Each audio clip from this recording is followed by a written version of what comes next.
Hello, just going to do a headset check for headset 1.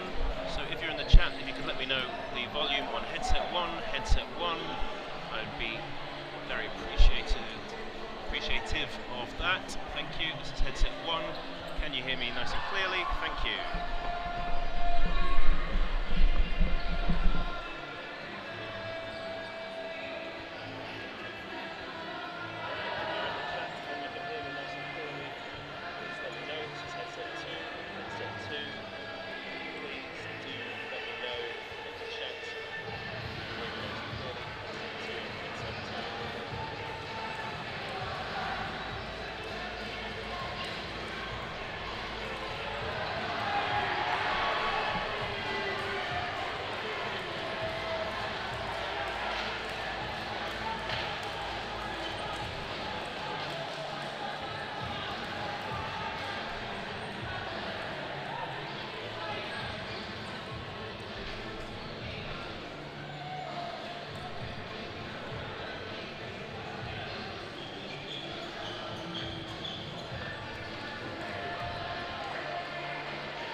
Next on court 1 we have England Lions versus Scotland. We have for England Lions Harrison, Josiah, Brittle, Craven, Gower, Sharp, Deakinte, Hemp, Josiah, Koenig and Ndumbe. And on the Scotland mixed cloth team we have Whitelaw, Bridges, Grieg, Duncan, Relton, Watson, Aldred, King, Davis, Martin, Laplante and Barrett and Farquhar.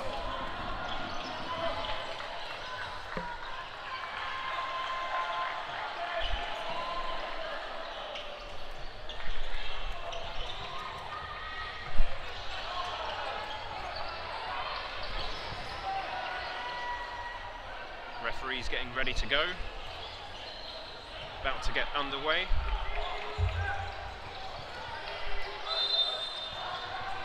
Scotland starting, we have Aldred, Relton, King, and Grace Martin, the vice captain, Whitelaw, and 66, Laplante.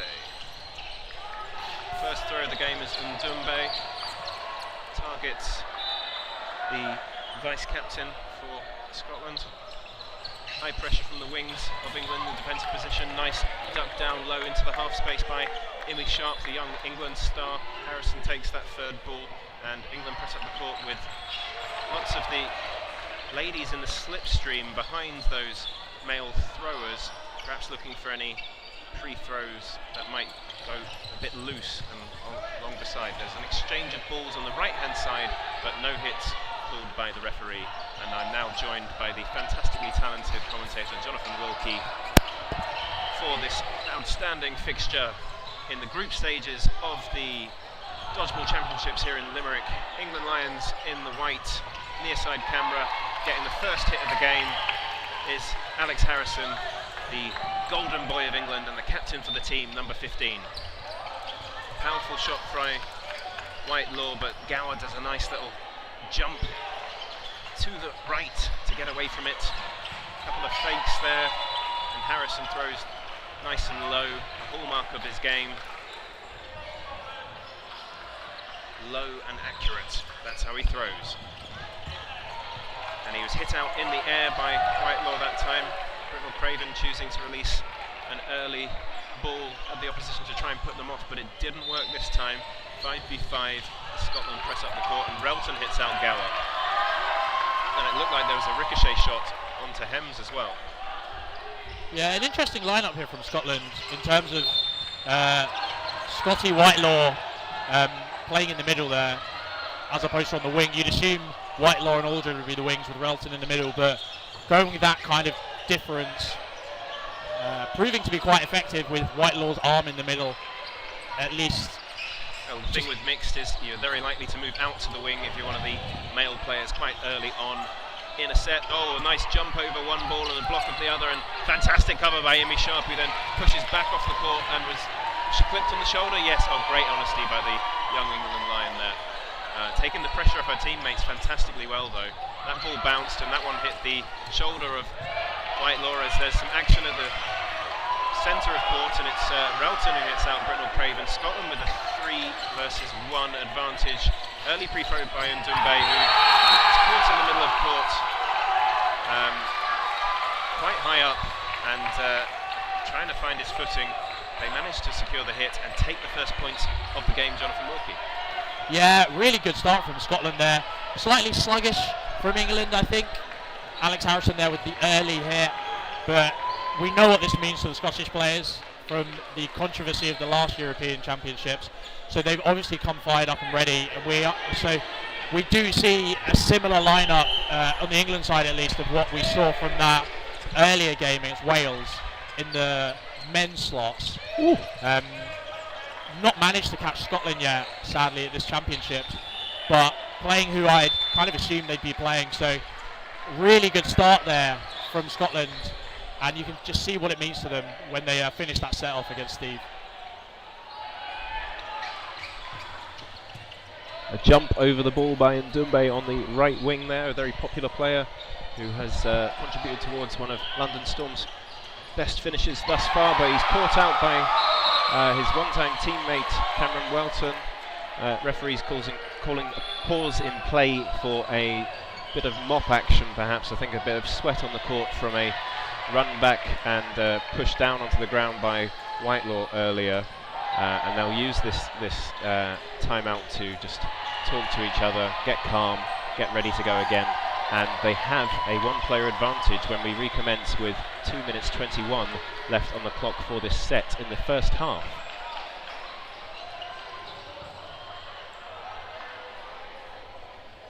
Yeah, just mopping up that floor there.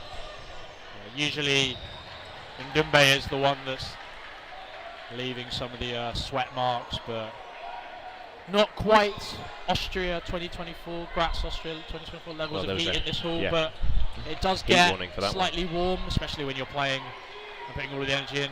Well, these are top sports people. Like, sports people perspire, they sweat, they put out effort, so that's natural. And that's something we should be celebrating, I suppose, with a 2-ball attack on Britnell Craven as he ducks down underneath it and presses up the court, tries to counter Relton. He was going to think about countering back, but instead he pauses and they take 3 balls. They're going to do a set play now. And 2 balls released at Harrison, who jumps over it, but he must have been clipped on the legs. And puts down the ball, goes to the outbox. Scotland with a 2-player advantage. England have 4 balls, though. They release a couple, but there's a fantastic dodge down and to the right by number 66, LaPlante, for Scotland. Early pre-throw by Whitelaw, and Aldred unsuccessfully blocking to the side there. He's out, but they still have the 1-player advantage, Scotland. Not anymore. Fantastic shot down the middle by Sharp as Whitelaw looks to counter Hems, and she just sorts her feet out really well to get away from that one. Pause in play for a shoelace, and we're just going to restart from the back of court. Yeah, Scotty Whitelaw giving away 4 balls there. Bit of miscommunication as Sharp makes an excellent hit in the middle there onto Martin, but that ball comes back. So Whitelaw, as now he's hit out on that 2-ball, but an excellent catch by Relton, and then the follow-up from Sharp. So it is, at the end of the day, a 1-for-1 really. We're even on players now, but some good play across. So yeah, a slight miscommunication there as Sharp backlines, as we've been told, as the line refs call. So it's a 3 against 2. Double running counter. Gower evades the first one, but the second one connects. Fantastic stuff from LaPlante in this set. It looks like Scotland could take another one as Aldred presses up the court. Hems went for the shot on King. It was down nice and low, so there's no chance of being caught, but she didn't make a hit either. Another low shot there, which just goes to the side of LaPlante. Fantastic support for Scotland in the chat. We love to see you cheering on your teams, and might just be working with them going up again with another 2 points on the board for that win, and they are now leading 4-0. Yeah, really excellent start there by Scotland as well. Relton taking that catch, that 1-for-1 was a brilliant kind of trade. You had Aldred first out in the outbox, so he takes the trade, taking himself and Finlay Britnell-Craven out of the game, but replacing himself with Aldred. Whilst at the other side of court, that two-ball, an excellent two-ball attack from England, hits out Scotty Whitelaw, but it does leave Aldred, LaPlante and King left in against Sharp, Gower and Hems. First hit is Harrison getting out. He did jump up and to the right, so good two-directional dodge, but it was tracked very well by Captain Whitelaw. That one goes through the legs of the co-captain, and there was a challenge on the right-hand side. Whitelaw unable to break the block of Ndumbe. Britnell-Craven testing out Aldred on the left-hand side here. England in the white as you see them near side court. Scotland in the blue as they come up with 3 balls. Oh, lateral movement by Ndumbe, but it's not enough to get away from the 2-ball attack on the right-hand side of court as you're seeing the stream. 4 balls for England. That one's up in the air. And Gower blocks it up, jumps over the line to make a catch, putting Whitelaw out, and that's celebrated by the fans on the side and the ball retrievers putting balls into play as well. We have 4v4 now. Nice movements by Imi Sharp to get away from that one. Britnell-Craven testing out the block of the experienced winger Amanda King. 2 balls at Britnell-Craven. He knows how to deal with that. Presses up the court, puts Relton out. They have a 1-player advantage. Yeah, a bit of a not a low risk play there, but Relton kind of caught in that no man's land situation and tries to take the trade with Harrison, who seems like he was expecting it, just managed to get the block. But what a catch by Gower to take out Whitelaw. Good, fantastic very speed good up the court by Martin. Harrison. But that play by Gower, the ball ricochets up. Gower jumps over the middle line to get it. She's well within her right to get that ball as Harrison clears up the rest. Yeah, that was the play of the game, wasn't it? Yeah, taking out Whitelaw there. Whitelaw does make those 2 steps to go for the catch, but with it being a non-contact sport, Gower has already made that forward movement. I would say that's her ball to go for. Yeah. So Whitelaw does pull out. He doesn't go for it any further, which I think is absolutely the right call, but an amazing piece of heads-up play by Gower there. Christopherson on for England Lions, number 10 in the middle. Perhaps a bit of a surprise because we saw some fantastic speed up court by the veteran Harrison there. Oh, an amazing dodge down and to the right by Imi Sharp, who ducks her way out of that power throw from the Scotland team. Oh, I thought Amanda King was going to catch that one by Christopherson. It's a hard one to make when you're jumping in the air, though.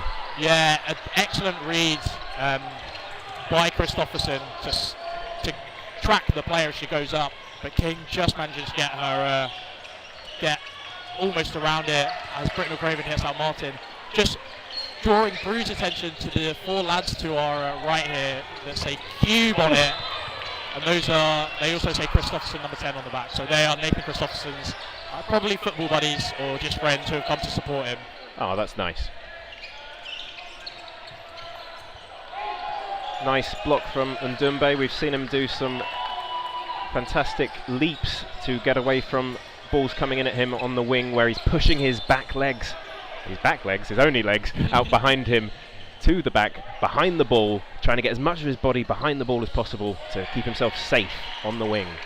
Inviting a lot of pressure, and he's hit out, and so is Gower, and picking up that ball and moving forwards. Fantastic spot by Aldred to get that hit and level things. 3v3 now. Slow approach by England. Christopherson releases at Aldred, who counters Hems. It goes on the ground. She looks to press up court and then decides against it. They're going to do a set play. England now moving up the court with 3 balls. It's Sharp who releases at Relton. No problem for him. He just blocks that away. And Scotland Highlanders now with the burden. Fantastic after throw by Hems. who spotted that Relton was the player releasing and did a two-step up and then released nice and fast to hit him out. Early pre-throw, and they've regrouped and released two at Aldred. He got another pre-throw in, which hit Imi Sharp though. So now we have two players for England Lions versus the one of Scotland. Yeah, a bit unfortunate there, as LePlan's awfully close to that back line. But going back a few phases, Dumbe blocks it up, and Aldred does a great job to pull that across. Gets the hit onto Gower. She's rushing for that ball. Would have been nice for Steve to have been looking up as well, because I only think he was hit by the one ball. So he goes for that. And then from there, that excellent post throw by Lauren Hems, right on the outside of Cam Relton as he goes low to try and make the catch. Good block there by LePlan as she attempts to get the ball back but doesn't manage, leaving Christopherson with the ball in hand. But yeah, just a couple of plays where great heads up by Scotland to capitalise on those little moments, but also some excellent throws from across the English lineup to kind of but they're trailing now with 9 seconds left on the clock. Can they do anything to turn it around? There's going to be one more play. If we're lucky, it's a safe ball to the side, no chance to catch that, and she's out of time there. Trying her best but unable to turn that around, so England are going to extend their lead, I think, from should be 6-2.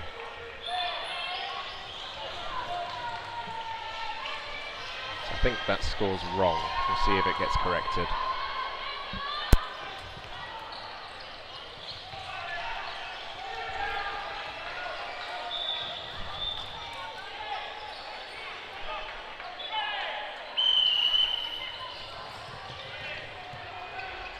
No, it is the correct score, because Scotland took the first two games, of course, sorry. Now we have high pressure from Ndumbe and Britnell Craven. One ball released, but nothing from it. Tight game here, tied currently, 6 players apiece. Relton's the one who releases it, Christopherson, who dove down on the floor. Nice tracking to put that ball in so low to get the talented man out. Fantastic movement in and down from King to evade Britnell Craven. And it's the 2-ball attack on Ndumbe, which seems to be a strategy they're using to try and get the London Storm star out. Yeah, Scotland really happy once they've made that initial hit. Wow, fantastic. Once they've made that initial hit against one of the gentlemen in the middle, they're really happy to just switch to that 2-ball attack, especially on Steve, who's a really big guy, or Stephen Dumbe, sorry. As they've got 5 balls against the 2 ladies left, they all go for Lauren Hems. They throw all of the balls to hit her out with 2, but they're really happy to switch those 2-ball attacks. And they've worked in all of the sets that they've won, they've been really successful in. Yeah. A commanding lead now in this set with, well, we haven't even played half of it, but Gower is in by herself, and they're going to release 1, 2, 3, and she was so close to the back line, but not quite. Millimeters away. Fantastic dodge, wasn't it? She's trying to press home her advantage when Scotland don't have many balls. They just have 2, maybe 3 in possession now, so it'll be on them to play. Gower coming to the back of court and hit out by 3. So it was Scotland's strategy to do multi-ball attacks and try and close out that set as quickly as possible, and they have taken the lead back. It is 6-4 to Scotland with 5 minutes left on the clock for the first half. 5 minutes 26, I believe.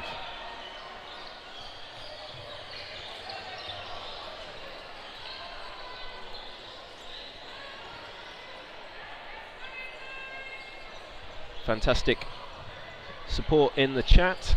If you are enjoying the game, please let us know. If you're enjoying the stream, let us know where are you watching from and why do you love Dodgeball and who you're supporting.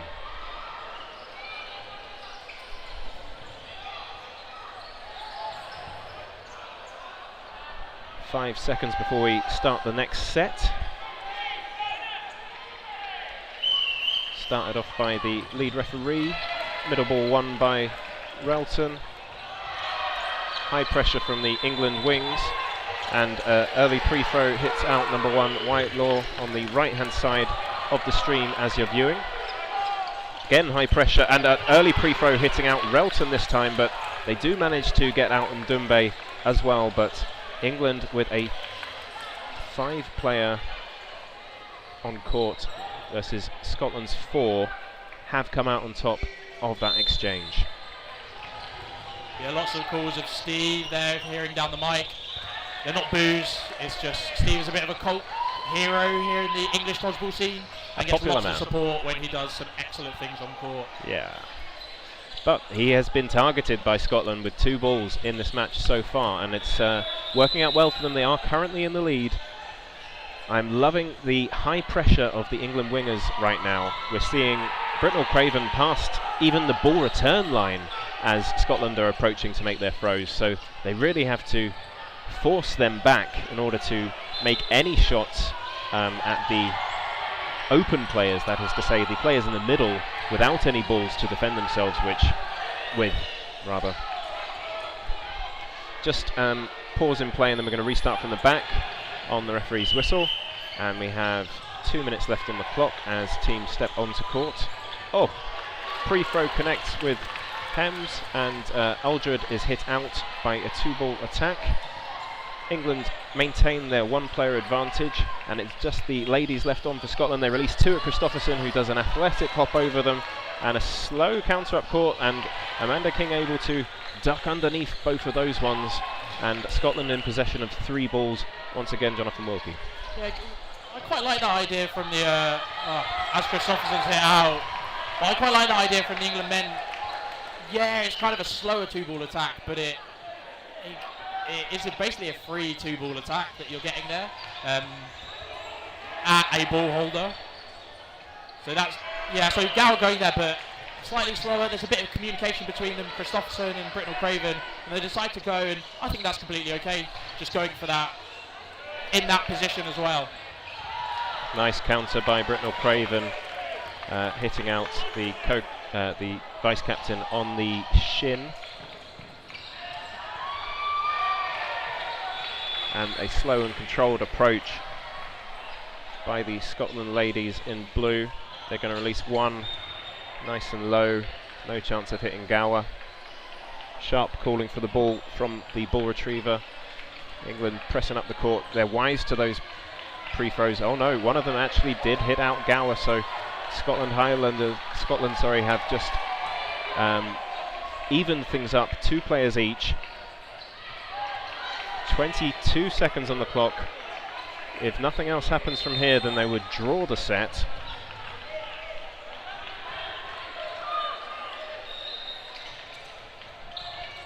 Two balls in at Britnell Craven, who went to the back of court to ensure his safety. Pressed up the court to do a double counter on Amanda King, who just ducked underneath them yet again, and a block broken at the final throw of the game. There was 1 second left on the clock, and I think they just managed to take that set at the last moment. Yeah, so they're having a refereeing conversation now, because one of the ball retrievers on the England side has been passing the balls in before the player is behind the ball return line.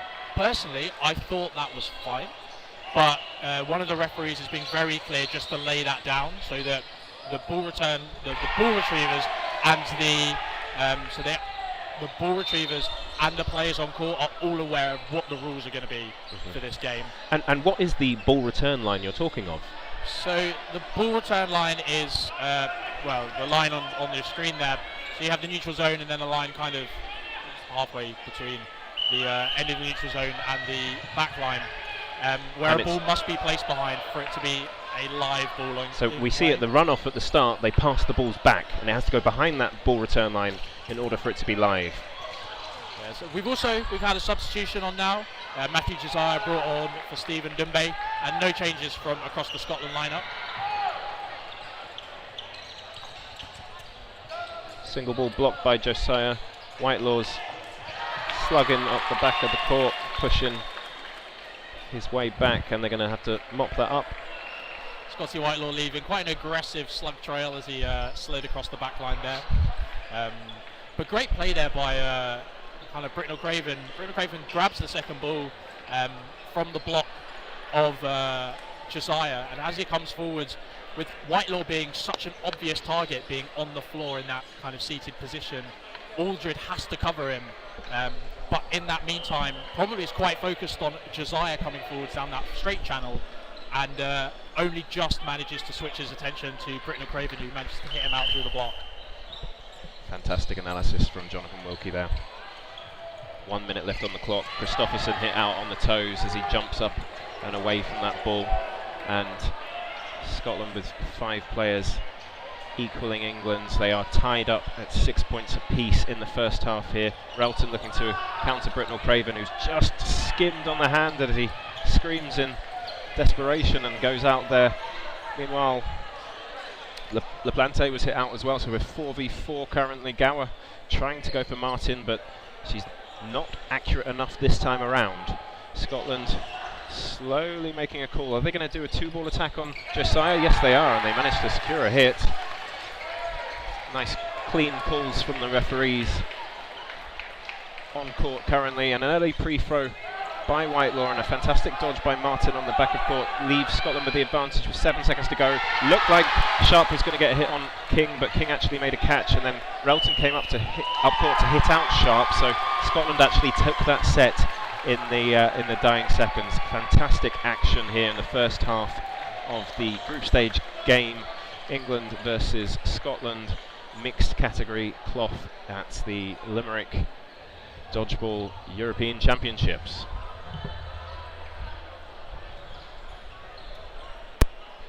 Okay, we're going to take a little pause at half time, and we will be back just before the second half for some more dodgeball action. Please be active in the chat and support your team. Fantastic stuff. I've been Brew Cousins, joined by Jonathan Wilkie, and we'll be back in just a moment.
We're going to be back underway in just over a minute, and we have Dalcom Tite on for England Lions.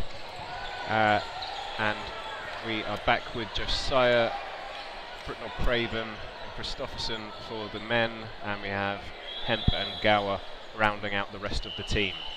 And it looks to be the same team that has played the entire first half for Scotland, apart from number 77 Barrett coming on, an experienced international who's been with Scotland for a long time and plays for London Storm in the English Super Leagues. It's been a closely contested first half. Scotland just edging it. They have a 2-point lead. That is to say they have one set more than England thus far. The score is 8-6 to Scotland. So just some discussions, some extended discussions going on whilst this half-time runs out. So looking at the refs and just overhearing what the coach has said to the Scotland ball retrievers. If a ball is passed in front of that ball return line and the player uses it to block, the player is out. So just making sure that all of the players on court are aware of that, because some players like it like that, and it's slightly different in foam where there is no ball return or ball activation line outside of the beginning. So we'll jump straight back into it. We have had a substitution on the side of Scotland, with Ian Barrett joining us and Scotty Whitelaw switching wings. Fantastic action at the start there. We saw the ball go over Britnell Craven, he ducked down, but underneath his player behind him. England one player down and Scotland in the blue near side camera for this second half. 2-ball attack on Josiah, somehow one sticks in the middle and no catch is called. So Josiah out for that one, celebrated by Scotland. They've released 2 at Whitelaw, neither of them were on target this time around. He did make himself a small target by crouching down in the back corner of the court. A couple of fakes and a double ball release on Britnell Craven. England are going to take those 4 balls and see if they can do some damage, perhaps with a multi-ball attack now. Yes. Oh, but a jump catch by Ian Barrett, number 77, making a big impact in his first game here in the second half. Another 2-ball attack on Britnell Craven, and England just left with Lauren Hempton. Could Scotland be extending their lead here? It looks like it with 5 players to 1 currently, and 1 minute 17 left in. However, we do have a very talented catching player left in for England. Yeah, really well constructed set again there. As Lauren Hems is out there on the running counter, but Scotland really happy with going for that 2-ball attack as soon as they managed to make it out on one of the middle players, normally one of the guys. So they're making some switches, they're making some subs. Brett Koenig is gracing us with his presence on court. Lining up against Scotty Whitelaw, and Arnie Josiah not managing to confirm the catch, although it was very close and a very or fortunate stick coming across, and then Ian Barrett making that lovely grab in the air. Oh, Relton trying to claw that ball that was contested for in the middle, but didn't quite get it, and then there's an early release, but no hits thus far in this frame. Did that pre-throw connect? Yes, it did on Ian Barrett, who's out early in this frame after a big impact coming in for the first frame of the second half. LaPlante taking up the middle ball, but it's released from the side by Whitelaw down into the ground. LaPlante hit out, Relton down on the ground, so no hit there. Time paused to just mop up the sweat from that dive, I believe. So yeah, just people cleaning up the floor here. Koenig injecting that small piece of energy there as Ian Barrett's hit out there by the pre-throw by Josiah.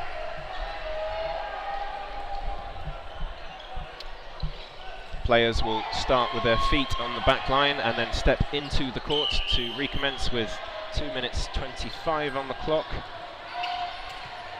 Oh, late release by Relton. There was already a movement by Gower which was tracked well as she was up in the air. Not much you can do when you're already up there. 2 balls with a delayed release on Whitelaw, successfully finding the target. So England perhaps using the tactic that Scotland did for getting out Ndumbe on Whitelaw this time around. A catch for Lauren Hemp in the middle, bringing Gower back in, and she collects the balls to give England 4. Can they close out the set here with 2 balls in it? King, who's hit out, and it's the vice captain Martin, number 34, left in alone against a pack of Lions at the other side of court, who are going to double counter her and manage to secure the hit, close out that set and take a couple of points back to get things a bit closer with 15 minutes and 50 seconds on the clock in the second half. Yeah, England using a very similar tactic, as Bruce already mentioned, to what Scotland are doing. As soon as that first guy's been hit out, they switched that 2-ball attack onto Scotty Whitelaw. Scotty made a massive leap to go up, but they just held that second ball as he came down, managing to make the hit onto Whitelaw. From there, an amazing grab by Lauren Hems onto Cam Relton, but it just allows you to do slightly more with your possession and slightly more with where you want to target in your high priority targets. Fantastic analysis yet again from Jonathan Wilkie there, and yes, the delay they put in was really good as well, because he was already up in the air and vulnerable to an attack.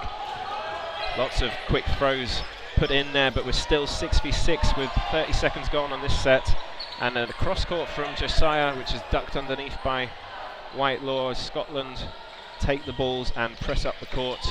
It's going to be a single ball release from Relton, who tries to target the man in the middle. That's Britnell Craven, who dives down onto his knees. Britnell Craven smashes out King, who had jumped into the air there. They have a 1-player advantage now, England Lions in the white. Early pump fake by Britnell Craven and a little exchange of players on the left-hand side. It's Josiah for Barrett, but that's in England's favour because they already have the 1-player advantage. LaPlante taking up the middle ball, and she's the one who releases it, Britnell Craven. There's a after throw from Koenig on Whitelaw, just testing him out at the top of court there. Blocks it back to him, so it's England Lions with 3 balls. They're going to press up the court and release 1-2. Again, we're seeing the 2-ball release that you pointed out on Whitelaw. Yeah, they've added the delay there as well, and it is so close to hitting Whitelaw out. As Koenig manages to make that block off the 3-ball. Yeah, Whitelaw actually steps into that, so he's really it's an excellent block because the delay was that far.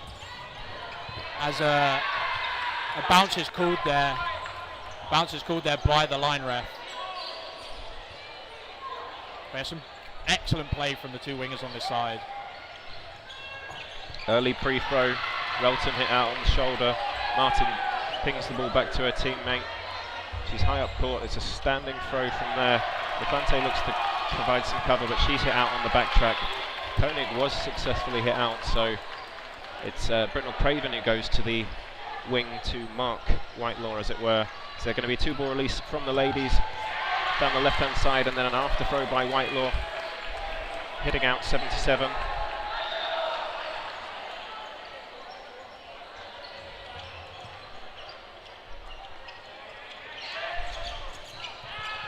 Oh, double ball attack on Whitelaw, hits him out high up in the air, and then a counter from Hems, securing the set by putting Martin out and tying things up 10-10. Yeah, really well executed at the end there by England, utilising those trades, those 1-for-1s, and then moving into throwing those multiple ball attacks at priority targets. And then at the end there with Lauren Hems just coming through, that kind of slow 2-ball attack coming through on Whitelaw, who was out without a ball. So just a very well orchestrated attack across the board. It really is coming down to survival at the back of court. Scotland is super confident with going with multiple balls once that ball has come across, or once that player is out. Oh. And an excellent grab. Ricochet catch. from Koenig to bring back in Time pause though. Finley Britnell Craven. So we'll be back underway with the action starting from, just 15, 16 seconds into that set after we've wiped up the floor here. I think a hallmark of matches between England and Scotland has traditionally been a lot of stoppages, and we're seeing that here today. But it's another nail-biter with the scores at 10-10 currently. Scotland's near side camera in the blue. Fantastic support for both teams in the chat. Keep that up, keep it positive.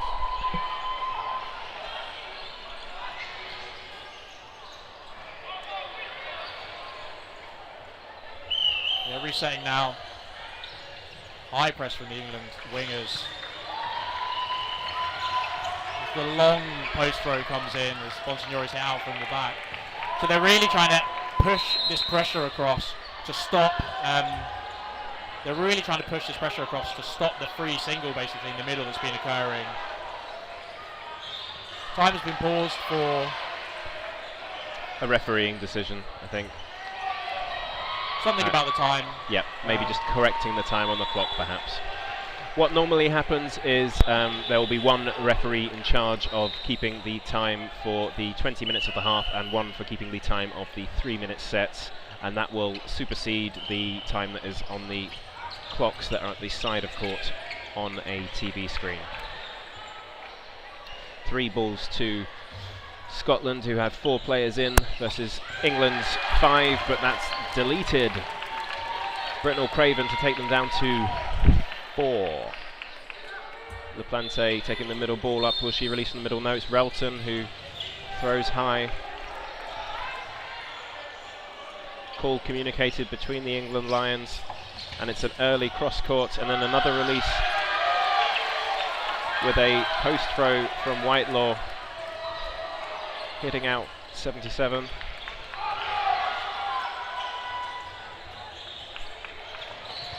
One, two, three, 4 shots securing the hit on Koenig there, but Relton also out from that play. So Scotland with a 1-player advantage, and we're halfway through this set. Plenty time left to turn things around.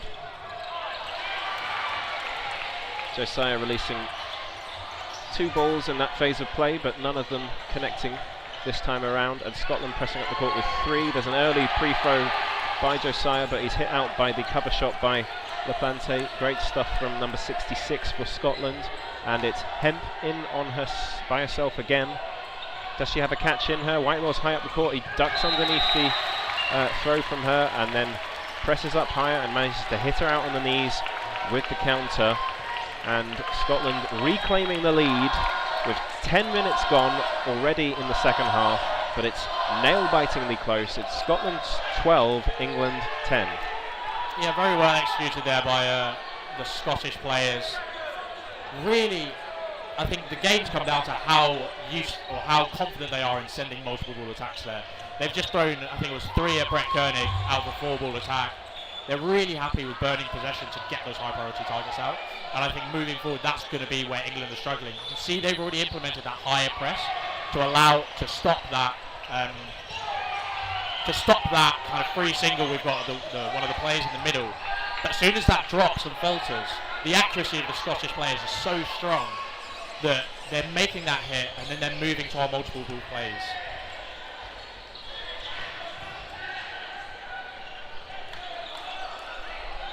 Yeah. So yeah, pauses in play to wipe up sweat. It might be a bit annoying for viewers, but player safety must be a priority. Relton winning the runoff, and neither players line faulting by touching that middle line. Koenig hit out by Whitelaw early on, so Scotland taking a lead in this set. Can they carry it forward and get the points though? Oh, LaPlante just splitting her legs and the ball going in between. Block from Britnell Craven as he goes down into the ground, making himself a small target, putting the ball out in front of him to keep himself safe. Single ball released from Barrett, and it bounces back off the pole behind court where the nets are fixed, so Scotland are going to get another chance to play a ball. Will it come from Barrett again? No, it's 2-ball attack on Britnell Craven, which manages to find the mark, and perhaps this tactic is what's going to win them the game here in Limerick, Ireland. Yeah, we're just seeing it's kind of a bit of rinse and repeat at this stage. The Scottish players are super confident. Their survivability at the back of court is really strong. They've got a bit fortuitous with the fact that they're allowed to kind of rinse and repeat those singles, but as the three come up, Josiah's done a great job staying court there. But as the three come up, they're so ruthless with their singles and with those hits. It's managing to come across. It's managing to put them in very strong positions in these sets.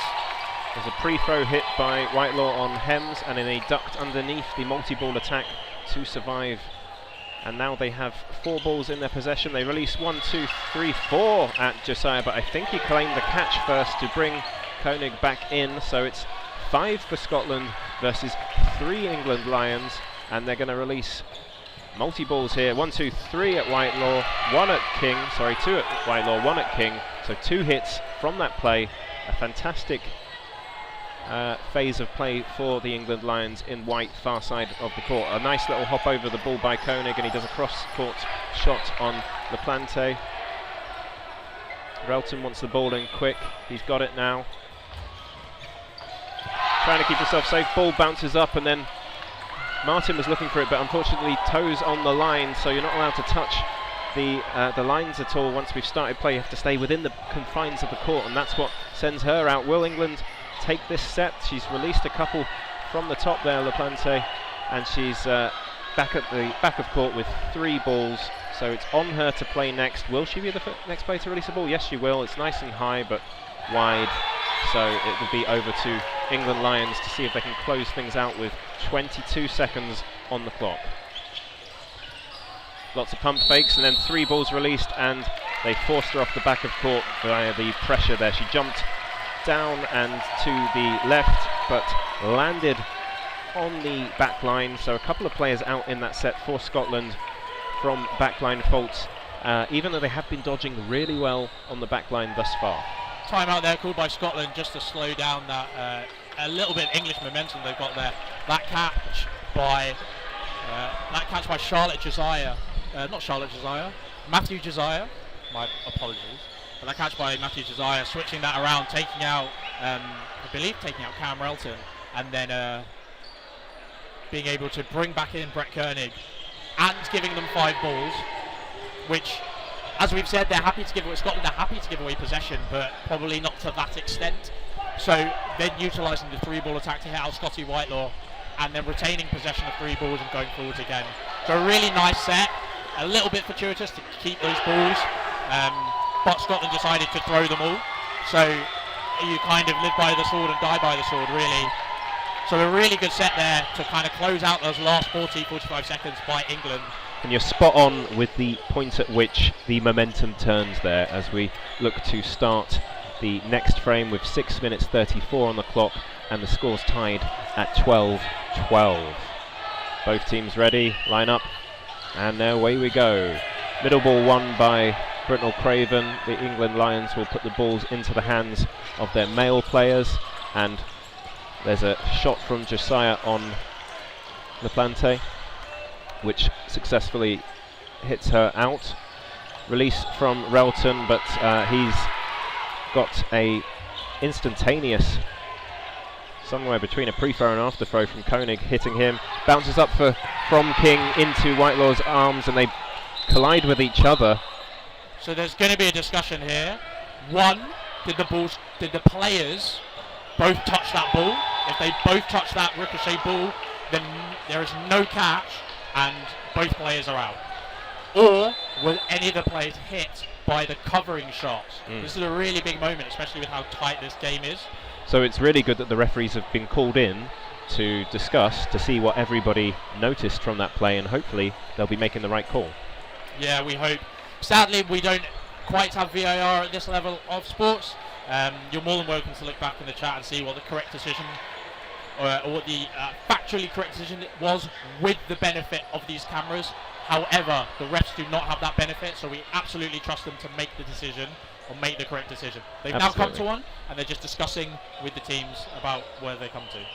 And it's a fantastic effort from our team of voluntary referees here in Limerick, Ireland. So all praise goes to those who have made the travel here to referee the game at the highest level. So a catch was called and very clearly communicated by the ref and my teammate Alex Bembridge. So good communication skills there. We have 5 England Lions versus 4 Scotland in blue. They release 1, 2, 3 at Koenig, 2 off target, and the last one blocked.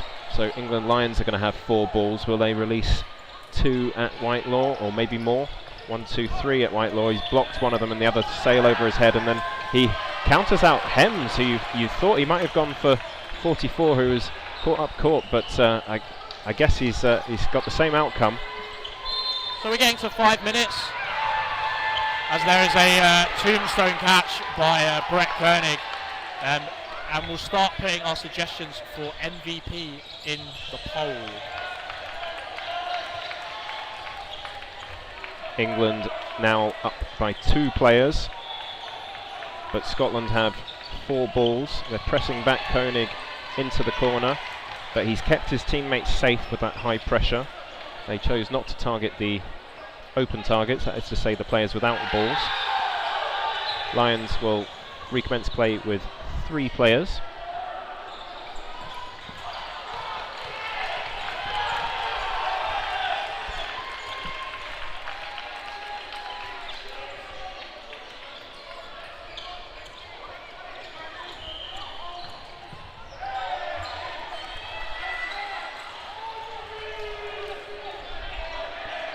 England 4 players now versus the 1 in Scotland. That's Barrett, who's hit out by Josiah, and the second ball also connecting by Koenig. Britnell Craven's been the constant player on court for England Lions in the men's, so perhaps he's a candidate for MVP. We're going to want your votes coming in shortly after we release the poll. Absolutely.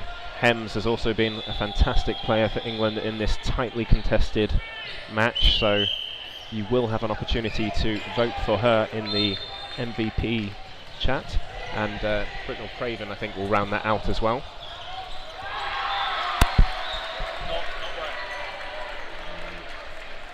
He's played all of it and done well, I think. But you choose. Oh! Early shot hits out Barrett high up court. Scotland first player to be out in this frame. Cross court from Koenig doesn't connect with Brelton. 2 minutes 24 in this frame left. Hems releases another one that bounces. So no hit there. So we've got the players in the chat. Whitelaw, LeBlanc, Hems and Koenig. As wow, the ball Duncan hits 66, and then there's a dive off court to catch that. Oh my goodness, the drama.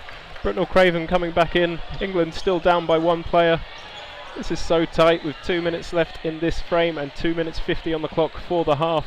England, for one of the first times in this game, I think, leading 14-12. Can Scotland come back into it? 2 balls released on Whitelaw. He hops over one and gets hit out high up court by Hems there. That's a fantastic hit that was celebrated wildly by the fans. And a little pause from the referees there, I think, for the floor again.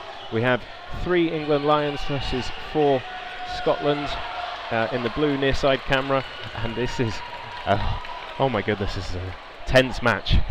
Yeah, it's excellent.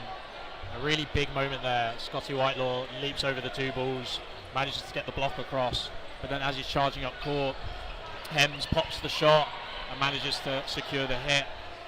It's a big moment into these dying sets. It's 3 apiece now.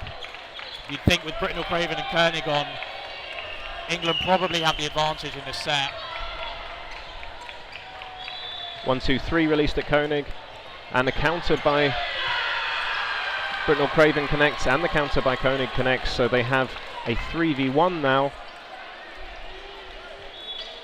King is going to look to sideways dodge, collect a second ball, press up the court. She's going for Koenig, but it's wide. There's 1 minute 12 seconds to turn things around. If England win this here, this could be the match going their way. Bam! That shot went just a little bit wide of King. No chance to catch and tie things up. If she were to get a catch here, it would bring a player back in for her team and level things up 2-2. So England have to perhaps wear down the clock with 50 seconds left. An early pre-throw hits Hems, but they're able to convert their shots as they pressed up court. King is out. England take 2 points. It's 16-12 in England's favour with 1 minute 30 left on the clock. We will have a final 90-minute set now. Jonathan Wilkie. Yeah, we've had an excellent game in front of us now. So obviously that confirms the game itself, with there only being time for one more set. However, we have seen a great performance from both teams. England going down early in that first half, it balancing kind of tit for tat the whole way, and then England just creeping it in the last few sets.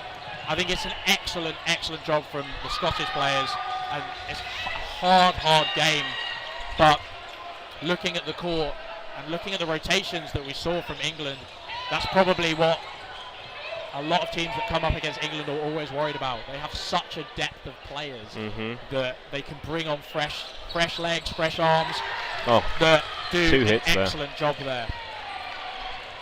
Yeah, it shows you the strength of the English leagues as well. There's lots of competition there, so lots of players to choose between, and Scotland really collapsing in this final set, unfortunately for them, but a strong finish by the England Lions.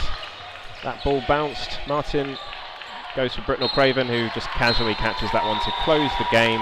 England extending their lead to 18-12, but it was a super tight game. Super tight game. We have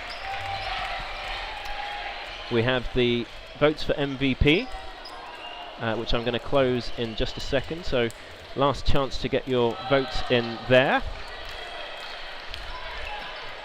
Just to confirm the players up for selection for Scotland, Whitelaw and LaPlante, and for England, Hems and Koenig.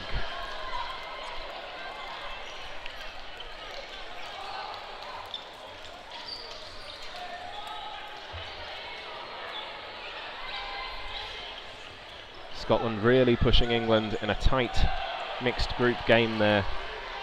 England just coming out on top, securing the victory with just 1 minute 30 to go. So really competitive match down to the last few seconds and minutes here in Limerick, Ireland at the Dodgeball European Championships. One half of our commentary team has gone off to try and secure some interviews, and you're left with me. I'm Brew Cousins. If you've got any feedback that's constructive, we'd love to hear it. Just whack it in the chat there for us. Thank you for choosing to spend your afternoon watching some fantastic dodgeball action. Stay tuned for some interviews coming shortly. Thank you very much. I've been Brew Cousins. You can give me a follow over on X or Instagram if you so choose. I'm at Brew Cousins.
John when he's got to wear this afterwards.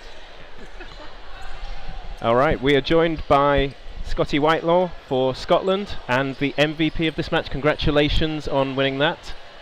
You've just won the MVP for Scotland versus England. A feisty fixture, and that one went right down to the last 1 minute 30 seconds. And you were in the lead for most of that match as well. How did you secure such a tight match against such a top team? I kind of don't want to go into it too much because of the tactic. Okay. Because we'll use it in other matches. There's been a tactic we've been drilling and training for mix, specifically for mix, that we just found works very well. It works with the depth of players that we have, and because of that, we feel that really just enabled us to play a nice, controlled game. But I think one thing I realised, 20 minutes into this, I'm not, compared to some of the other matches I played today, I'm not out of breath, and it was a nice pace that let us, control the rhythm, and it was good. So you're feeling your way through the match. Yeah, much, it's a lot less chaos. I think that also helps in playing a team like England, who are just so well drilled, well organised. Yep.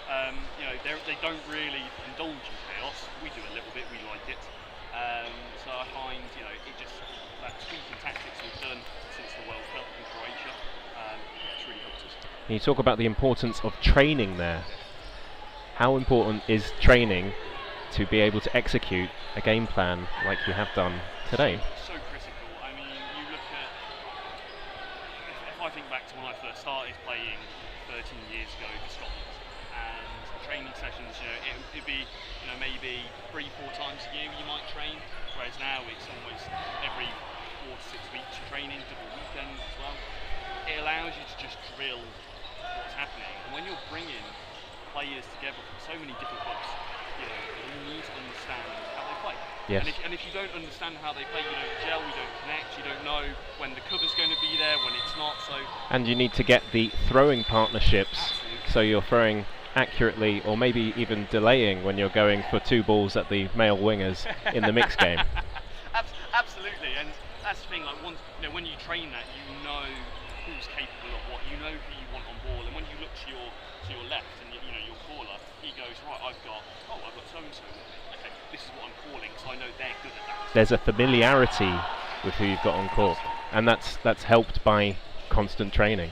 Just how often do you train? You have Scotland training, you're saying every 4 to 6 weeks, but how often do you do club training and personal training yourself? Club training's every week, and then for me, my personal training, I don't really train specifically for dodgeball. I very much just love that fitness side of things. For me, I do a lot of swimming and a lot of strength training. So that in season training, it's including dodgeball club sessions, it's 6 to 7 days a week. Some of them are double days, and so you're getting rest days in there. But it's finding a balance that works for you. Me, I really love my swimming. I'm not great at it, but it's a form of cardio that I enjoy. A full body workout and no impact as well. Exactly, very low impact, and I find if I'm swimming, I know if there's like little injuries there, because you do notice them. It's like, right, now I need to recover that and work on things. So that's me. Everyone else is different. I wouldn't recommend that to other people. It's just what I enjoy. What would you recommend for somebody who's trying to improve their dodgeball game? Strength training. A lot of strength. I see a lot of programs, and everyone's just doing like 3 sets of 10 hypertrophy sort of workouts. And yes, while they're good, they are good for building muscle and supporting your tendon and ligament development. You want to be getting strong. To play a game like this, you need to be strong. You need to be quick, and that's where strength training really comes into it. And following a structured plan that you can just repeat as the season's going, that will really help improve.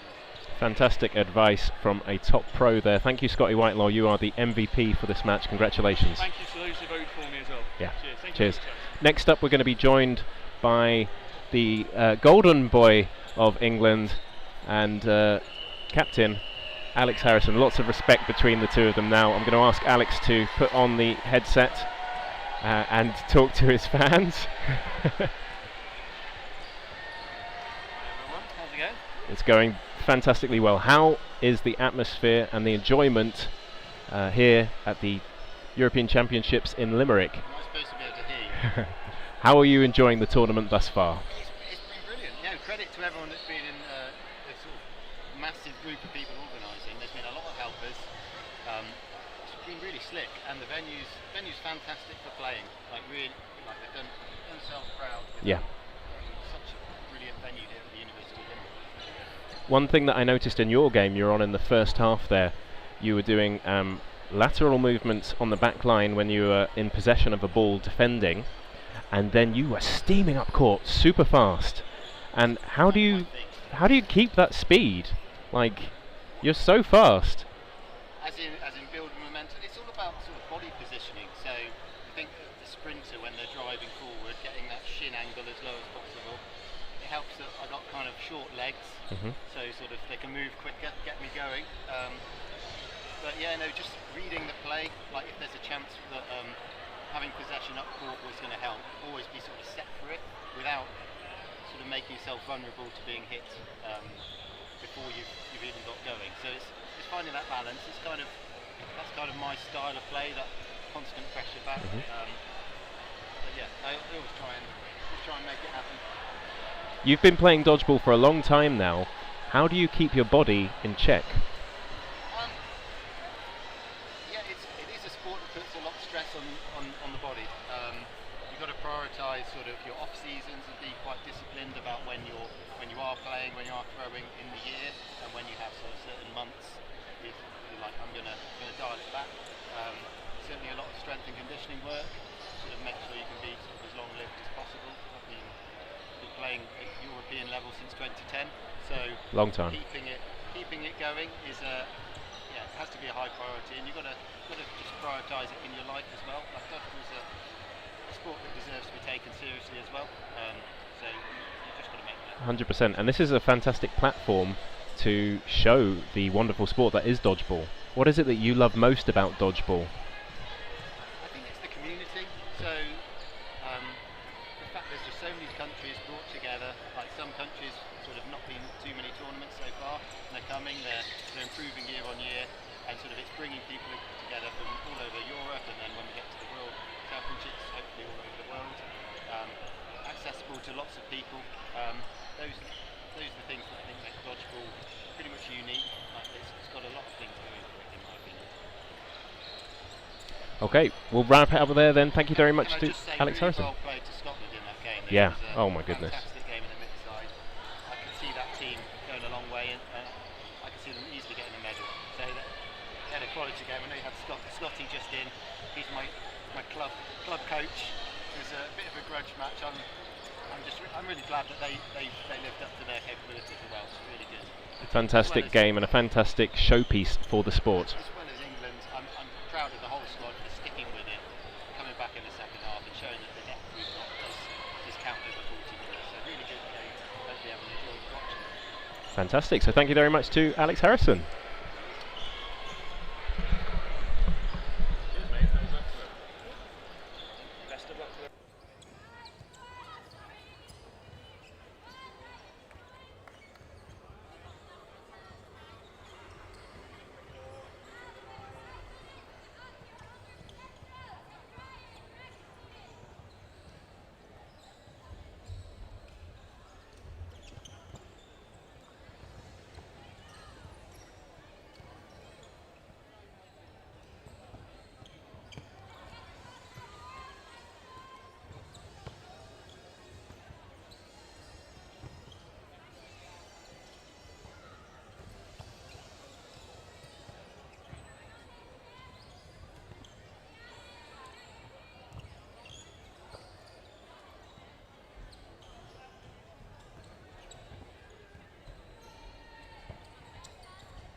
Let's rock and roll, everyone. Hello, Chris O'Reilly here with you, joined by Kath Ward, and it's time for a big old game on Court 1. It's women's action. It's a Group C final between England and Northern Ireland. Both teams with a perfect record so far, 2 out of 2. This should be a cracker, Kath. Oh dear, yes, and something, I think a grudge match is unfair. Both teams have so much respect for each other, but the England-NI rivalry really does run deep, as 2 of the big 3 of the team nations that we've seen be very successful here at the European Championships. The England, numerous medals of all colours over the years here, but Northern Ireland still looking for that first gold here at the European Championships in their women's division. So we will await with bated breath the start of action here on Court 1. Bingo, yeah, Northern Ireland will be on the near side as we see it, in the green jerseys. England, of course, in their white with red trim. The reigning champions, England. Northern Ireland last picking up a medal 4 years ago, 2 championships ago, finishing in 6th place back in Austria. And I would say England, based on the results we've seen so far, the small favourites heading into this one, but as you said, both teams with a lot of respect and a lot of knowledge of each other. Yeah, indeed. There we go, and Lauren Gallagher for England up to a fantastic start with a catch there on number 14 from Northern Ireland. Yes, I think it really will be, I imagine, the first few sets of trying to figure each other out. They know a lot about each other, as you said, played each other a lot in the past, but you never quite know what's going to happen on the day. Oh, here we go, 2 hits, but a trade with Gower, but then also we have a loss, so we lost Koski, number 3 for Northern Ireland, and also, where's she gone? Turkington, number 15, the 2 Turkington sisters on court at the moment. Gower going hunting down there the wing, and seemed like she left herself a little bit exposed, but I guess the trade in the end worth it. Yeah, caught in 2 minds, I think, with Hannah Turkington on the floor, but England did well to maximise that. Blocked by Gallagher, sees Sharp, Josiah and Gallagher coming forward. That's Redmond and Whelan left on court for the Northern Ireland Knights against 5 English players. And Redmond making the call there across court. Let's see what they can come up with. Oh, and the cut. Unfortunately, Dalcantite, she's not been able to settle. And you saw her read it well, but I think a little more drop on the ball than she just slipped through. So, catch and a half. Brilliant stuff. What a start from England. Yeah. Josiah with the catch to finish the first set, and quick fire one going England's way. Yeah, certainly. And I think from what we've seen of England's form before, potentially they do tend to thrive in so slightly faster paced game. They have a lot of dynamic players who enjoy getting involved in the neutral zone play. So whether we see a real build of England momentum based on that first set, we'll have to see. But I'm sure Northern Ireland have plenty to say on the matter. Well contested middle ball in the rush there, but won by England and straight down the other end. Well dodged, and a great counter there from Cunningham. Getting some revenge after being the first out in the previous set. I was going to say the Cunningham on Gallagher duel, maybe one to watch there, 1-1 at the moment. Yep, 3 balls, very sort of calmly collected by Northern Ireland there as they press forward. McCloskey with a huge hit on Josiah there. I think excellent placement, really aggressive with those shoulder shots. It's what you need against someone with the catching power of Josiah. Cunningham single on Gower is blocked away. Lovely footwork. You'll see a lot of that from the English wingers. One thing that they are is incredibly difficult to hit. 3 balls come forward with England. 2 balls. Oh, nicely done. Yeah, Eve Turkington makes her way to the box, but that is the first loss for Northern Ireland, so they're still a player up on England's 4 players. Oh, what a cross-court shot that is. Beautifully done, McCluskey. Gower was well looked after, looking right in front of her. Didn't see the cross-court shot coming in. Yeah, fantastic use of a 2-ball attack there by the Knights. Ball retrievers at full pace. Harper in the retriever bib grabs the 3rd ball for England, who are 3-5 down in players. Wonderful dodge by Whelan there. Dalcantiti wanted that, but just a bit of a shoulder shuffle, and we were out of the way. 3 balls to the Knights. And Northern Ireland looking a lot more confident now that they've settled into this second set. Good areas from Hans, but Bukowski's able to step backwards and get the ball down out of the way. That's such the players are also light on their feet. I think that's something you'll see, a similarity between both teams. There again, Sharp with a small side step, block away, just so nimble, so close to that line. There's still a good minute left on the clock in this set. So England won't be panicking just yet. They're 2 players down, but they've got time to work things. Dalcontiti and Hems on the wings for England. A low ball from Whelan does what it needs to do. McCloskey covering off. Perfect. Big shots all around, nothing connecting. But Dalcontiti on the back line, unfortunately, she'll be a little disappointed with that. But 5 Northern Irish Knights on 2 Lions. Where are we going from here? Blocked by Hems. Double counter, single counter does not find Sarah McCloskey. 3 balls to with the 5 Northern Irish Knights and 2 England players left in. Bouncing. A ball each release, but no hits there. We have 17 seconds left in court 1. 3 balls to the line. Free throw from Sharp. Bounce. Running in. Bounce. That was a close one. Lovely movement. Hems has the last throw of the game. Wonderful dodging there from Whelan. A very well controlled set. Very well controlled set there from Northern Ireland, getting the advantage and really winding down the clock very well, not doing anything too silly. The placement on those throws as well, just so close they might have been hit, but just bouncing right before. Really good work, and in the end England resorting to a few long range, almost desperate shots, but great dodging from the Northern Ireland Knights. Yeah, I think both teams have so much experience behind them, but you were just saying, especially do England need to be stressed? I think you're going to see such stoicism from both these teams overall. Like Northern Ireland, we'd expected England to come out strong. They found an answer, and whether we'll go set for set in this last group match today, we shall have to see. But 3 balls to Northern Ireland once again. England very happy with the 2. Oh, what a shot! Sharp shakes her head. I think caught in 2 lines between the catch and the dodge, and her ankle was the victim there. Oh. Every single ball here is being cheered or booed or oohed or whatever. It's quite incredible stuff. It's only set 3. Big smile from Turkington as she made the previous hit for the Northern Ireland. And England, we have to say, a few of these players have just come out of a big old mixed game against Scotland, and straight into the depths of this crucial match as well in the women's competition. It's a real back-to-back, and they're feeling like they're well and truly in this championship now. Yes. Cunningham on that left wing after being caught by Lauren Gallagher is making sure everyone understands she's here to play. Counter-attack by Hems, maybe a little too early. She's well capable of making them now. I'm sure we're going to see Hems sink a lot of balls later in the game. But 3 balls to England for a player down. Lovely movement from Cunningham. Big release from McCloskey. Covered by Turkington. Great coverage there from Turkington. 3 balls once again to England. Northern Ireland happy to be played onto. Blocked by Gallagher. Dalcontiti's ball was dodged by Whelan.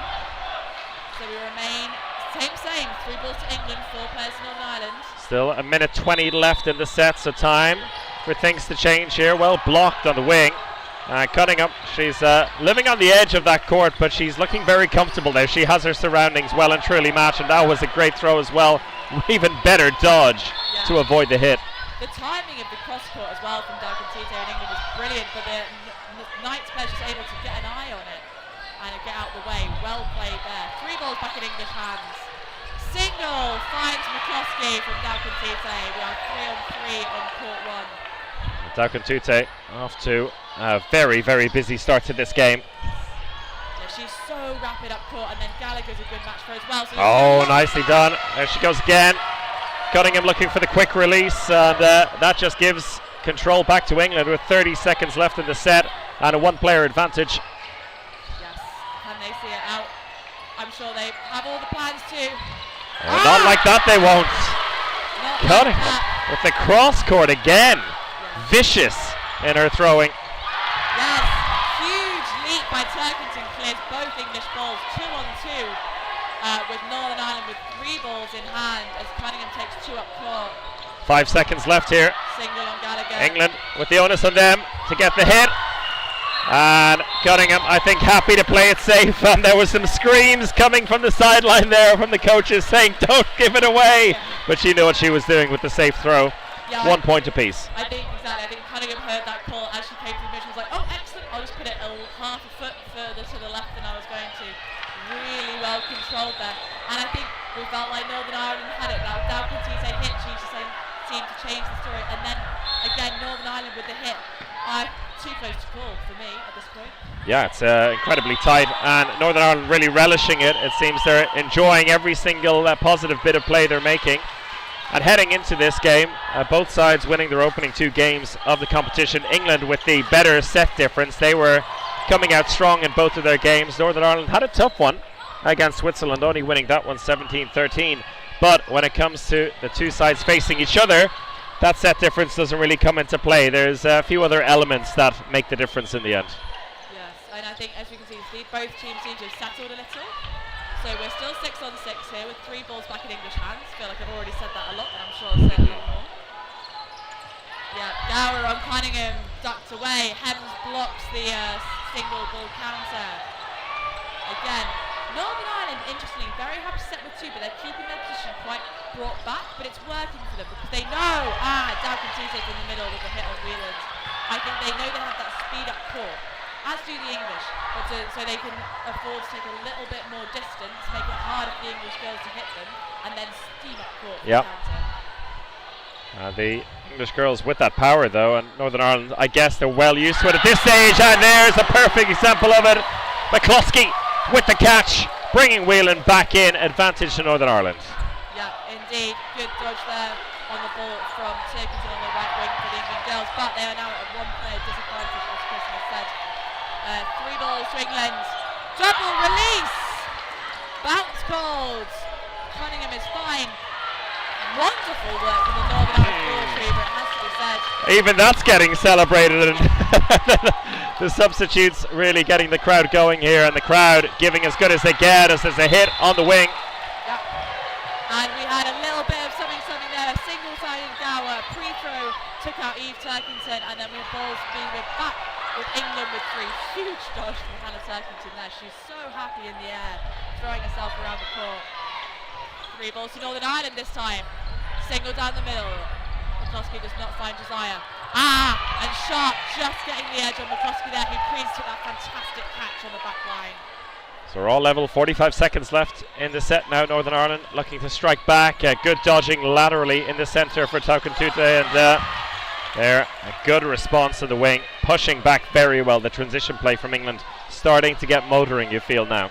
Yeah, I think both teams will know that there's no time to feel they've figured this game out, but I think also set by set we're going to have to take it. So I think in this set, England had a bit of a settler, and they'll be looking to see this out.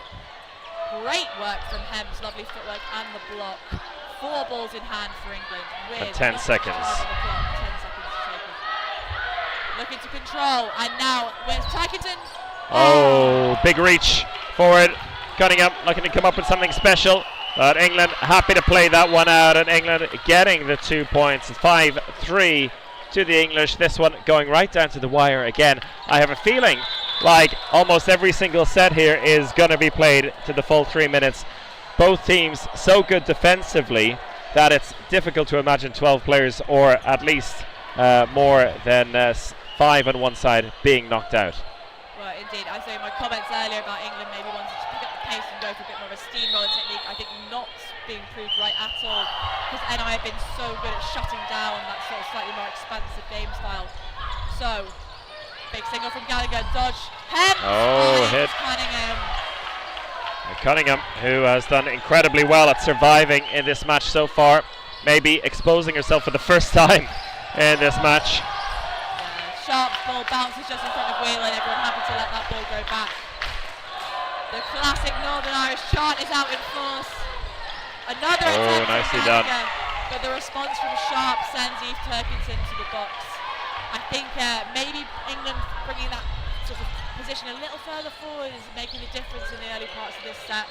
There are now 2 players up on court 1. In the last couple of minutes they've had a lot of joy with that third ball, so initiating the throw. getting one, sucking one back in, and then punishing whoever decides to try and counter from the Northern Irish side. That is proven to be quite a successful approach from England, and a chance for them now to do the opposite of what I just said and finish a set early.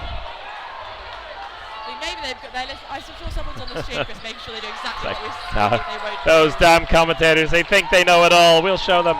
Yeah. Sharp will gather the fourth ball. Nicely well done. On the right wing. 4 balls in English hands here with Hannah Turkington and Beth Redmond for the Northern Irish Knights. Ho ho. Yeah. That is out. Huge movement across court again. Redmond looks for the ball to be blocked away by Gower. We've already seen Redmond go for one big catch. Will she be able to pull it off in a 3-on-6? Drop the ball, looking for it. England happy to play it safe though. Yeah, Redmond's also one of playing to her disadvantage at the moment is, of course, she is a sort of the London Storm, so plays in a lot of the leagues with the English girls, so they know exactly what she's capable of. Oh, well, it was right in the bread basket, coming in from Gower on the blind side maybe, just caught her a bit by surprise. Yeah, I think the other English girls taking the pressure, distracting Redmond while they were so far up court, and allowing Gower to get that hit in.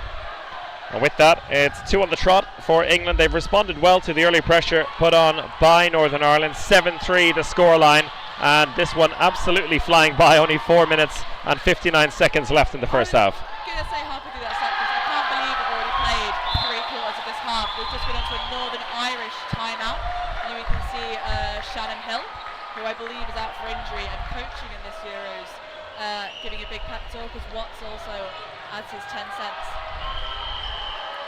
I think there's nothing fundamentally wrong with the Northern Irish approach. It proved to be really working well in the sort of 2 sets before that English run of form. However, as the English power and confidence and accuracy improves, do they make a tactical change, or do they double down and just try and execute what's working for them so well even better? That's what I'm trying to figure out from watching here. There's a lot of gesticulating. I can't quite hear what they're planning, but honestly, it does feel like fine margins. There were some things that I think Northern Ireland did very well in the opening 3 sets, particularly luring the English into some catching opportunities that England then spilled. So the ones up to the shoulder, the ones a little to the side, maybe England have already fixed that, but maybe throw a few there, that because England aren't making too many actual catches in this game so far. No, it certainly has been. Oh, and that's another change in approach from England, taking out Cunningham right away. A little bit of an ankle breaker there. Yeah, really good release there from Lauren Gallagher. Throwing on her offside as a right hand there. Oh, there you have it. Unfortunate against Sarah McCloskey. Right in the front. Again, I think a bit too much pace, a bit too much movement on the ball. Huge dodge from Luffridge means that we are 5-on-5 here on court 1. Release from Eve Turkington does not find Josiah. 3 balls back in English hands. England looking to get a bit of an advantage here. They've done so well in the last 2 sets, and being forced back, that was good work from McCloskey, who's filled in on the left wing now for Cunningham. Real confidence from McCloskey on the left Northern Irish wing. Oh. Although Eve Turkington, unfortunately, I think sort of blocked very well close to the leg there, so it has been sent out. 3 balls in Northern Irish hands with a 1 player down, and it's just wide of Gallagher. There's been a few shots like that from the English left wings, just getting the Northern Irish defenders on the outside of the leg. Beautifully done. Gallagher was not stood against McCloskey. Oh, there's the catch. I think all the English girls they've really warmed up into the latter half of this first half. So I think we're going to see more sort of theatrics. I think it sounds a bit sort of deductive, but yeah, more of these sort of enjoy it. plays from the English.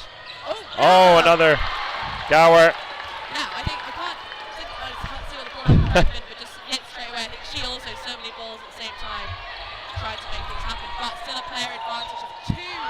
Up to grabs. Oh, Josiah, just a little bit of a wobbly moment there. One that you don't want to reach out for in case you don't get your hands on it. And also England not in a position where they have to do it either. No, exactly. Not worth getting wrong. You're exactly right, Chris. So I think Josiah, had you seen it a fraction of a second earlier, would happily have caught Gard back in, but made a smart choice. Single, Josiah's feet. Pressure from Turkington, and steps around the counter of Yeah, 38 seconds left in the set, and time for them to maybe play some safe balls. The onus very much in Northern Ireland to make something happen, perhaps through a catch, but a double block there, but one coming off the head, and another out for Northern Ireland. Yes. So, are we seeing this English sort of acceleration here? 5 on 2. 3 balls coming forward. The pull pass to one. Single from Josiah. And also a shot dodging the free throw. A very controlled play. Only a couple of seconds left now, and it will be another 2 points in the bag for England. That's 3 in a row for them. And looks like we will, the way things are going, we'll have time for one more set. Depends, I guess, whether these 30 seconds will, I think either way, whether it's a 90-second set or a 93-second set, it's going to go down to the end, the way this match is going so far. I think 9-3, I think England have had the upper hand clearly in these last few sets, but potentially a little unfair for Northern Irish, who are getting an excellent game, but as you say, just losing out in a sort of by a few players at the end of these sets. So 3 balls in English hands once again. Hems blocks, Josiah throws, but no hits on the Northern Irish side. We are still 6 apiece. But this shortened set does offer an opportunity for Northern Ireland to snatch one against the run of play, perhaps. You don't have to beat the entire team, you just need to beat a couple of players and give yourself a chance to go in on a high into half-time. Oh, great hit. And the ball thrown behind, which I think the referees may take exception to. Cunningham releasing the ball behind her outside of the retriever zone. So I think a card could be on the way. And it is indeed a blue card. That's unfortunate, because there has also been a change in the rules over the last few months. If you are hit out within your activation line, then you can pass the ball to a teammate. Unfortunately for Cunningham, though, she was outside of that area. And so the ball put back to where it should be. And a bit of an advantage here. Just one player, but 55 seconds left on the clock. A lot can still change. Yeah, everything can change. I think we talked about the jeopardy of leaving balls in the neutral zone. So Norland done well to gather that. 2 balls on to Gower, who dodges them well, using sort of big movement and changing level. 3 balls back in English hands as we come forward. Big release from Gallagher. Oh, big catch. Lovely done there, Lauren Gallagher. Fabulous time playing in the middle. Down Petite, it just comes to the hand so fast. McCloskey is equal to it, steps out of the way. 3 balls to Northern Ireland. Sliffridge takes the ball back to come up the court. 20 seconds left now. Northern Ireland need a couple of hits or a big catch here. But England at the moment looking very precise with their throws. They're not giving anything cheap. Yeah, you can see Sharp pull Gower back, even if they There's one hit, and that one bouncing. Is there time for one more throw before the line? And, oh, great dodging. Excellent play from England, just surviving before the half-time whistle. So England adding 2 more points to their total. They lead here at 11 points to 3 over Northern Ireland in this Group C final. And despite it being an 8-point deficit, it's been a cracking game so far, Kath. It absolutely has. I think the Northern Irish are a very savvy side, so there'll be more words of wisdom at half-time. I think potentially time for maybe some substitutions, maybe a small change in tactics, but also the other thing that they can do is let England sort of draw this sort of momentum, and you can see they're starting to change, not necessarily how they're throwing, but maybe the pace of it. They're throwing, they're coming up, they're getting ready to throw slightly quicker, they're coming up, they're wanting to build that real sort of force forward. Can Northern Ireland disrupt that? Can they pull some exact way to maybe just disrupt that timing a little bit, disrupt the English communication? I think, to be fair to both teams, the communication's been really strong. We haven't seen many single balls at all. Joint throws have been fantastically well timed. There seems to be a real cohesiveness of how both teams are working together, and it'll just be who can leverage that really to step on in the next half. We're going to find out very soon. About 4 minutes left in the half-time. We're going to take a short break ourselves.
Hello, everyone. We're back now for the second half between Northern Ireland and England. England leading 11-3. Also, thanks for your feedback on the mic levels. We've tried to alter them a little bit so that I'm a bit louder and the Kath can be heard more fluidly and sharing her wonderful analysis on this game. Let us know. I'll try and keep an eye on it as well. Unfortunately, we're not quite at the stage where we have our own tech, but we're doing it ourselves and trying our best. So, you mentioned a lot of the potential changes that sides might make at half-time here. Anything in terms of the personnel that's caught your eye? So, I would say... Oh! Well, I'll just talk about shots, Do. catch, blimey. Oh, or not. No catch, live lock, but we have now got Town and Bonsignori joining us for England. So I would say this is a lineup that I would expect to see England potentially starting, especially in these later stages. A lot of very, very experienced players here. And I think we're just having a bit of debate where, because if Sharp's catch doesn't count, I believe we may need... I think it did count. Oh no, it didn't count, yes. Dalcantite is coming off. That's a pity because that was one hell of an effort. It was beautiful movement from Emmy Sharp. So we're still fiddling with those microphone settings. I'll keep talking so that You've been brought up as high as I can bring you. Otherwise, we'll swap mics and try and make that work. yeah, give us a shout if it's improved any at all. But yeah, I think we are also on a tiny bit of a lag with the chat, so we'll deal with that as it comes through. Yes. 4 balls in Northern Irish hands because we are 4 on 4. Oh! Massive. Bonsignori caught in midair. Yeah, massive movement, but unfortunately that delay ball, which can be so effective when you throw them against an aerial player. Huge movement from Eve Turkington, but she has dodged out the way well. Yes, 3 balls back in Northern Irish hands. Let's see how we go. Blocked by Gower. Single, also blocked by Sarah McCloskey from Charlotte Schleier there. Fakes from Gower. 3 balls, but the Northern Irish don't look flustered at all. Right, blocks from Gower. But the ball retriever will be lucky to get that one. Nope, it's going to go back into Northern Irish hands. 3 balls back to them. High pressure from England as the Northern Irish come forward. Single from Redmond.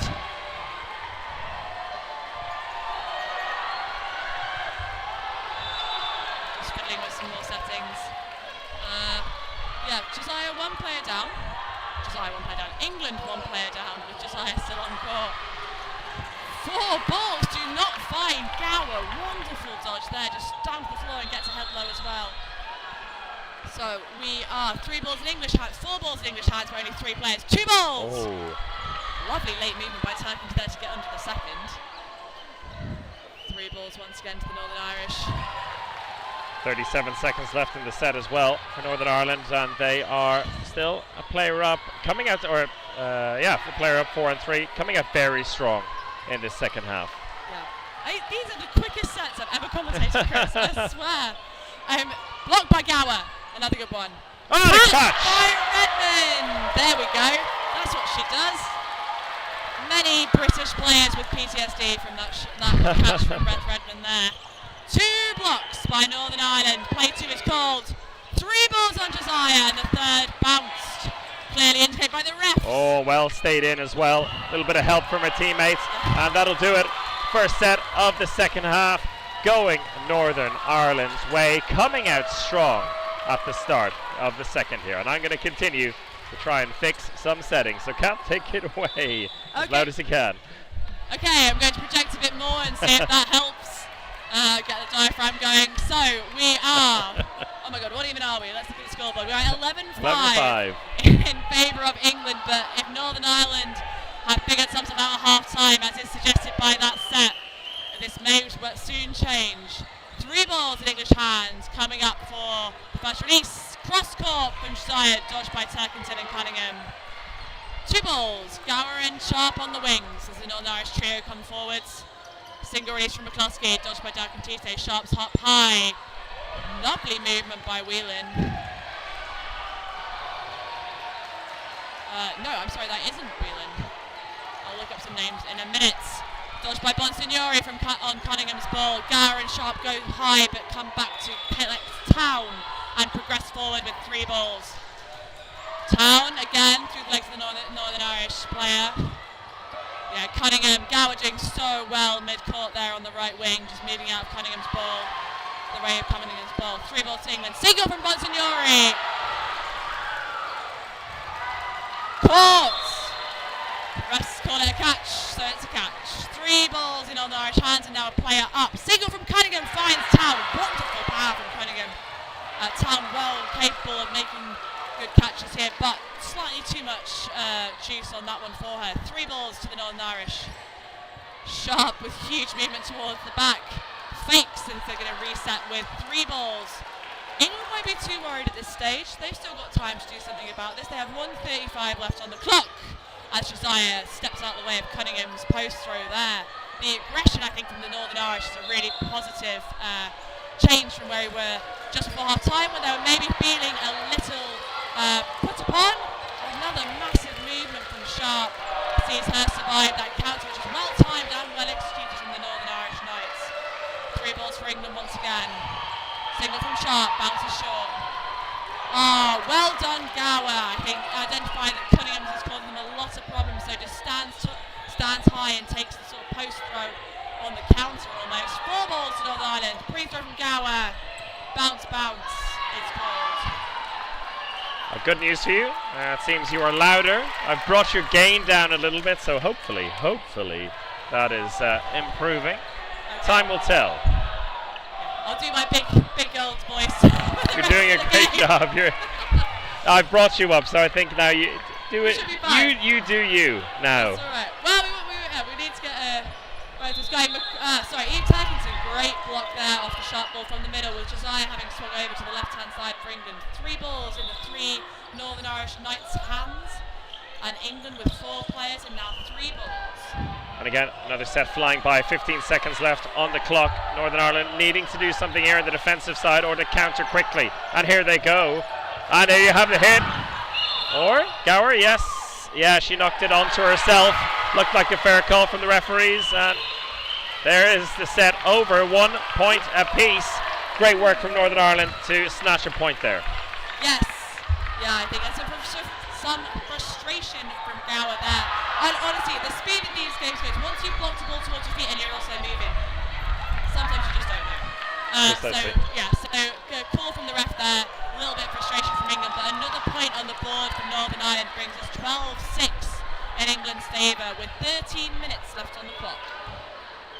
That's it, and Northern Ireland, I think, will feel they're definitely in this game now. They need a little bit of a push, of course, to get a few more sets on the board, but anyone at this point will feel like England on top. And what we've seen already today, there's been a few 6-point turnarounds in the last minutes of games. Netherlands mixed against Northern Ireland, a great example of that, where they were 6 down with 6 minutes left to play and turned it around to win the match. And it's that kind of excitement that keeps us coming back over and over again. So it's Murphy in the middle there, Ashley Murphy, who's now taking second position for the Northern Irish.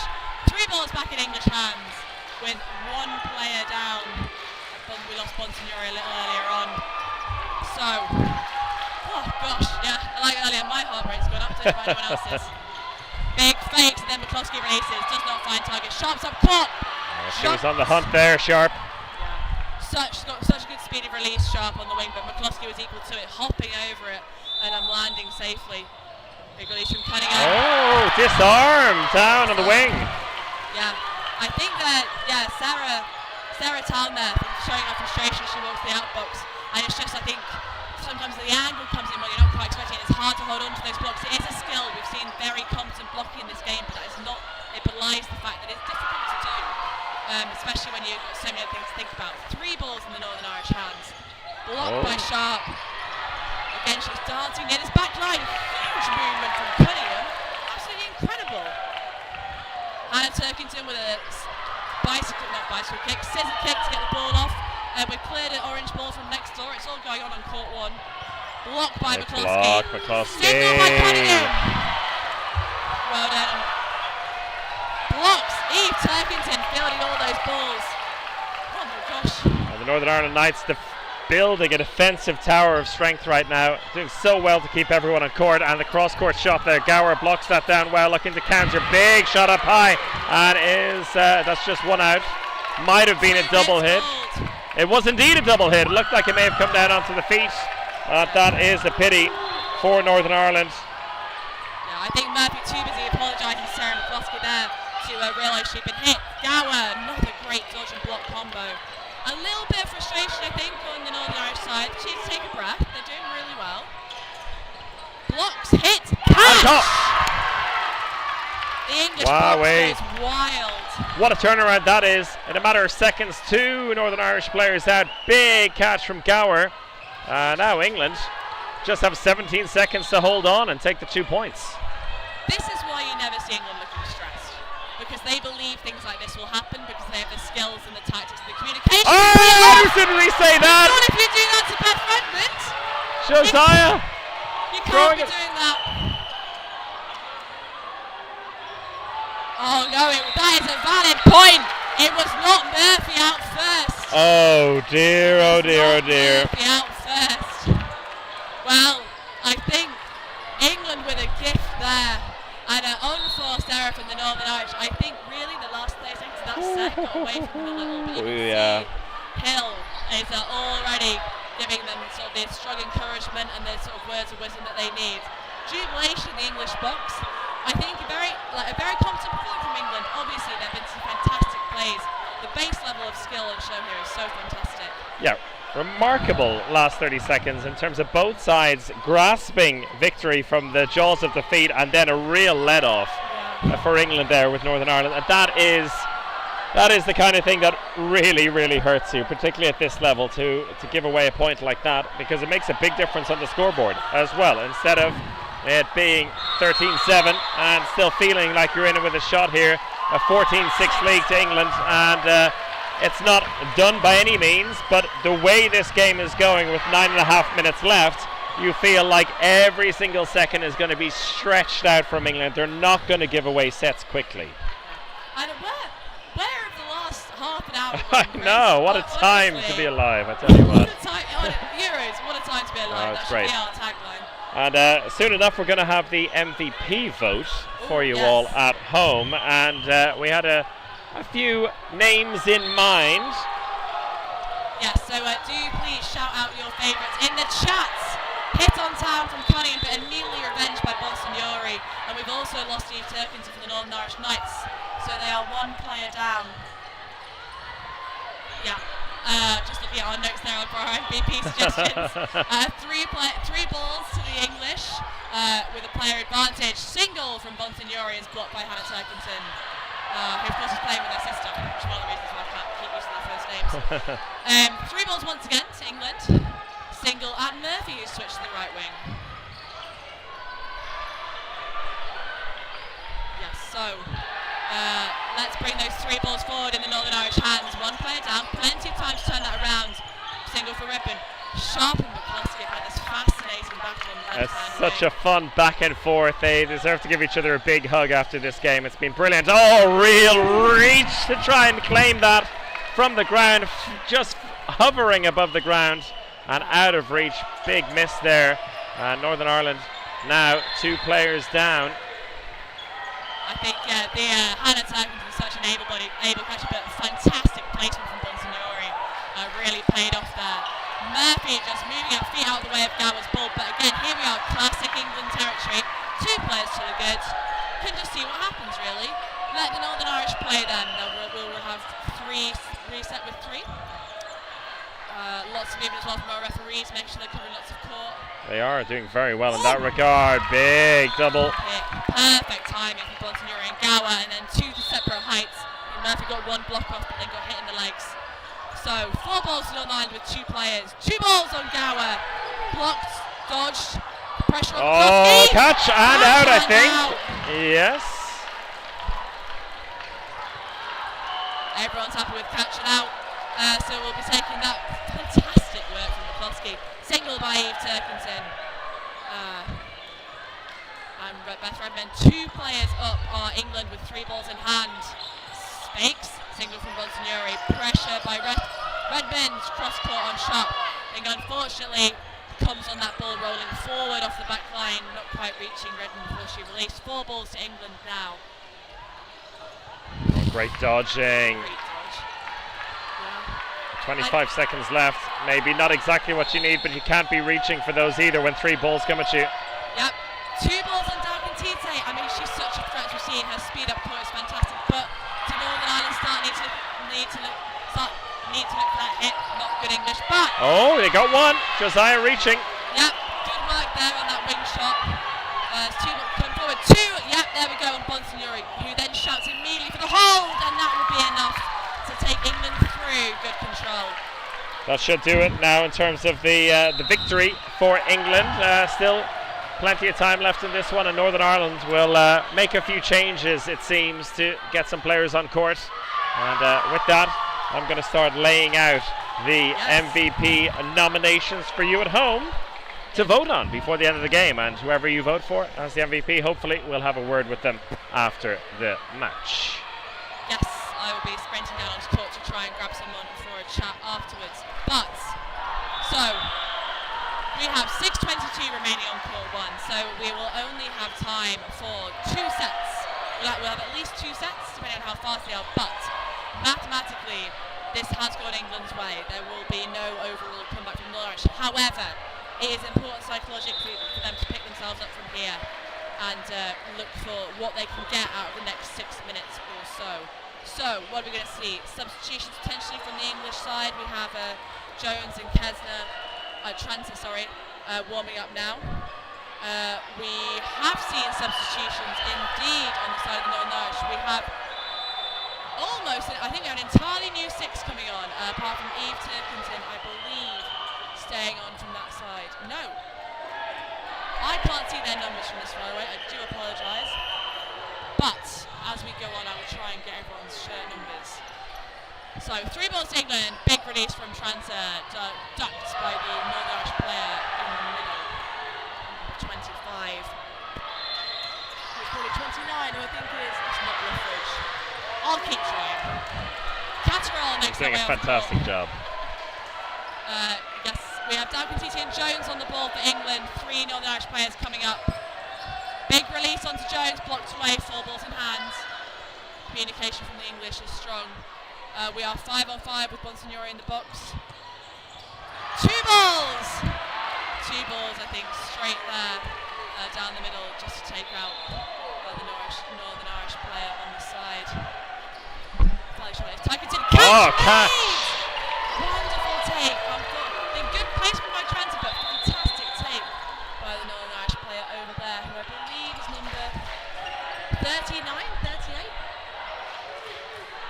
If it's 33, it's not, because that's Hannah Turkington.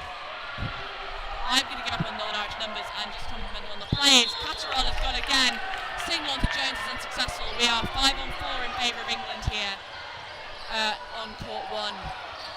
2 balls. Single from Dalkin Tite is dodged. Single onto Josiah is blocked. We have a ref waving. And Northern Irish player called on the line. Valerie Chen is the player who made the brilliant catch earlier. 26. The numbers could be better.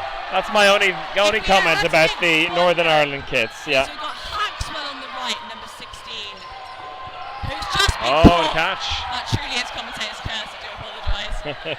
Tara Jones there with a fantastic catch for England. Number 20.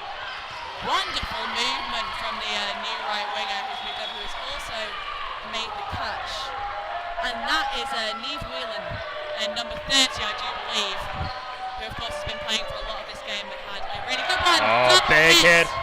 And the dodge afterwards. Dalkin Tite hunting her down, but somehow avoiding that. Brilliant play. And although maybe too little too late for this set, still excellent effort from the Northern Irish newcomers. Yes, it's Caitlin Lindsay and Whelan who are on court for the Northern Irish. Number 17 on the left wing there. So, pressure from Bonsignori. 3 balls, 4 balls going, they'll have to come forward. Yep. Double hit on Bonsignori. Second hit came in while she was in the air. She's not too happy with it, but you can't really argue with that one. She was still in the air when she got hit with the second ball. No time for the throw to stop. You're allowed to throw through the motion. Duncan Tite with 2 blocks there. 4 balls to England. That'll do And it. the whistle. Time up for this set. England extend their lead 18-6. And a reminder for you all that the MVP vote is now open. You decide. At the moment, it's a tied one at the top. 3 people really in contention. Gower, McCloskey and Doucan Tute all in with a chance. And England also happy to make the changes now. They've been rotating the squad throughout this second half with the victory in the bag. Yes, so we have Khan, who's making her debut at Euros for sure, has joined number 32, and also number 55, Sudden, who has joined us on court as well. So a completely different 6 to those who started the game. Looking for another big catch there, Chen, but Town, a little bit too much power on it. Yeah, that's first hit early doors. From Town, who hasn't played that long in this game, but making an impact in this set. Number 16, Haxwell taken out there for the Northern Irish, who are now 4 on court. 2 balls at Khan out. Yeah, hit on Khan and hit on Sutton's called. 4 on 4. We have 2 minutes 10 seconds left on court 1 here. Catch by Catterall. Big movement, and it pays off, but she just managed to stick that other one in her hip. 5 on 3 in favour of the Northern Irish. Bounce on the ball, release by the right winger, blocked by Catterall. I would let that go as well. Good choice, I think. Very good. Yeah. 3 balls in English hands, 5 players on for Northern Ireland. Big movement by Chen, love to see that. Still a long way to go in this set. 1:52 left on the clock.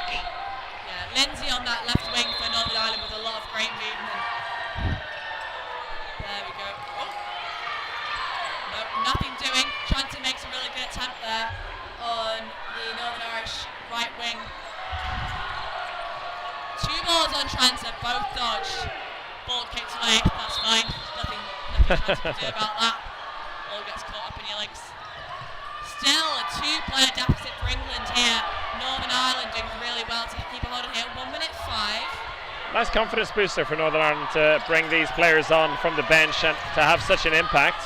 Yeah. Got to be careful here to make sure they get the ball. They do exactly that. Is that a catch and out from Jones? Jones. I think, to be fair, she had one job. She caught the ball. She was like, right, that'll do. Rolled out. Yeah, so that makes it 3 on 3 though. So it's still pretty close here on court 1 in this set. Least does not find target. Chen on transfer is unsuccessful. Oh, for grabs! Oh! I think it was bounce before the touch. Yeah. Referee says no. I think the one referee thought the touch might have come in before the ball hit the ground.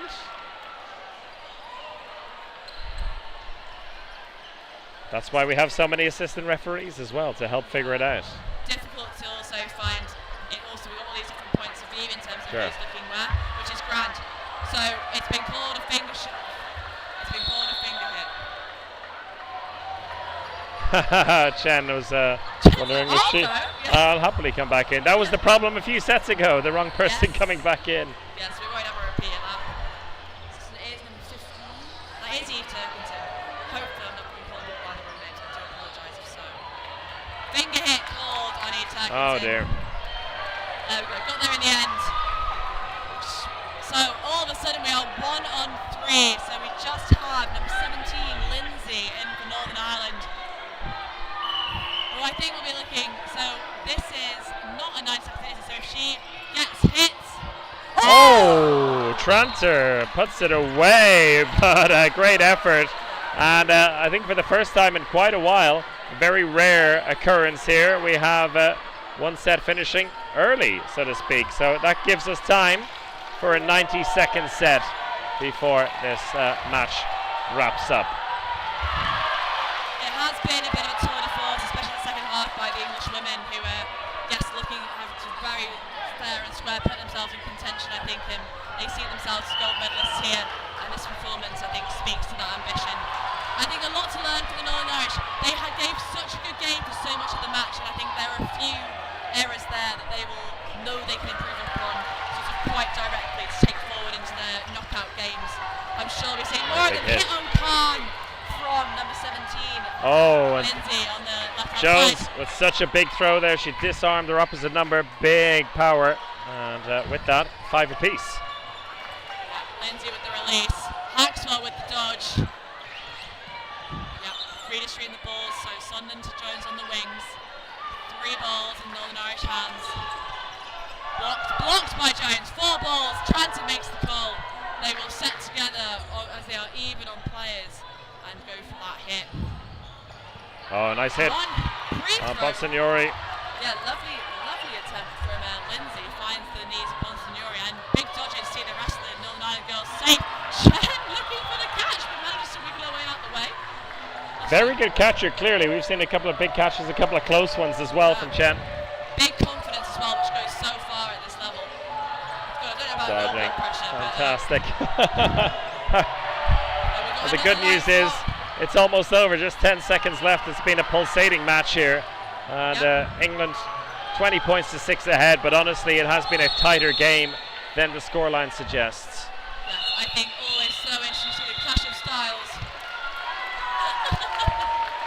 Laughs between Tranter and Maxwell on the wing there. I think Maxwell slightly late hearing the whistle, so Tranter hit her straight in the ankles. Well, that'll do it. Wow. What a game. Yeah, quickest 40 minutes of my life. There you go. And now we're 21-7. 21-7, the final result. I'll wrap this one up while I let you run down to court and see if you can grab the player of the match, which was a very, very close one. Abby Gower just getting the nod ahead of McCluskey. Congratulations to her and congratulations to England. Yes, I will go and source an Abby Gower and we will be back shortly. Lovely, thank you, Kath. And that ends the group campaign for both of these teams. They move on to the quarterfinals tomorrow morning, bright and early, as the groups all conclude in the cloth competition over the course of this evening. Still plenty of action to come here on Court 1. Up next, we move on to the men's division, where we have another derby. So we just had a British derby between England and Northern Ireland. Next up, we have Austria and their neighbours Switzerland, one to stick around for. Of course, hopefully, in a couple of minutes, we'll get a word from Abby Gower. But until then, take care and goodbye.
Abby Gower, hopefully you can hear me okay. Congratulations on the win. A big derby win over Northern Ireland as well. They really put up a good fight though. Yes, certainly.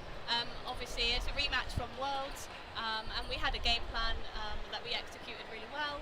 But yeah, credit to Northern Ireland girls, they really do push us. So yeah, it's always a good game. After a really scintillating start, very tight between the two of you, it seemed like you were slowly but surely able to kind of impose your will on the game as a team though. Did you have to make any kind of changes early on, or did you just trust that eventually you'd be able to break through? Yeah, so we sort of just trusted in our process, we trusted in our game plan.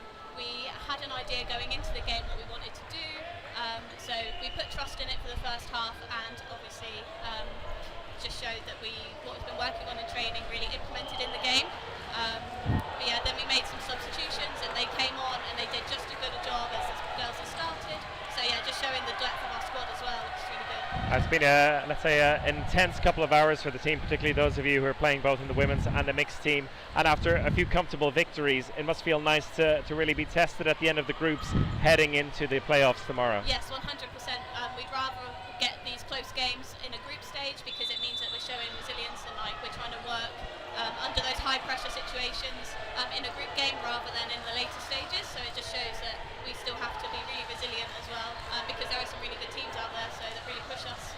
And of course, very difficult to say so soon after a game like this, but anything in your mind that you think you'll still be kind of focusing on as a team that you need to improve ahead of tomorrow? I think just carrying on the way we're going, to be honest. We're really grinding through the gears and just showing that resilience and the depth of our squad as well. Just keep making those changes and yeah, got a good feeling. Good stuff. Congratulations on the win. Congratulations on the MVP as well, voted by the watchers at home, and good luck for the rest of the tournament. Yes, thank Right. you. Take care. Thank you. Thanks. That was Abby Gower. She'll be heading off now to hopefully get a bit of rest. And that will do it for our coverage here of this game. We continue, of course, throughout the afternoon here on Court 1. And I believe all 8 courts now we have for you across this European Dodgeball Championship. The technical gremlins, as you know, still being battled away with, but we're working on it. And it looks like we're getting things right just as the competition starts to heat up. Until the next game, which you can see, both Switzerland and Austria already warming up for. So we'll be back with you soon with that one.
Welcome back everyone to Court 1. We are now here for Austria versus Switzerland men's. So in this group, Austria currently in top, the Swiss currently in third, with Sweden and Belgium also in the group. So if the Swiss can pull off a result here, that will be hugely consequential. We are a little ahead of time, so I think we've got a few minutes to add a bit of a context, have a chat about some of the stuff we've seen around the hall. Who would have thought it, Cav? That it would be early for matches on day 2 of a championship. It's incredible. The organisation, is it too good, perhaps? Can you be too good? I honestly, in many years of playing and spectating, have never been at a tournament that's ran early before. But hey, it's great. It means everyone gets to bed on time, which is the most important thing. Yes, so the Austrians have been pretty dominant in this group, I think it's fair to say. So they are set to top the group, I believe, regardless of the result here. Yeah, I think they would need to be on the receiving end of an absolute smacking here to see themselves drop off. Or, well, okay, let's put it this way. Switzerland, they could beat Austria here, and then if Sweden over on court number 2 were to do a job over Belgium, then actually Switzerland would finish top. So nothing is 100% set in stone, but there are things that are probable, and there are things that are likely, and there are things that maybe are made of the stuff made of dreams for the Swiss side, because they need a result here to finish in the top 2, having lost to Belgium by just 1 set, 17-15 earlier in the day. So they need Sweden to do them a favour over on court 2, and to get the job done against an Austrian side that in the past they've generally done quite well against. And even though Austria are the reigning world champions and have always almost finished ahead of the Swiss have one little sneaky spy among the Austrians, and that is Benjamin Favre, who plays his club handball in Vienna and knows all of these players very, very well. Of course. I apologize. I've just been asked by one of the Swiss players if he could get my autograph afterwards. Which, I mean, I don't know what to say about that. I think just be flattered. Have you been introduced to the term beanage yet? I haven't. Oh, big name in dodgeball. Oh, so wow. There you go. I see. You're beanage. Beanage. Big name in handball as well, aren't you? Beana, there you go. Beana, there you go. That's a much better way to say it. Right, anyway, business faces on, guys. Let's go. We're all set to go. Thumbs up from the referee. Yeah, bang on time, actually. Fair enough. There we go. Let's crack on. 6 on 6, unsurprisingly. On the far side, we have Austria in the red jerseys. On the near side, as we see it, in the white, Switzerland, and looking to get off to a very bright start if they're going to have a chance here. There we go. And winning that third ball. Yeah, pacey start there from the Swiss. 3 balls in hand, single down the middle. Pressure from... Great blocking. Yeah, Mitterauer on the left-hand wing there for Austria. Good block, another good release, but dodged by the Austrians. Pressure forward by Leitinger on the right-hand wing.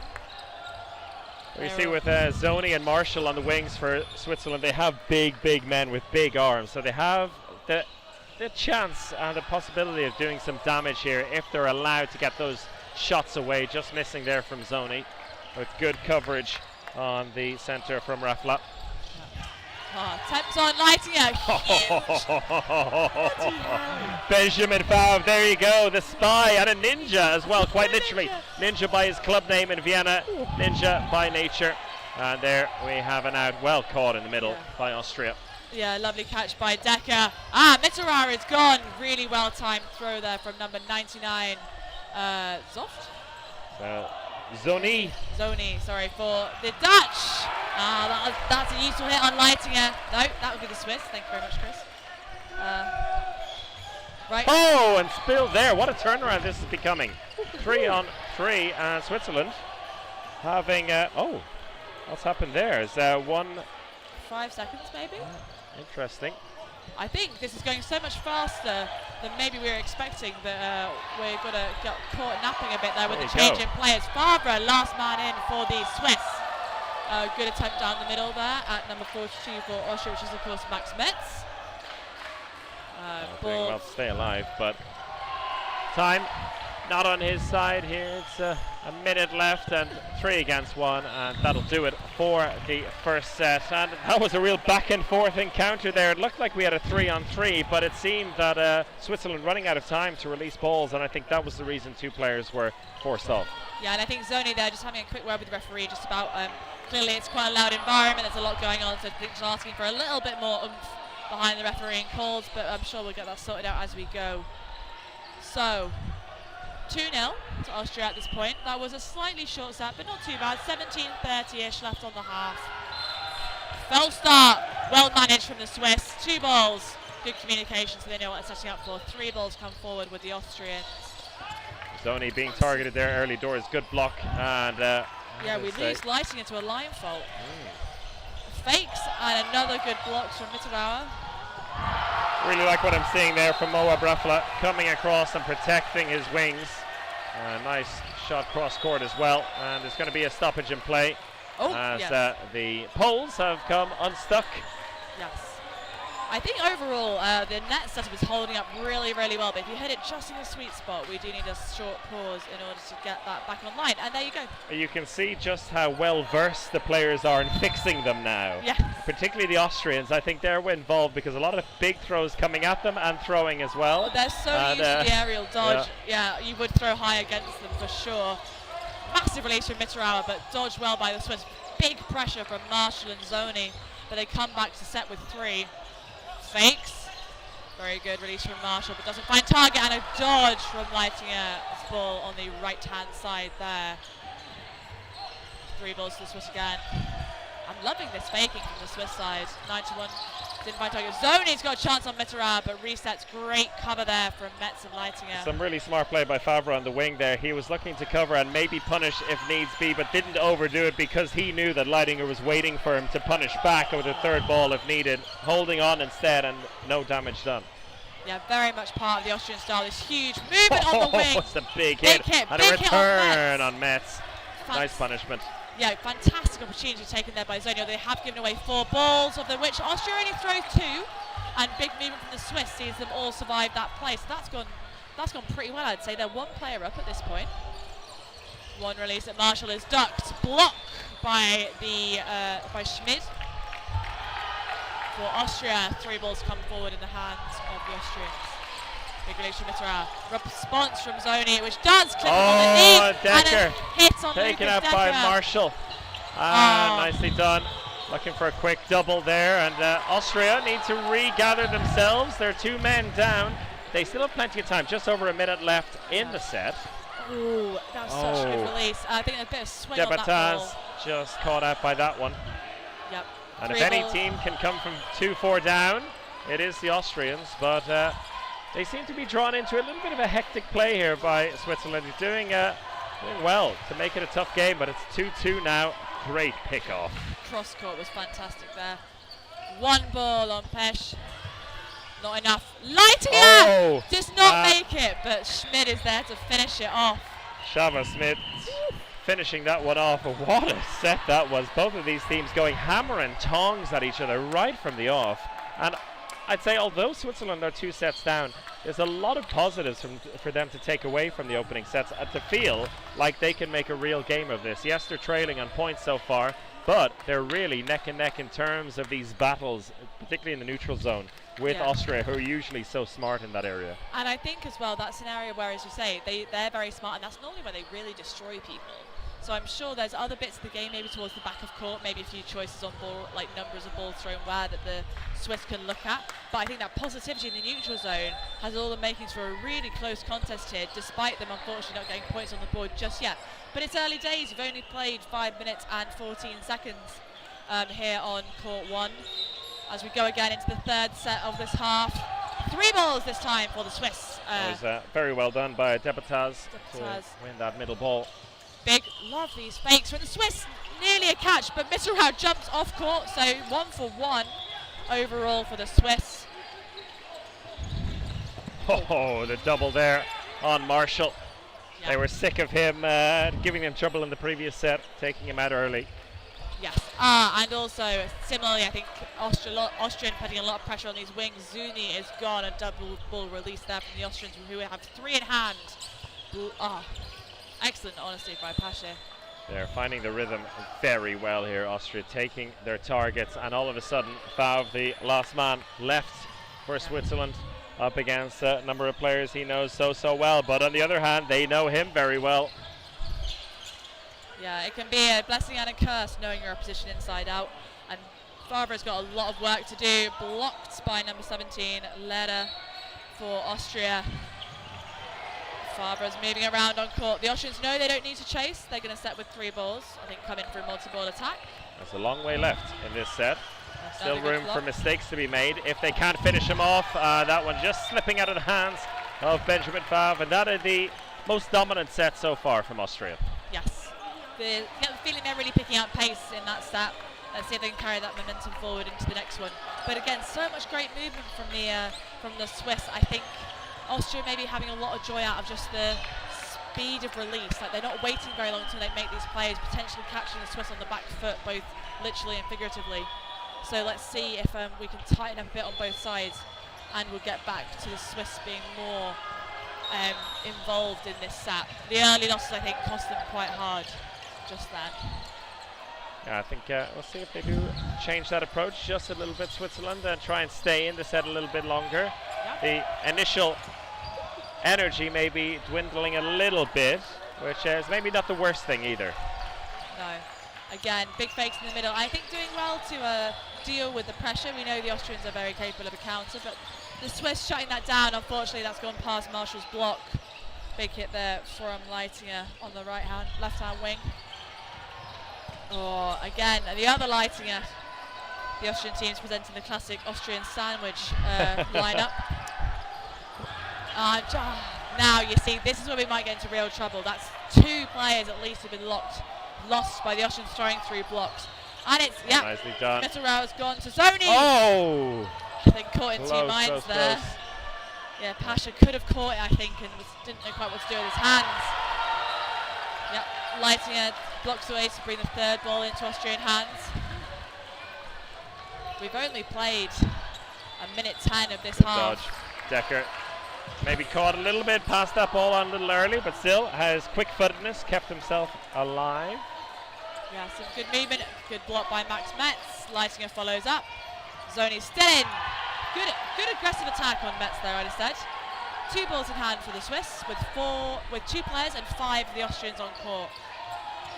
Blocked, much better, there we go. Lehrer, always dangerous there, the big number 17, big arm on him as well, Jakob Lehrer. And he makes the call, targeting Zoni. Zoni so nearly had that first ball, but I think the additional power of that second just distracted him slightly. It was a very good attempt from the Swiss player, but now we have Debutas. Debutas indeed, up against 5 Austrians. Blocked by Leitinger. Oh, There brilliant we stuff, go. Leitinger reaching for that ball. And Debutas, quick thinking. Exactly, it's so important to keep making these positive plays even when you are the last player in. He's got a mountain to climb, but that's all journeys start with the first step. Let's go with 2 balls in the hand, well, in the figurative hands of the Swiss. 4 players and 3 balls for the Austrians. Yep, tidy dodge. 3 balls now. Debutas will have to throw. He's going to gain some confidence from this as well, though, holding his own against the almost full Austrian lineup. Lehrer deciding not to release there. He certainly has the power, but doesn't want to make a mistake at this point. They want to play it safe. And there you have it. That was as close to invalid. I think we may see today. Of course, quite subjective from the viewpoint, but that one was completely valid. Actually, just skimming the ankle of Debutas, who made an excellent account of himself, and that's exhausting. With the last player, and he must have been the last player in for at least 40-odd seconds by yes, himself. but he did very well in that situation. Extremely I think, although well. it's a bit of he'll be goosed from it, he will, I think, feel pretty good in terms of his confidence building. And it's an early timeout taken by the Swiss. 8 points down, and that initial energy that was coming from them, of course, it was going to fade a little bit, but now they've got to make up for that in different areas of play. Yes, and I think you can see mechanically the Swiss have got an awful lot going for them.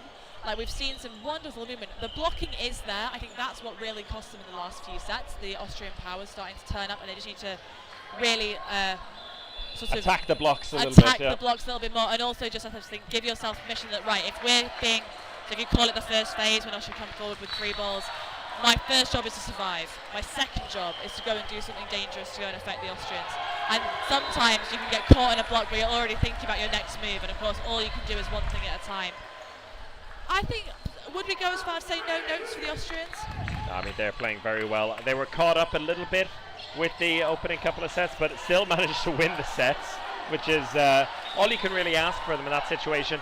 And now they're being clinical, they're being calm, they're patient, they know how to control it. They've been through this situation so many times, and I think they'll be relishing doing it against their neighbours as well. So yeah, very little you can argue with Austria's performance so far. Yeah, no, it's certainly a fun watch as well. Wonderful dodge by Zoni on Leitinger's ball as the single sails over his head as he falls to the floor. 3 balls to Switzerland. Leitinger just waiting for that second ball to come in, and giving the call to his brother in the opposite wing as that shot from Marshall comes across. Yep, and we've got, there we go, big release, of course, there from number 7. Zoni caught out. 71. And after a very strong start from Zoni on that wing, he's finding it a little bit difficult, shaking ahead there. Maybe he thought there was a bit of support coming. There was no punishment for it, him being taken out by Leitinger, and he'll feel like his life on court for that set was wasted just a little bit. Oh, Marshall just dribbling that catch out of reach, popped out of a double take, and a change up here with Carl on the left wing for Switzerland. But he too out very quickly. 2 men remaining for the Swiss against a full complement of 6 Austrian players. Oh. And that one up for grabs. Doesn't really make a difference because there's still 6 players on court. Yeah. Jakob Lehrer makes the hit and catches his own ball. Still nice though. Yeah, I mean, you'll get them if you can take them. Right, let's see what Favre can do. Big movement. Oh no. Head down low. Yeah, head down low. It's such a, is jumping a trap? Question for the chat. It's such a huge, being able to move yourself a long distance away from where you have been, obviously it's massive in terms of trying to avoid the balls, but once you are in the air, if your opposition has more balls, they may be choosing not to throw. If you've got players with this kind of precision, it's very easy to read where you're going to land, and there's not an awful lot you can do about that. Particularly if there's no pre-throw coming. I think in that case, maybe then the opportunity to do it is there because you're removing one of the options to hit you, and maybe if they've decided one is going high, one is going low, okay, then you give yourself a chance. But when 2 balls are coming your way, and you jump up maybe a bit early like Favre did in that case, then finding himself in a bit of trouble. Fantastic. Wonderful hit from Marshall there onto Leitinger on the right wing as you're looking at it. Favre goes for the catch and was unlucky this time. Moved his body but maybe not quite enough to get behind the ball that had been thrown by Lehrer. Fakes, lots of fakes, very Great effective. hit. Love that from the That was Swiss. beautifully done. That was Corentin Pasch in the middle of the attack for Switzerland getting that hit, and Decker caught out as well. And Corentin Pasch going for the catch. And down the other end, a great hit. So Austria, having dominated the last few sets, now find themselves 2 players down. And a good exchange there from a Swiss perspective, and good call from Greg Zoni not to do anything there, no giving away a potential catch. 3 balls instead, There we and go. that will do it. Yeah, fantastic. The Swiss deserve that so much. Chris is having to deal with my wild gesticulations to try and contain my inner coach. I thought Zoni was fantastic there. What Yes. a choice to not release that ball. The Brilliant. last thing they wanted to give away was a catch. I have the wonderful Zoe Wells sat with us, giving me some insider info. Just thought, when we think a bit about the experience that these players have coming into this tournament, both these nations do have their own domestic leagues. So in the men's side, on the Swiss side, they have about 5 teams from 4 different clubs. And of course the Austrian leagues are now, there's a number of clubs based around Vienna, but a number of teams from further afield also feed in. So just to sort of think about the relative experience levels, and of course with more tournaments, sort of big opens coming up, it's getting easier and easier within Europe to play different people more often, even at club level. There you go. We've seen massive tournaments in France and Austria in recent months on the club level, and you can imagine that all of these players playing for the relative clubs are going to those tournaments. Of course, with Vienna calling, they're hosting, but also the tournament in France. You would have had a lot of Swiss players making the short journey because it is very much a western side of Switzerland based team here, the dodgeball team.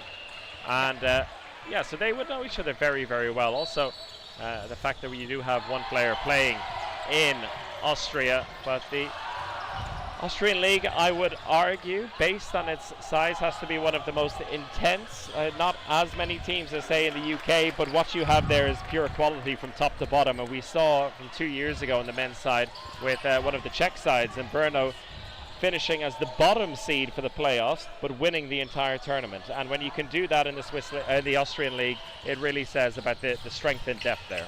Yes, I have some theories about the Austrian league, which I will share with you at half time. Intriguing. Yeah, Stay tuned. Stay tuned for my classic rant about relative league size and your success at Euros. Love it. Wonderful catch by Schmidt there.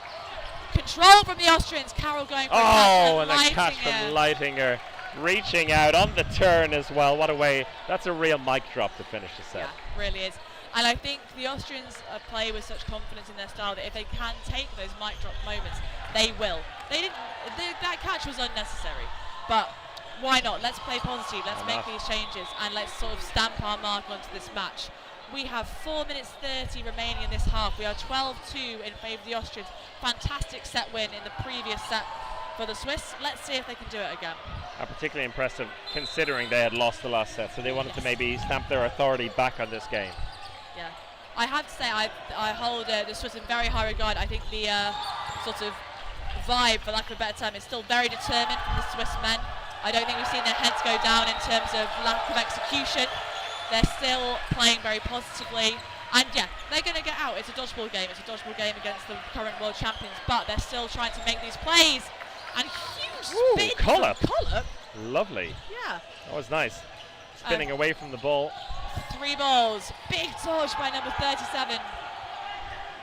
We have Debitaz, who's had a fantastic half. To be fair, 2 balls onto Max Metz. Fine target. He will make his way to the outbox. Great work, Switzerland. 5 on 5. 3 balls in hand to the Austrians. And another hit for the Swiss. And a dodge. Great dodging there. Leitinger locking and loading, not unable to get his target. Carl staying alive, and Benjamin Favre saying, everyone calm down. And then ball up for the catch, and is it caught by Lucien? I think it is. The referees, I think, are going to play on. They're happy that everything worked out as it was. Great calling. Fantastic was work. Excellent effort from one Favre to another. I believe they're siblings. They are brothers indeed. And thank you again to Zoe, our resident Swiss expert on the sidelines with her. Expert in all things Europe. Right, where are we? We are 3 on 3 here on court 1. Let's see if in the depth of the game, wonderful hit from Carroll and number 27, who I haven't got on the team sheet. Anyway, let's not detract. Marshall, unfortunately, the victim of another very strong Austrian volley. So we are 2 on 2. Here on court 1 with 1:10 remaining. Let's Carl go. and Favre, we know they're both capable. That one well blocked, and Benjamin Favre. I'm not sure where that touched. Yeah, must have been a foot shot. Good honesty from him though. Blocked very happily there by Max Metz. Carl, he's already got one big hit in this set. Can he come up with something in these final 45 seconds? Yeah, smart play there. He's happy to give the Austrians the ball. He's going to set himself in his corner, and let's see what he makes of this. Big release, blocked away by Metz. Big release by Leitinger. Block it. Great honesty. I think that must have just Leitinger, give him a haircut. Haircut, yeah. And that'll do it for another set. Austria 2 in a row now, having lost their first points of the match against Switzerland. And with a minute and 30 odd seconds left, looks like we're going into a 90-second set to wrap up this first half. Yes. Yeah, I feel like I've said it all afternoon, especially in our previous game. The score does not belie the entertainment. No, it's really entertaining games. And, you know, it doesn't really matter, right? Whether you're drawing a game in the final minutes or losing by 20 points, we all know in dodgeball every single set for every single player is a brand new challenge. Yes. You're playing, unless you have to think about the overall score. If you're losing by 20 points, you're still going at it as if every single throw, every single set counts the same, no matter whether you're winning or losing. Maybe you don't feel as emotionally invested into it, but you're still putting everything into it, physically. Certainly. Yeah, and really good positive court presence. Also, love to see, you saw the whole Swiss back line move forward there, looking for catching opportunities. Another big dodge from Debitaz as the... Dancing around the back line, not a bother on him. Some of the biggest arms in world dodgeball throwing at him, and he's unfazed. Yes, I think Hackle, as unfortunately, just caught his thumb on that ball. Nasty. That looks uncomfortable. Another massive aerial from Debitaz sees him clear the Austrian ball from Metz. Hits! Decker out and a hit. Yeah, so 1 for 1 Favre for Decker. And we're going to bring that ball back to Kulep. Single finds nicely Leitinger. done. Cross court from Marshall onto Leitinger. The cross courts have been brutal on every court today. I think tactic of the tournament, Lampum from the other side of court. I do love a good cross court myself, I'm going to be honest with you. Yeah, 3 balls in the Swiss hands. 1 player up, blocked well there by Lera. Well done. Taken. Great dodging again. Debitaz, big move. Staying alive. Now he's taken out. And a catch as well. And right at the buzzer, it looks like that Austria have snatched the points as well. Switzerland doing so well until the final volley, basically, and giving up the points in the end. Austria taking a lead into half-time, 16-2. Oh, and we're just getting some intel from our assistant. Sweden is currently 8-6 in front of Belgium. Oh, wow. So that means that it could end up in a 3-way tie for second place between Sweden, Belgium and Switzerland, which would be good news for Switzerland. Then it goes to the head-to-head record between those 3 games and the scores, which also, I believe, looks favourably on the Swiss because they beat Sweden 22-14. So Positive but confused faces from Zoe Wells. I think we all agree with the analysis. quick math. That is one thing I do love about sports, is the permutation. So we'll do that live, Zoe and I, as this goes on. Yep, I'll do the talking, you guys do the thinking. We'll split it up like that. I think, so my theory about Austrian leagues. I was going to say, shall we take a short break, and then when people come back, they have to come back after the break to hear your theory on Austrian leagues. Perfect, we'll start Jill in a sec.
Okay, auf geht's mit der zweiten Halbzeit, as they would say in Austria and in some parts of Switzerland. It's time for the second half, and as promised, we have some hot takes here from Kath Ward. Takes, oh gosh, setting me up for a controversy here on court one as the Swiss get away with 3 balls off the start. So I think it's just always a really interesting comparison. Great hit on Steinlechner there. Steinlechner, thank you so much. I can read German, but not that great. I've got. Yes, in that I think, especially when you consider the big 3 and having just spoken about the size of the Swiss leagues, what I always think is so fascinating is the big 2 for a long time and the big 3 with the men's, of course, is England, Austria and Northern Ireland. And of 2 of them have historically had very tight, very competitive league systems, and the English system has become a bit of a sprawling juggernaut. A great hit on Hackle as well from number 11 for the Swiss team, which is Collep, who is having huge dodges. Oh my gosh, such a big jump. Unfortunately, not successful for Frank. But yeah, so I do wonder, there's a critical mass of league size, right? If you, as you just said, the Austrian league system encourages this quality literally top to bottom, but you can't sustain that once you get up above, I would say, 25, 30 teams. It's just not possible. So when you look at the English men's system, while clearly there's incredible quality present, especially in the Super League, especially in League One, that's your top 20 teams, maybe it's 24 teams next year. There's 3 tiers of leagues below there. And it also means your players are just a bit more spread out. So I think the cohesiveness that you see that's so key on the Austrian team or the Northern Irish team, that often the England team also often aspires to and does achieve, is just so much more baked in. Because I think that stylistically, people make much more similar choices if you play in a smaller, more competitive environment. And at least from what I've heard from the English side, that is something they've made a concerted effort on the teams to create little groups of players who play together. I know on the men's side, for example, 7 of the 13 members all play for one club together, and other players from that team have played for the same club. And they've been pairing wing players together, inside wing centre players on the mixed and on the men's side. I'm guessing on the women's side as well, to, I guess, try and replicate that. And it's kind of like cohesion. Yeah, exactly. They can't be as close physically day to day or week to week, but they have some players who are doing that. Yes, exactly. And I think it's strategies like that that are such a good idea from the English camp. However, let's not talk about England. Let's talk about the 2-on-2 on court 1. We have Rokas and Ertel Valens are in for Austria, and we have number 15 and number 88 in. Oh, yep, because of course that is our captain, is it not, for the Swiss over there? Great dodge down low. Yeah, wonderful movement by Zoni. See a couple of the, let's say, the not starting 6 for Austria getting a chance to impress here and doing exactly that. There's been a couple of big hits from number 50 Rokas, and it's a 1v1 here. Hit by Zoni, but then backline. Oh no, that's such a pity. Breaks for him. Oh, bless your socks. He did so well, Zoni. That is a horrible way to lose the set. It was a good 30 seconds of 1v1 action ahead of us there. We've been robbed of it. Yes, also some more insights on the Swiss developments. So it's been very much developing on the Western French-speaking side until about 2 years ago. So now that the German side in Basel have 1 team, they're expecting a bit of a sort of explosion in growth on the Swiss side. So I'm sure when we're back in 2 years' time, it will be another story altogether. 3 balls on the side for the Swiss. Oh, centre line fault for Collep.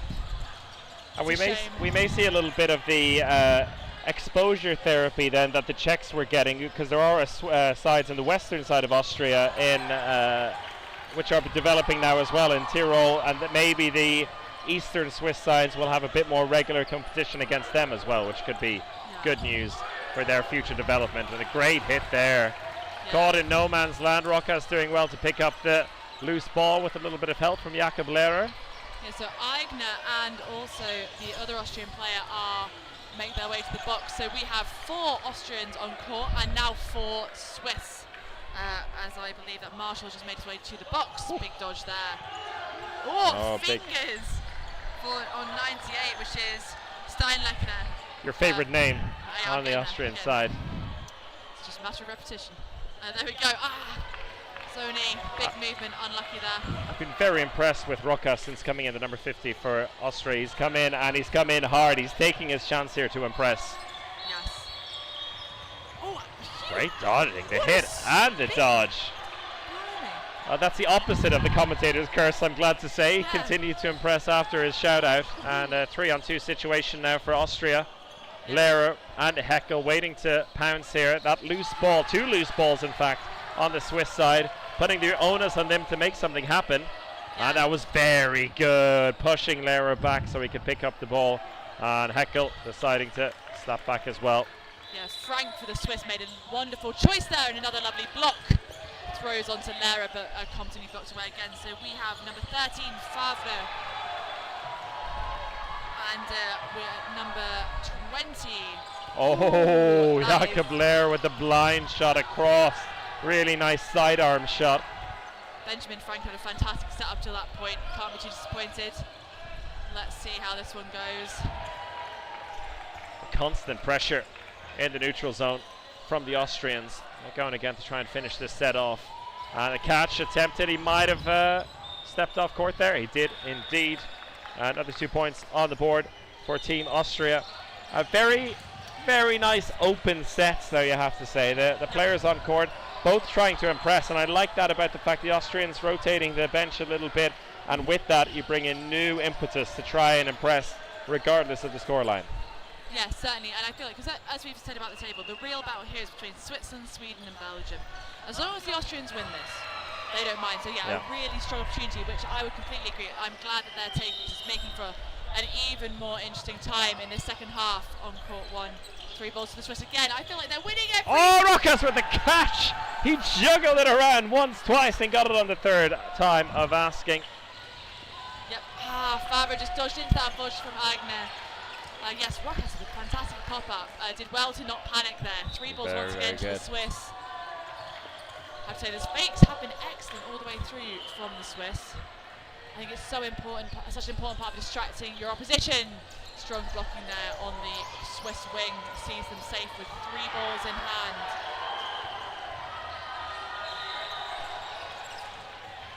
But of course, Andrew Carroll now on the right wing for the Swiss. Eigner coming in the right wing for Austria, looking to get involved as well. And cash from Steinlechner, nicely done. And did well to look down at his feet, making sure he didn't drop over the line either. Yep. Yeah, we have our researcher keeping a close eye on the court next door. We'll give you some updates there to add to the drama of the 3-way battle that's currently going on in this men's group match. Well, matches. If you want to, obviously that is also being streamed. You can flick over or have 2 screens. Why not? With Double Brew, screen, listen to us, and everything's fine. Yeah, Brew and John are on court 2. Blocked by Steinlechner as we press forward.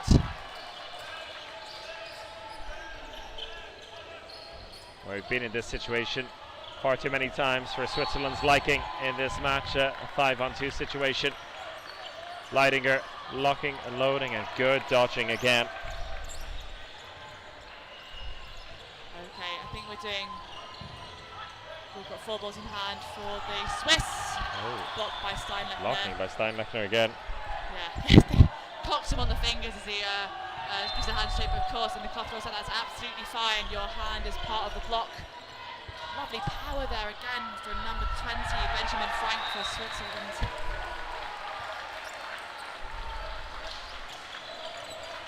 Oh, Frank just got down low.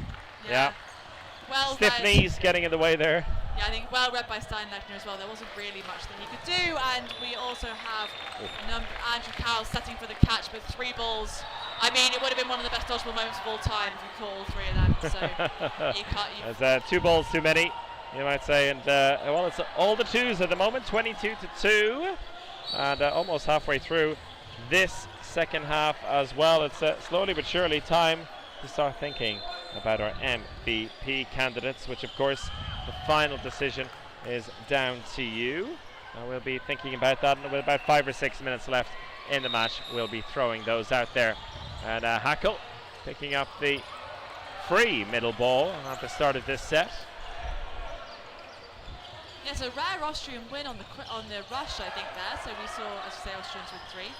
Now Yeah. 3 to the Swiss. Ball up there. Catch be it. Who's catch. going to get it? Oh, no! But in his defence, they are 6 players on. No need to drop it. I'm not mad about that. Oh, I think I respectfully disagree. Zoe also disagreed. Okay, I'm wrong. Absolutely fair enough. Well, I mean, yeah, it depends how. Oh, well, there you go.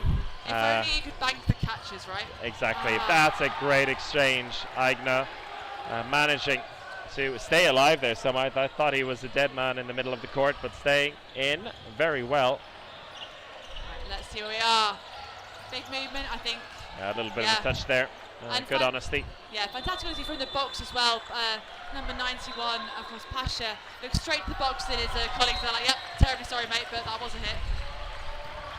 Rocca stuck out. Great dive down low. Oh, Benjamin Frank. Yeah, He's been so active in this second half. He has. He's been really fantastic. It's so hard. John and I were talking about recency bias here on court 2 last night. It's so difficult to pick who's been impactful because I think we've had moments of brilliance from everyone and it has been a fantastic display. We are halfway through the set exactly. We are 3 Swiss players on 5 Austrians. 3 balls to the Swiss. Fast ball on Steinlechner, but he gets underneath with the block. Slow The 3. Austrians, yeah, slowing things down. I don't think they'll mind too much either. They have very good control over the court and the clock for each set as well. Oh, diving masterclass there from Frank. Time and time again. With the spin as well. I mean, I can't even. There we go. 3 balls in the hands of the Swiss. Only 1 player down. Let's go. Another lovely dodge by Steinlechner. It feels like a good minute since anyone has been taken out of this set. Yeah. 47 left on the clock. That's a good hit. Very nicely done. And Ertel Valiant managing to get that one away. And ball kicked back over to the England game behind. Yeah, you get the impression that potentially Valiant caught on the shoulder there. Beautifully done by Frank once again. You were saying about Zoni? Zoni, I think, has been identified as a threat quite rightly by the Austrians. So whenever they have the chance, they are punishing him on that right-hand side. This is a set and a half from Benjamin Frank. We were just talking about recency bias, but you know, it has been spectacular. The movement in the air. And he's getting the hits as well. That's 2 in quick succession, putting Switzerland's noses in front. Oh, eyes there with 2 seconds left. And there you have it. 2 apiece at the end, and a well-deserved point. I think that is a Benjamin Frank point there. Very well earned from him. Okay, I think we're all okay on the stream. Let's go Switzerland is the last message. As a neutral, obviously we just want everyone to have a fabulous time, but the absolute monumental effort the Swiss are putting into this is so appreciated. What an entertaining game. They're giving us such a good account of themselves. It is also hotting up on court 2. We are 14-10 in favour of the Swedish. The people who are doing the maths can talk about how consequential that may be, but the Swiss need this. At the moment, it's a thumbs up for Switzerland. Sweden will need to rack up the points in this second half if they're going to make that difference that they lost to Switzerland. You have to say that result yesterday with Switzerland. I remember watching that game and Benjamin Favre saying to the team with like 3 sets to go, this game is not over, this game is not over. They had to keep pushing. They built up the points difference, and that could be the difference for them to get a spot in the knockout rounds. Yes, another massive dodge from Benjamin Frank. Well, maybe we'll give him his own prize, best dodger. We've had a quick break. We hadn't had any pole action this half, but there we are. As you say, I think it really is the aerial dodging from the Austrians that encourages those high shots that tend to disadvantage the furniture. So, where are we? We are 6 players on to 4 in favour of the Swiss. No, we're not. Leitingen went to help with the pole. 5 on 6. Yes, as Chris is just getting our options sorted out for you in the chat. For the MVP vote, we will do our best, especially with our Swiss mould here, to go and grab someone for an interview. 3 balls to the Swiss as they come forward. Big release, Carnage on court, but no one, what a catch! What a take from number 33 for Switzerland. Raffler, who we've not seen that much from, I think very competent performance, but that's a real standout moment for him. Fantastic work. 6 players on 4 in favour of the Swiss. Dodged. Lovely block by Ertel Valens. Apologies, I probably butchered that. 3 balls in the hands of the Austrians. Singles. Oh, lovely duck. Please, Zoni, go back. Apologies. Sometimes the inner coach. Coaching cap returns to the inner chat. coach slips out sometimes. Lara with the block. The ball retrievers as well. I have to say, I think ball retrieving has been a fantastic tournament generally, but they're really working hard for their team. Big move by Favre. Ooh, catch by Leitinger. Yes. 33 again. Rafa knew exactly what was going on. She's like, please don't hurt me. I have actually already been caught. 3 balls in the hands of the Swiss. Hit called on Ertel Valens, which swings things once again for the Swiss. 1 player up. We have 1:15 remaining in this set. Another huge dodge by the man himself, Benjamin Frank. Hit on Lara.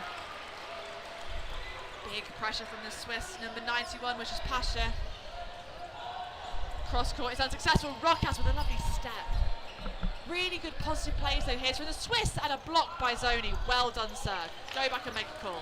And speaking of which, Zoni is one of the 4 players up for the MVP. The vote now open for you to make your decision on the chat, and we hopefully will speak to one of the MVPs or one of the winning team players after the match, which is now exactly 5 minutes away. Yeah, what a professional job, Chris. Exactly on time. Reset called by Rokas and Leitinger as they move forward. 4 balls in hand by only 3 players. Unfortunately, that time, bless him, Frank goes to the floor, gets hit in the back, and still looks around for the catch. Commitment complete. Ball's been hoofed over from the England camp, so that'll be rolled back to the Swiss. That's what we like to see. 3 on 3. 3 balls with the Swiss. 8 seconds left, though. On a big hit on the counter. Fantastic. And Leitinger managing to avoid. And we need 1 hit here for Switzerland to get a point. And they don't manage it. Leitinger dodging beautifully there. He was the one with the counter initially to give the Austrians the numerical advantage, then staying alive beautifully to add 2 more points to the board for the world champions. And here we go. I believe we have requested a timeout on behalf of the Swiss. There we go. Oh, and while we get caught up here, 16-10 in favour of the Swedes on court 2. Now, here's another question that used to come up when I was coaching. As the Swiss, do you even want to know what's going on in that court? I mean, it doesn't really matter at this stage, right? When it comes to this game, there's nothing they can control about it. I'm pretty sure as soon as this game is over, because this game will finish first, they will be glued to that. And that's you kind of love that about these tournaments. Instead of like, you think back to football in the 90s, teams listening on the radio to waiting to see if they qualified or got promoted or relegated. This is kind of like that, except they have instant gratification. They can look over there. And at the moment, no, I don't think they'll be allowing themselves to worry too much about what has happened. They probably maybe sneakily found out at half-time, and maybe things are going their way, but besides that, it's all focus on what's happening on the court. I suppose as well the real strength of doing it on the head-to-head score rather than set difference means that actually you don't get the 2 teams trying to play both games at once. If you see what I mean. Exactly. I've certainly been in that position as a coach. Unbelievably stressful. And it's something that you really don't want to put on the players. You want to let them get on with the game, play it as they see it coming, because of course it's very easy to make mistakes when you put yourself under loads of pressure. And unfortunately, very nicely done. And that could have ended in many ways, but instead a very nice takeout by Moa Brafla. Yes, I think 2 maybe lost the footing, a bit slippy on court. So Lara, as we saw, unfortunately just leaning backwards, a gentle tap by the Swiss sends him on his way. So they will restart after we have scuffed the slippy area out with 3 balls in hand. Where is the mop, you may be asking? I was just going to say, I thought that was banned from any kind of commentary or chat or crowds after last year. I thought it was overdone to the point of everyone getting annoyed by it. But maybe time is a healer, you know. And now a year later, people are excited about the concept again. Yeah, I will try not to overuse it myself. I will just make the point. But I'll have a word with the volunteers, make sure we've got some available for other times. Oh, the ball up in the air. Oh, unfortunate there. And again, looks a little bit of contact with the thumb. It seems like Greg Zoni nursing a little bit of a hand injury there, but he's Oh, great counter balls. I think four men taken out there in quick succession. Goodness me. And actually, the referee's bringing Eigner back in. Wow, this is a crazy period of play. And after all of that, Austria with the advantage in terms of men, but just by one. And Hackle going for the leap of faith, missing completely. And then there's another one coming in, missing completely. It's 1 against 1. Stop. Has everyone lost their minds? It's not even the last set. Calm down, court one. You can see who the former handball players are, that's for sure, as they try to bring back those days with the leaps of faith. We're down 1 ball. The ball is being recognized. It's fantastic. It'll be on the Swiss to throw. Smiles all round. Oh, and the catch. Hitting a catch. Well, he didn't need to do it. I'm so glad he did make the catch, however. No, we have enjoyed Debataz so much. Beautiful stuff. So much in this game. Oh, there's good engagement on the chat. Do keep an eye on who's your MVP. Yes, a good battle going on here between Zoni and Lehrer at top of the pops at the moment. But still plenty of time for you to add in your votes. Yeah, you've got approximately 2 minutes and 7 seconds to let us know who you would vote your MVP, and we will do our absolute best to get them up here to chat to you quickly after the game. I think you love to see the games played in such good spirit. Lehrer got again first in the quick start for the Swiss. Oh, and brought back in for a clean block with the ball, according to the referees. So that was a nice call from the referees. Jakob Lehrer, I think a little bit sheepish about it, but went back on court. I think sometimes just general confusion. 4 balls to the Swiss, 2 balls down the left wing. Huge dodge. Rokas. So dynamic. So dynamic. He is making a case for himself to be in the starting lineup at some point for this Austrian side. He's really stepped up, and as soon as he does that, it's up to be caught as well. Oh my goodness. Rokas with the leap of faith and then just strolls back. Nobody near him, and another one. Oh, beautiful stuff. Moab Rafla, and he survives as well. Rokas is out, Lehrer is gone. Is he going to go for another one? Rafla, he's hit beforehand. What is happening? Oh God, everyone take a chill pill. Exhibition stuff at the end of this group. Don't do it. Valant, and he gets the hit. There's no ball to get back at him. 1 against 1 here. Ertel Valant, does he fancy another one? He's got 2 balls in hands. What's he going to do? And can't hit with either. Another leap of faith. And a hit made. And Greg Zoni gets 2 points on the board. 2 in a row for Switzerland. Oh, thrilling stuff. You got to enjoy it. I mean, that is just when the score is basically decided, the match is decided, why not bring some spectacular dodgeball into the mix? And both sides have taken that upon themselves beautifully. I feel like only slightly lost in translation by the fact we do have another 90 seconds to play here. That felt like the finale. I'm sure we'll see even more. I've seen some chaotic things in my time. That does take the biscuit, but you do perhaps a few front flips or back flips on the way. Some of the players have the ability to do that from what I've seen. Yeah, exactly. Frank is on court. I think what is lovely to see is the spirit in which it's been played. All the players just enjoying the game. Bounce there. 6 players on still. 4 balls in the hands of the Swiss. 2-ball release. Matrix dodge from Eigner. Eigner, beautifully done. Yeah.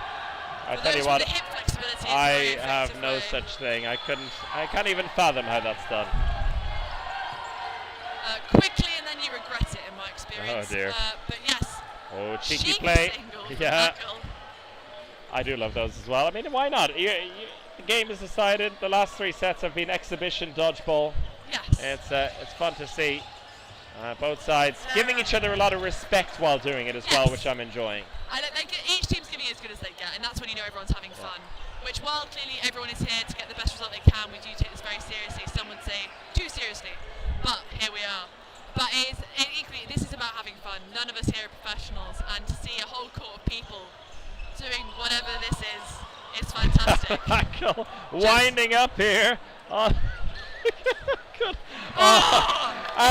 Let's be honest, he deserved that. If he'd got the catch right, I might have gone down as my player of the tournament. Yeah, but not to be, unfortunately. Not to be. Oh! Huge Zoni crash. again.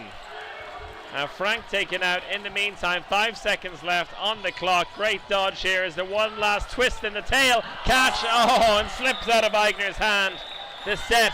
And 2 more points goes to Switzerland. That'll do it for this game. Austria coming out on top 25-9. But what an entertaining 40 minutes of dodgeball that was. I think we've almost gone from the sublime to the, not the ridiculous. I don't want to distract for a minute from the fantastic game we saw there, but seriousness and grit sort of in the England versus Northern Irish women's game. And then still a fantastic game of dodgeball, they say here on court 1 with Switzerland versus Austria, but such a sense of fun towards the end. Huge mutual respect in both cases, but manifested in very different ways. We are also 18-12 to Sweden on court 2 with 4 minutes 30 to go. And do you want to talk to us about the poll? The poll, it was a dead heat. Zoni and Lara 38% apiece, so we have joint MVPs at the end of that. Let's see if we can get one or both of them for a quick chat. Thrilling stuff, and as you said, well, from the sublime to the spectacular at some point. And exactly. And now I think for Switzerland they'll be trying to figure out if they're going through or not with some time left on the court in court 2. And I think if you want to figure out what happens there, then head over to court 2 and the stream there for a moment.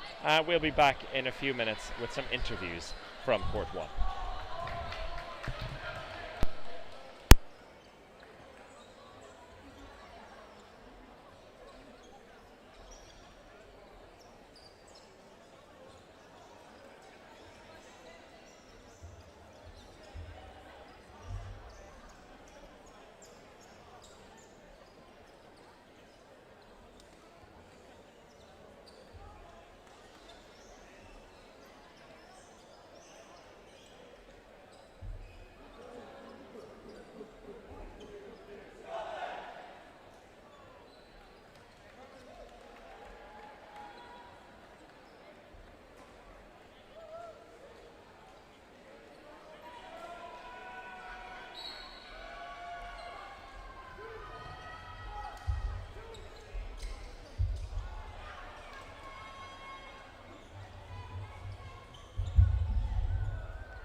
That's okay.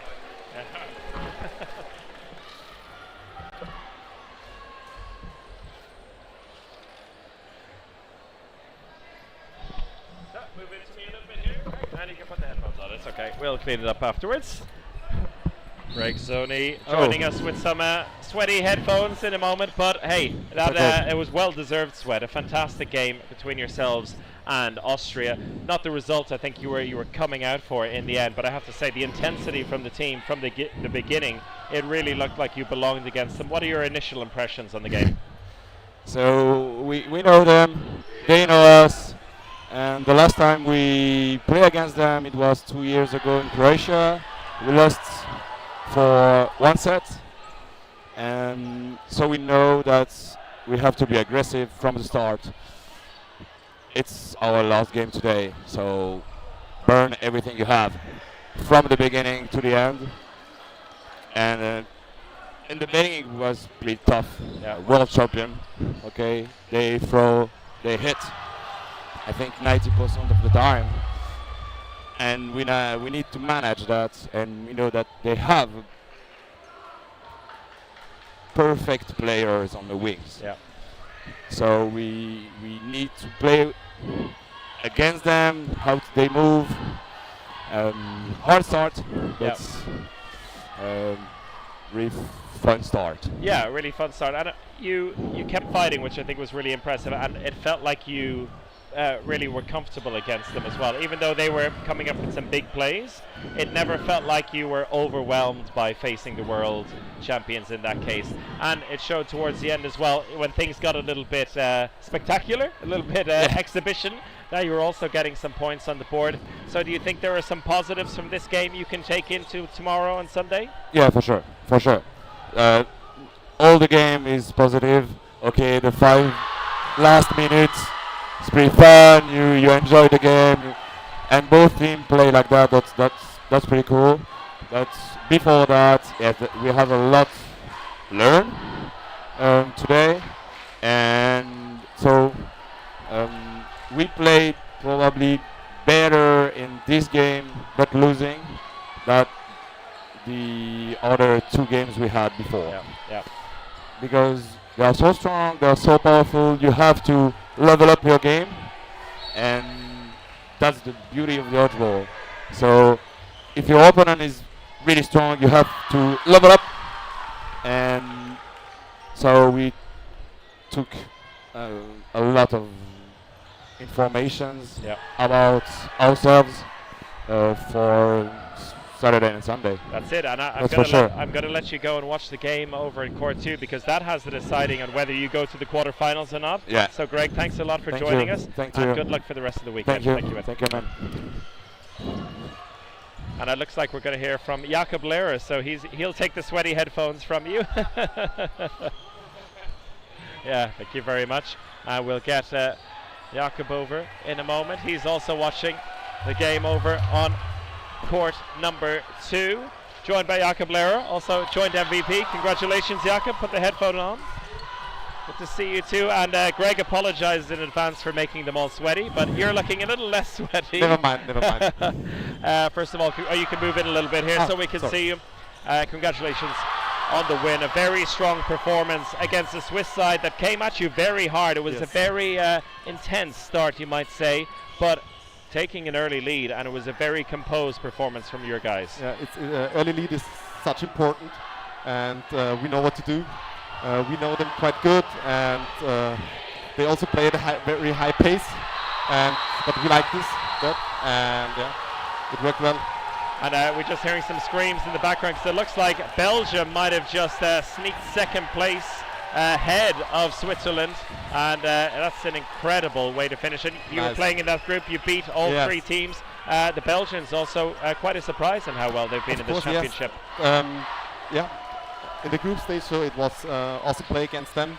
A lot of new or very young countries increased their talent and so it was good.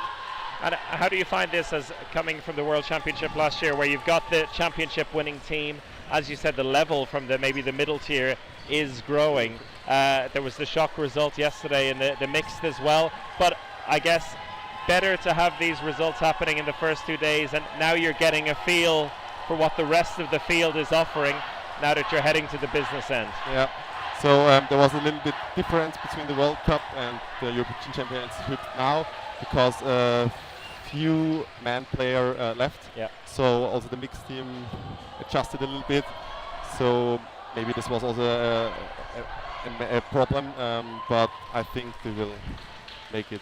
Yeah, and from what we saw in the second half, you did some rotation, and there's a lot of talented players coming through. Yes. Great for them to be able to showcase their talent, and I guess there were some players like Rokas in particular who showed that maybe he has a chance to be in the big time, in the starting team, or to get a chance in the big games. Yes, of course. Yeah. So what are you expecting now for Saturday and Sunday, the knockout round? So we have tomorrow at 8 in the morning, we have Scotland. Yeah. Should be doable. And afterwards, I guess Northern Ireland, so we know what to do, and we will have fun. The classic games still to come. Of course. Jakob, thank you very much. It was a pleasure, and enjoy some rest this evening. Thank you. Thank you. And thank you all for listening. That's from Jakob. We have a game coming up shortly. Do you have anyone you want to say hello to as well back home? Hi, Leah. Lovely. Thank you, Jakob. And thank you all for following. We can stay on with court number 1. We've got it in the game coming up soon.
Okay, we're about to get underway. This is the Netherlands versus Belgium in the mixed cloth competition, and I am joined by the wonderfully talented Jonathan Wilkie on co-coms here.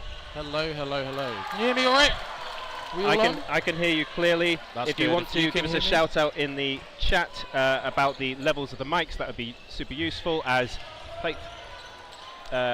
Plating goes for a shot down low, unable to meet the target. One player advantage to Belgium thus far. Oh, a thunderous shot down that wing. So what we're seeing here are two teams, Belgium just coming off the back of a great result, drawing against Sweden, which puts them through second in their men's group. However, the Netherlands earlier on did a very similar comeback against Sweden as well to win the game. Absolutely. So both teams knowing how to really knuckle. Oh no! Was that a 3 hit? I think it was.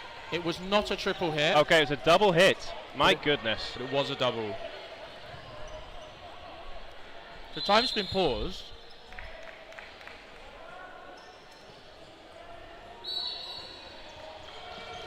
Mics are good. Thank you, Ali, for that comment. Much appreciated.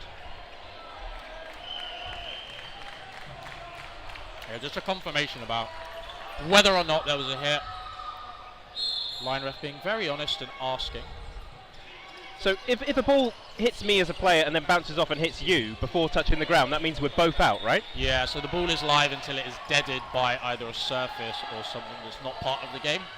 A ball that is thrown is also live, so if they collide, those balls are still live. Chances are they just don't go towards their targets. Plenty of cover shots coming back and forth, but nobody out for that phase of play. We've got Plating and Debates on the left and right wings. Krabiel coming up to join him. It's a single ball hit on the left-hand side, and then, an attack down the right wing evens things up. 2 players versus 2 players. Really confident block there by Krabiel. Number 1, our mixed captain on the side. Oh, and that's a Belgium. fantastic skill to have as a mixed player, especially as a lady.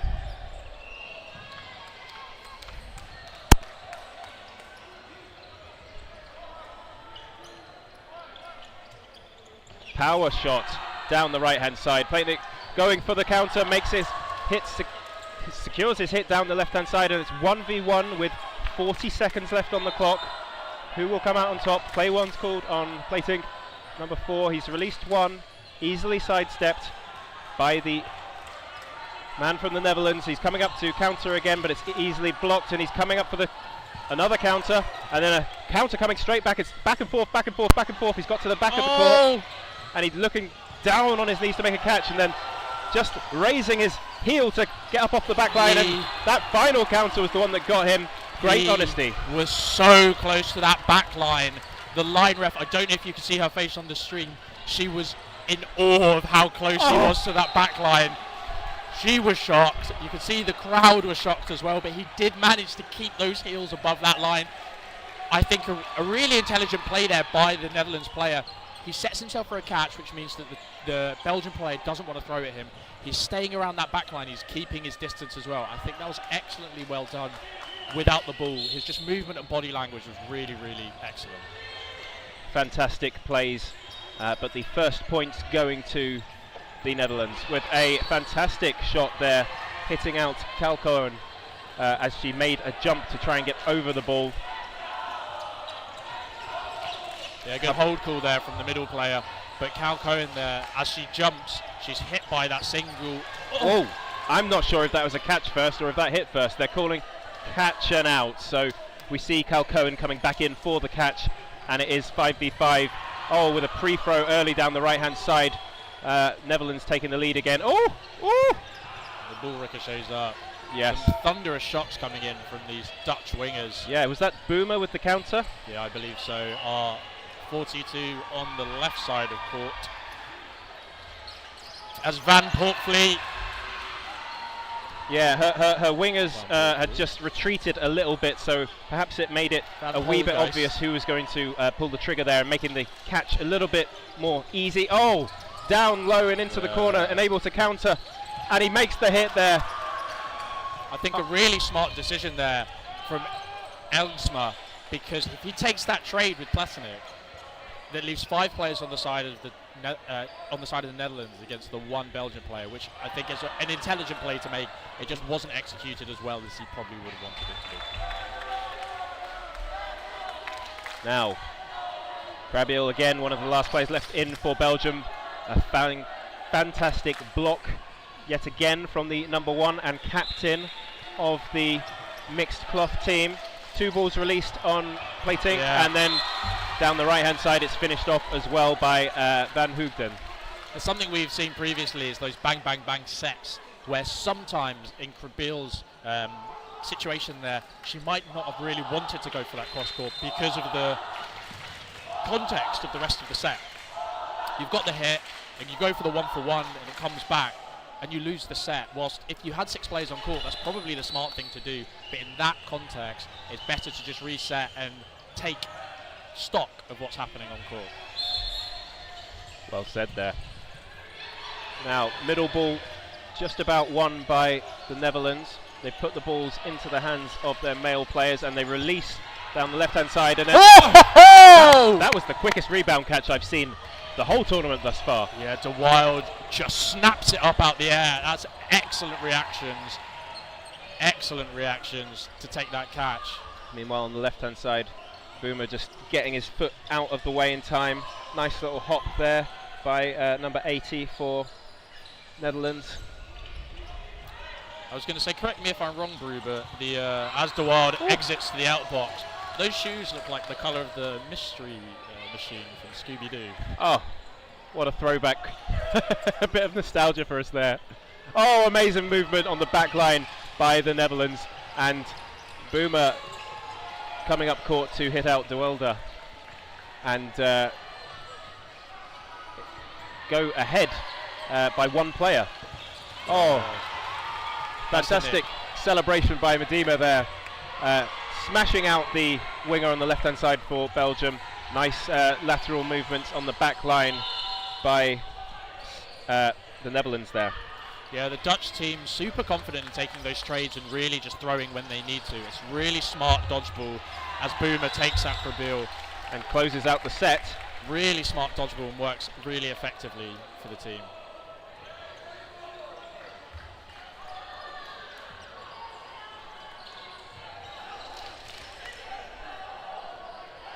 So a quick timeout called as we have gone 6-0 down. Or not timeout, sorry. If you were pleasured enough, or if you were lucky enough to watch the previous men's game of Sweden versus Belgium, we'll see that Belgium come in and have a little convention in between the sets, really using that 30 seconds to its full extent. So we're moving forward here. The Netherlands with 3 balls as Krabiel makes a lovely, lovely snatch. I would have loved to have seen the Dutch player pop up that ball. So he's caught out and the post throw by Durkex comes in super late. If he'd just popped that ball up, it's still a live ball because he's technically a live player and that could have been a catch. Boomer hit out, goes for the pre-throw. It's kind of a bit of a nothing pre-throw. Looks like he was pre-throwing to make the catch. It comes off his chest from De Wild. Yeah, wasn't able to get down low into a catching position quickly enough, and it's De Wild with a second hit in a row there. Good set for number 7 on the Belgium team. Yeah, I love that. When players are hot and they're firing, why not get them just carry on firing? De Wild there making 2 hits. Will it be him to throw again from the middle? Double ball attacking. At Van Holgeist. So what can the captain and Medema do here? Oh, a hit on De Wilde. De Wild has not managed to make the catch. He made a crazy jump off court, desperately trying to get the ball that bounced up off of him. Elgersma hitting out plating on the cross-court pre-throw and then smashed down the right-hand side by De Krik.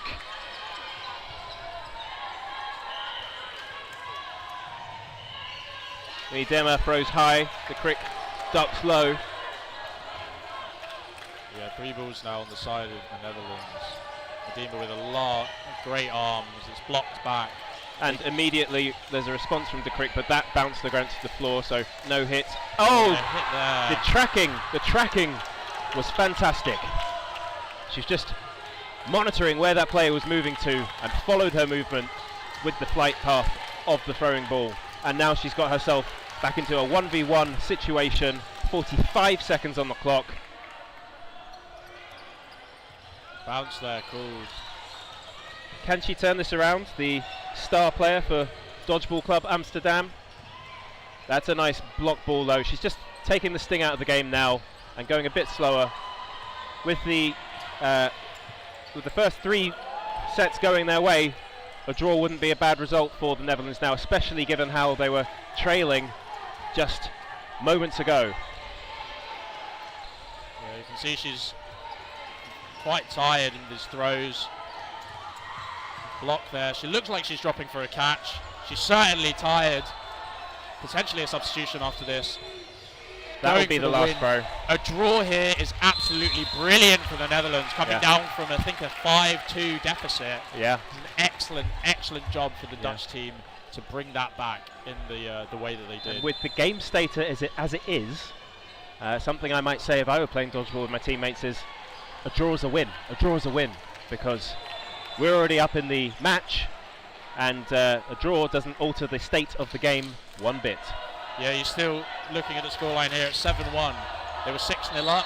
That still means that Belgium have to get those 3 sets. You're just extending, or you're kind of just nullifying the time that's just happened for your own benefit.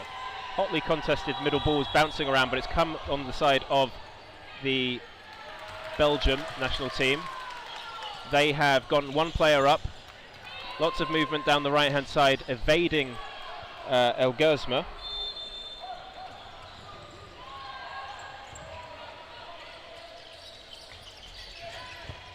Boomer comes through, Dewald goes low, but it's an excellent shot, and it just comes off his either off his knee, or it just doesn't manage to get that blocking ball across. Oh, Bruno struggling to kick a ball over the net there and allowing play to recommence very quickly. Good refereeing. It did look a bit clumsy. Oh, what a hop by Ogosma over the throw of the Crick. Oh my goodness. We always say that when people try and kick these balls, that's why we stick to dodgeball. Well said, Jonathan Wilkie. El Gersma breaking the block of the Crick this time, unable to hold onto it. She shakes her fingers off as the Netherlands take a 1-player advantage. Can they extend it with Boomer down the left-hand side, breaking the block of number 1, the captain, hitting her out by connecting the ball to her knee underneath the ball she had to block. Meanwhile, on the right-hand side, we see number 10 for Belgium hitting out Midema for the Netherlands, and the Netherlands have a 1-player advantage, and Belgium just staying at the back of court after this play. Yeah, Durkex with a little hop over the single as they come forward now with 3 balls.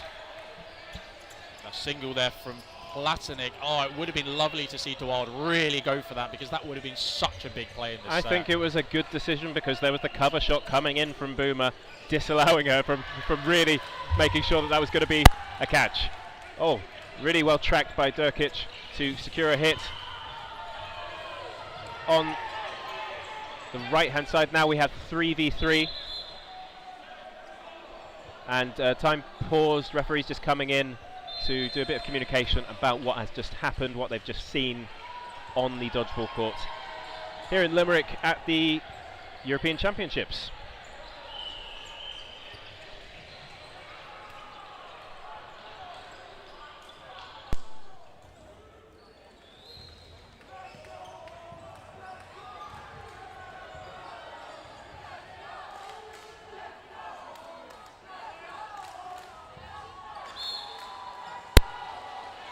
We're cracking on with this set now as the 3 Belgian players. A lovely cross court as Boomer blocks it up into himself. So he's allowed to block the ball. He's allowed to block with the ball out in front of him, but then if it comes onto his body, then that would count as a hit. Oh, Elgsma out there with a really well placed shot by Durkic. Platonik left with 2 balls, about 20 seconds left as they are given the 4th ball. They will have to play. Yeah, they might have to play twice. Oh, she looks for the high catch, but perhaps that wasn't the one to go for. It's a bit of a safe ball by number 10, making it very difficult, a difficult zone to catch in. Yeah, so when we have the catching zone, usually it's between kind of your knees and your thighs to your shoulders, and that's what some people call the box. I always call it the bread basket, which is from a rugby thing, catching the bread basket. But it's basically where you can get your body behind the ball so that you can take all the zip out of it and really secure it as a catch. You're using your body as a backboard to take the power off the throw and then securing the catch with your hands coming in afterwards. Yeah, and it's what ideally you don't want to throw out. So that was a really good shot there from the newly joined. So we've had a kind of two substitutions. Number 3 coming on. Yeah, Debates also joining us on court. And Leon de Groef as well coming on for the Netherlands. He's playing in the middle. Just as we're fixing the netting.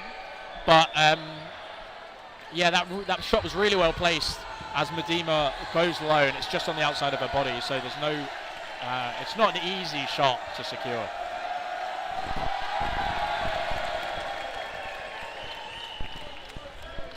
Cheer for Wells joining his teammates in the substitute box. And play recommences. 6v5 in Belgium's favour. Oh, an athletic jump by number 13, De Wilde, getting over that ball. Belgium going to come up with 3 balls, and they're going to release one. Does it just tickle the hands of the diving Netherlands player? Yes. Oh, Lots my goodness. of balls thrown.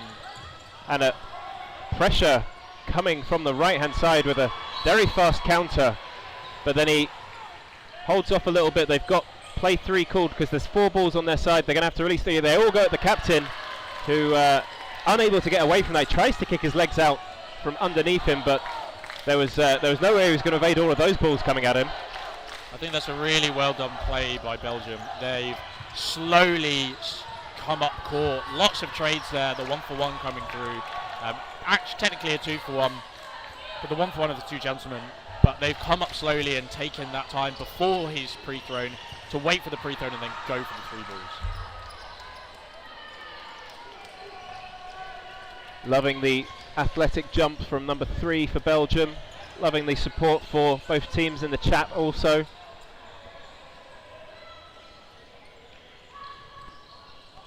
Early pre-throw, read well. Double ball attack, looks like a catch and out. Bringing in Medema. Oh, and Boomer's out also on the right-hand side, so she's in by herself again. Can she turn this one around? She's got a hit. Yeah. 1v1, she's got 4 balls, and she can take her time now if she wants. She's got 1 minute left, and she's done it before. Caution from Bukart. He's in the back corner as far away as he can be from the opposition. So that's maximum time to respond to the ball coming in against them. And Medema just blocks it up, leaves that head up as she blocks it into her face there. So a very well constructed set by Belgium. 7-5 now. They're coming back into the game. What can we attribute that to? I think one of the big ones for me is Elsmer in the previous sets really just kind of had free reign down that wing, and they've tempered him slightly, not allowing him to make as many hits as he has previously. And in fact, he's just been substituted as we get away. Oh my goodness, that looked like a nasty one, and we're going to pause play, and yeah.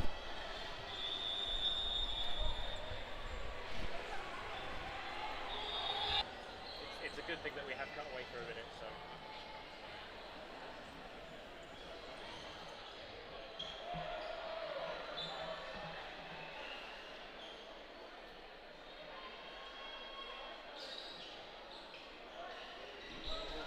Looks like we're going to have a bit of time as well. Do you want to take a minute? Okay. Yeah. Play Max first. Well, he's the one doing the setup, so.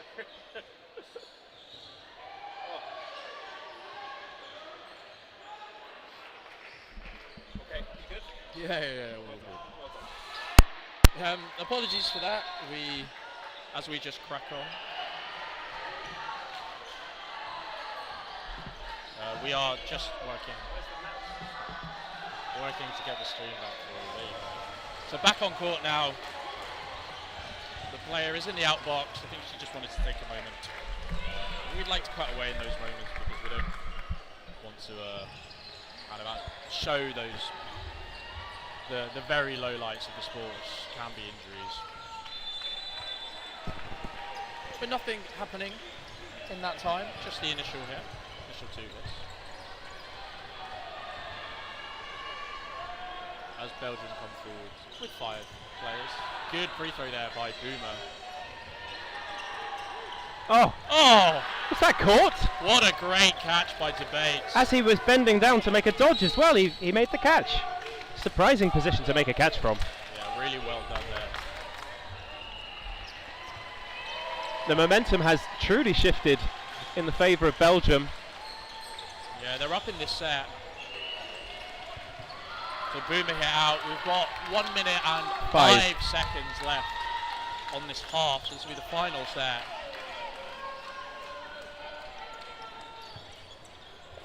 Oh, Debates out by a great shot by Van Holgeist of London Storm. Actually, looks like a trade. Well, has previously played for London Storm this season as well. Currently with Dodgeball Club Amsterdam. Yes.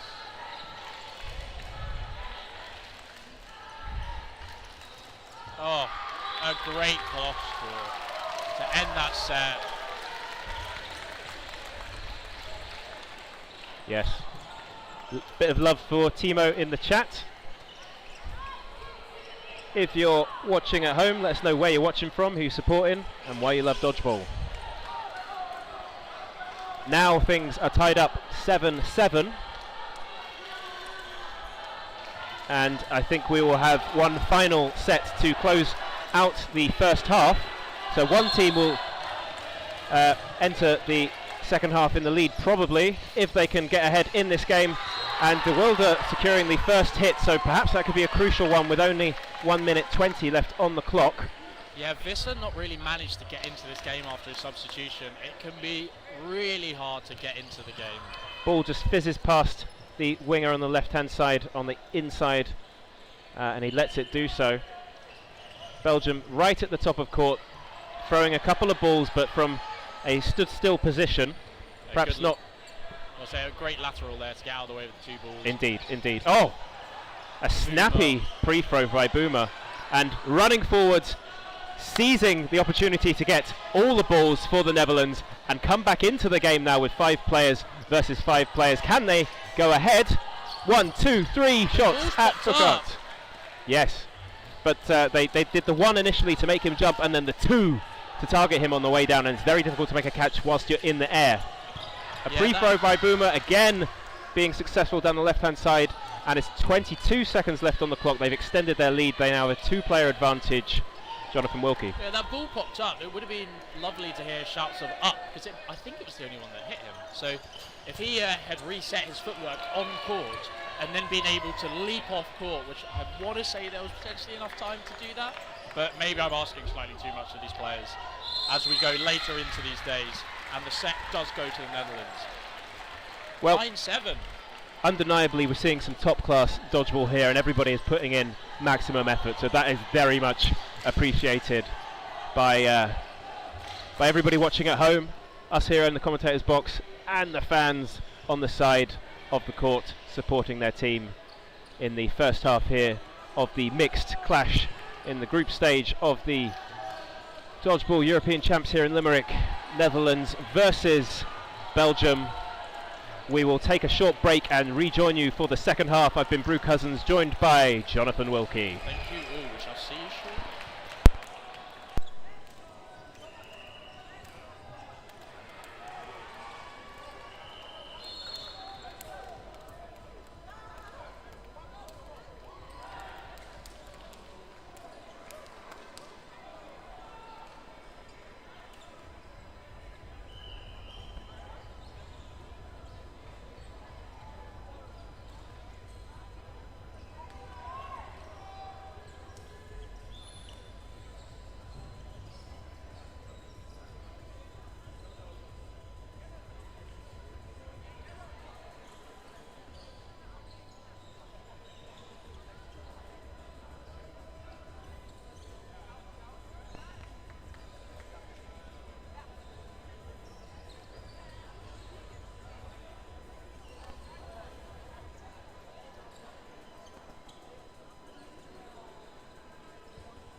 Play recommences, and there's an early quick fire draw by number 3 for Belgium.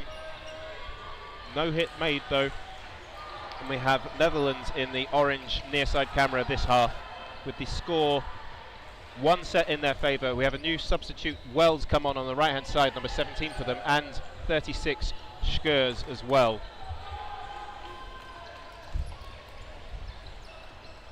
Catch down the middle, read nicely. His wingers had stepped back a little bit, so perhaps it was a bit easier to know where it's coming from. And on the right hand side there, I think it's De Wilde hitting out the fresh sub for the Netherlands. Single ball released by Visser. It's ducked underneath by number 13 of Belgium. That was a really lovely shot there. Clipping the feet of Lansing, the 22. As Van Holgeist manages to make that retaliation, make that hit on the single. That was a really well aimed shot also. Very impressive by number 80. Cross court from Schkers. And then a little exchange from the right wing and the centre there, with Belgium coming out on top. This is without a ball. Manages to make a catch. And then line fault, I think, on the back. No, the line fault was fine. Looking over at one of the line refs, or the assistant referee, she is saying no line fault. He was already in that position and tried to catch the second ball that came towards him, and that's where the hit occurred. But a great catch there off the multiple ball attack. And that's brought De Groot back in. He's on the defensive. No, he's attacking with an early pre-throw. It bounces back to him, so he's got another ball to block with, which he does successfully, and elects not to do a running counter. They have 3 balls. It's him and his teammate Schkers, 36 there, going up the court, and 1 ball released on the right hand side. They're looking to do a double counter on De Groot, who gets down low, and then he's coming up the court to counter number 25. He makes the hit and then ducks down to get out of the way of the after throw from 27. Fantastic play by Dukema De Groot, number 24 for the Netherlands. Yeah, really excellent piece of individual brilliance there to make the hit and to get the dodge in the after throw. As that hit comes through from Schkers, she celebrating, hits De Wilde on the shoulder as it goes low, not bringing that blocking ball up, just opting to make a dodge. There's been some fantastic pinpoint accurate throws, and there's another one just there. There was a good leap, but just managing to hit that training legacy was coming back down to earth. It's De Groot who came back in for the catch. Is he going to make the difference and help them extend their lead here? No, he's put one into the ground, so that's no catch. It's dead before it hits the ground, and then 27 struggling and fighting until the end, which I love to see. She's hobbling back a little bit. Hopefully she's all right to continue play. She gets a high five from her teammates, and the coach has brought everybody in for a little team talk, which you've noticed is a common thing in between every set for Belgium. Yeah, I really like it. I think it's something that I've always looked at. You see it a lot with, especially the Malaysians and the Americans in terms of the foam teams. They all come in during those sets, win or lose, they're all in there high-fiving. It's that bit of camaraderie that comes across. And there, the Belgian team are using it as a way of chatting about what's going well. Maybe not, obviously we can't hear what's going on in those team talks. They're obviously talking about something. Good for team spirit and morale, even if it's not a tactical chat necessarily, but you presume it would be with the coach coming in and leading it. That ball snapped at El Gersma, who successfully blocked, as Jonathan Wilkie pointed out. Yeah, El Gersma's come back on for Visser, so Visser making that crucial catch to bring back in De Groot, but it's now been subbed off for captain El Gersma. Oh, super unfortunate there. So what just happened, Jonathan? I believe it's a ball retriever error.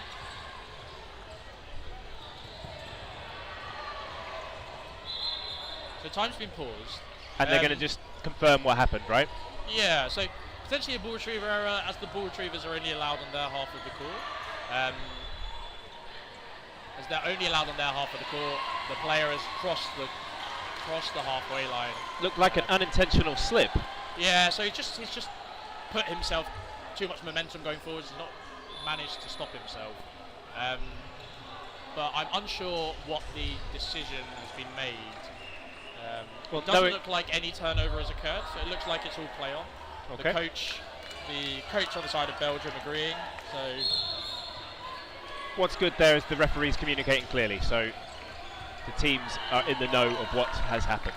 yeah, really good, clear, effective communication. A quick stop, a little chat, and then straight back into the game. Wells on the right-hand side, is he going to be the one to release? No, it's two balls going crisscross from the left-hand side, and Wells actually getting hit out by an after throw, his block being broken.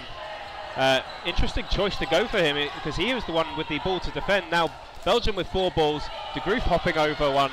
Are they going to release another one? They've got play ball called on them. They've released 2 at De Groot, who's taken the pressure off his teammates very well, something that he has excelled in since coming on in this mixed team match for Netherlands against Belgium.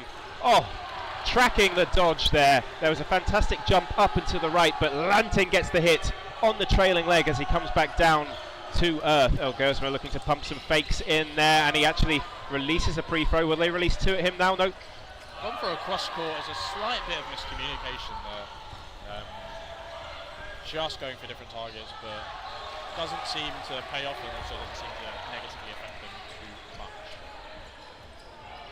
Lovely fake there by Green to push, or to keep DeWild from full running answer. Cross court from De Groot, easily blocked by number 10 for Belgium, Dirk.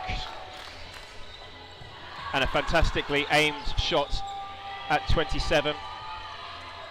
Yeah, another great shot.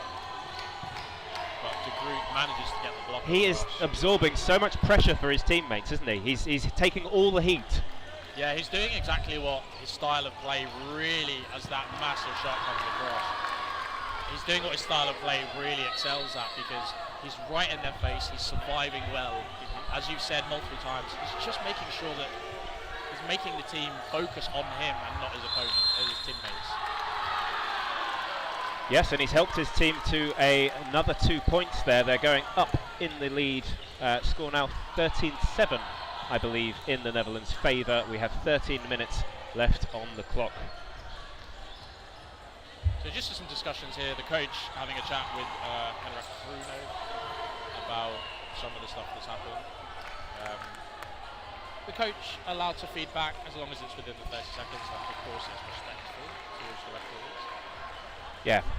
We wouldn't be able to really play these games without referees, not because of threats of dishonesty, because we have 5 balls here, a million things happening at the same time sometimes. You need a lot of eyes to call that. That's why we have 6 referees. There we go. Single ball release, but that's an amazing dive dodge inside from Van Polgeest to get out of the way, and she's giving some love to her ball retrievers behind her there. And we have 6v6 here with 20 seconds played. Wells looking off balance, but no hit made on him on the right hand side. It's Netherlands with 2 balls. They'll be defending from Belgium, far side of the camera. Number 3 releases at Gersma, unable to secure the hit this time. Bukart. Oh, a cross court looking to hit out Wells is unsuccessful. Wells actually makes a hit, and down the left hand side there is also a hit on number 10, Dirkert. Now with 4 balls coming forwards, Wales manages to get over that as they send one high. Confirming the hit. Doing really well with their multiple balls here, hitting out those high priority targets on the side of Belgium. Could this match be swinging in the favour of the Netherlands? They have a 2-player advantage currently.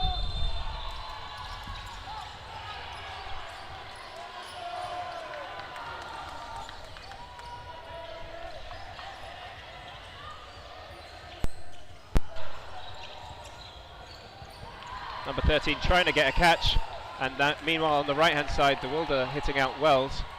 So Netherlands have the 5 versus the 2 of Belgium. They hit out the captain El Gersma to reduce that deficit somewhat. They have a minute to turn things around. Oh, what movement from De Wilde on the right-hand side of the court as you're looking at the stream, the far side winger for Belgium. In by himself now. What has he got? High pressure from De Groove, who sucks up the pressure, taking it off his teammates. Now he's going to counter and just faking him out on the line, Jonathan Wilkie.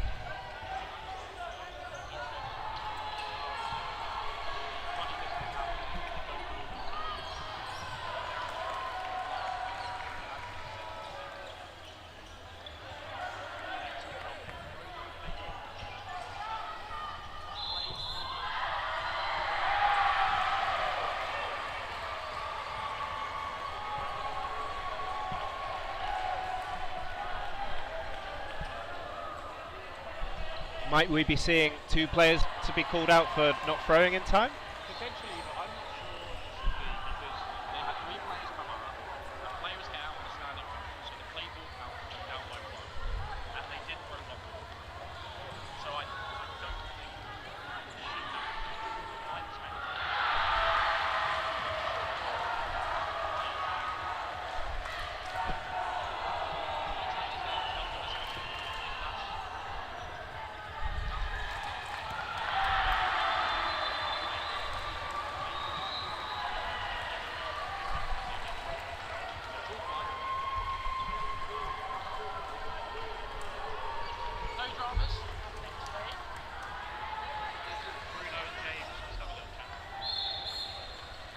Great stuff from the referees there, thank you. High ball by Lanting. Oh, well spotted.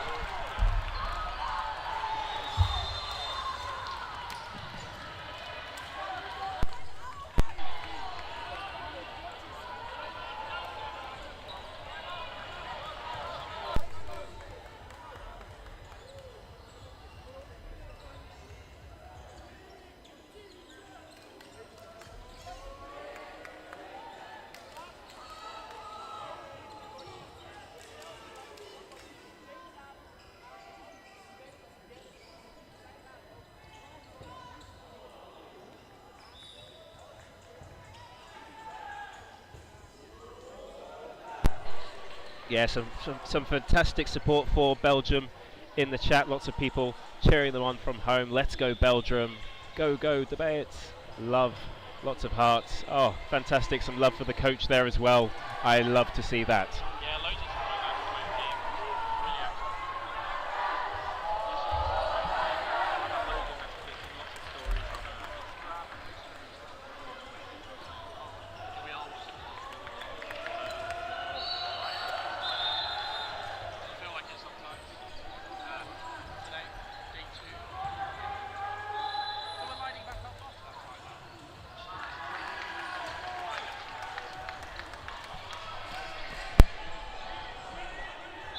Bruno signals the start of this next 3-minute set, and the first hit goes to Belgium. No, it's not a hit. Apologies for that. Thought Guzman might have got hit on the leg, but it just passed underneath him. Single ball released down the right-hand side, just wide of number 4 Plating.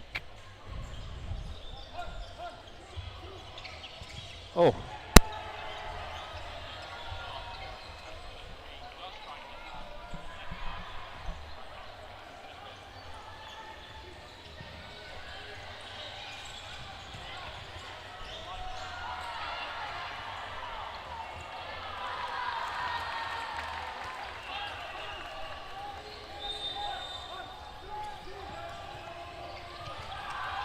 After throw from Wells connects with Platink on the right-hand side of the court. Oh, just grazed there, wasn't she?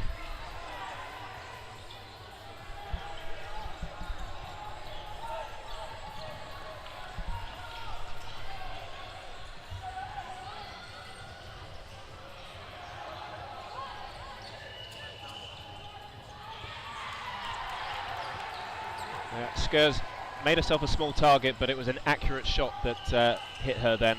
And Belgium at the halfway point trying to come back into it, but another player out for them and a 2-player deficit now. Yeah, that ricochet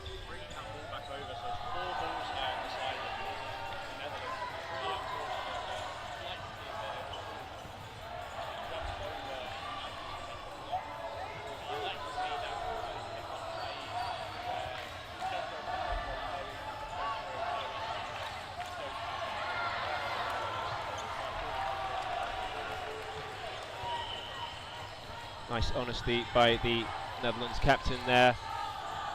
50 seconds on the clock. Is the comeback on? Does it start now? Well, Wells just got a hit down the right-hand side, and there's some desperate moving forward and backward from number 3 for Belgium. Bukart jumps again.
Whilst we're doing that, should we discuss the options for MVP? So, I've really loved De Krik at the start of the match for Belgium. The number 23, Joyka, plays for Antwerp. Oh, should we go back in?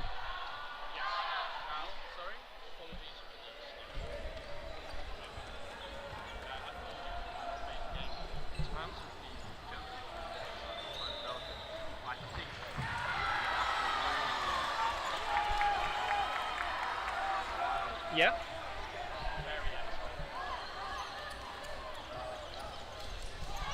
And on the side of Netherlands, I've really been impressed by the group Leon here as he's come on. Yes, absolutely.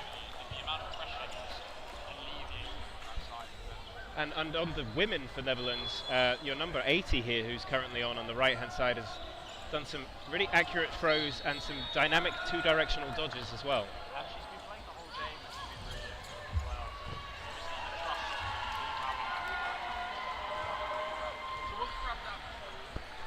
Okay, I think we're agreed on the options there. We'll put those into the chat in the form of a poll. So if you would love to get voting, you can have a say in who the MVP for this match will be, as Van Hootelum signals to his teammate to do a double counter up court and hits out. Number 27 gets a bounce up catch, which he celebrates with a wagging finger in the air, bringing back in 36 Skurs and tilting the cables back in their favour.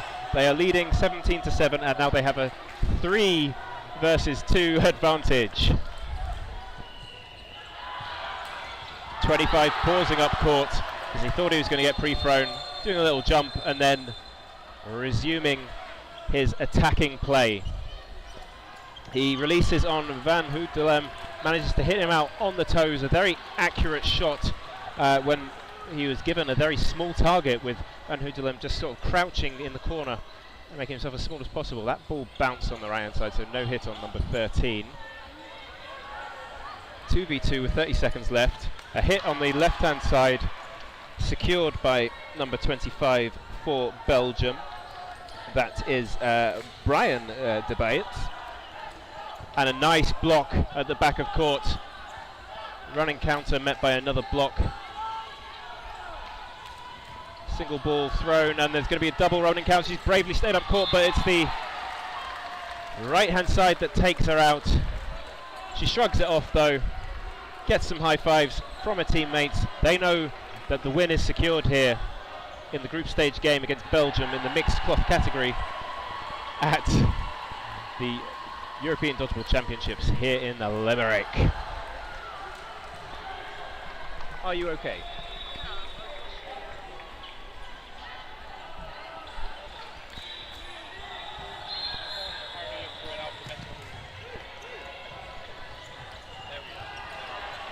Okay. The action is back underway, and already De Groot is out for the Netherlands. They are one player down, high pressure, and an athletic leap of faith by number 10 Beers for the Netherlands, but unfortunately no hit, so she goes to the outbox for a line fault. Technically stepping on the other side of court. Wells celebrating the catch there to bring Tekema De Groot back in, number 24 for the Netherlands. A big block on the right hand side, and he's pressing up the court. De Groot just sort of taking the pressure off the wings, who don't have a ball in hands. Schur gets hit out going for the catch. Another ball coming in. Belgium sort of chasing things here. A couple of loose balls. In fact, they've given away possession.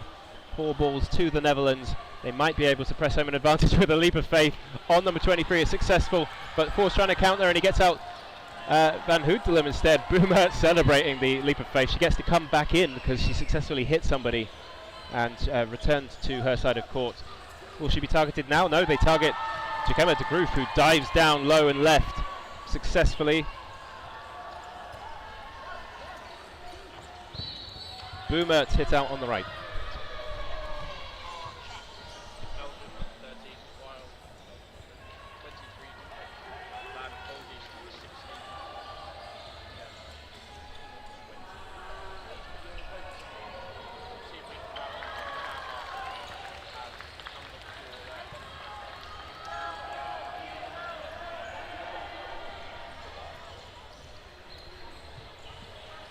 Okay, we are 2 players for the Netherlands left in against the 1 for Belgium with 1 minute on the clock.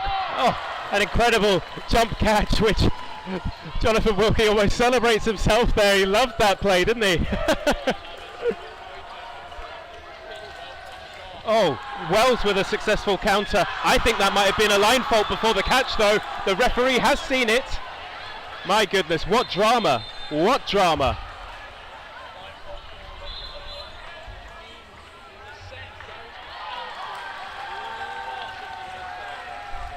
Yeah, round of applause for Belgium taking that set there.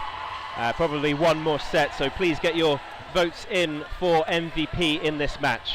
The poll is now live in the stream chat, and we'd love to hear who you're supporting at home.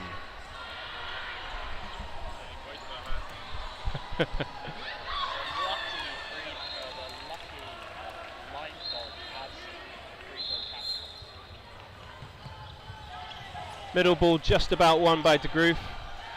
It's made a good impact since coming on. Beers takes the ball in the middle. She's going for a leap of faith. She gets the hit, I think, but she was pre-thrown herself while mid-air.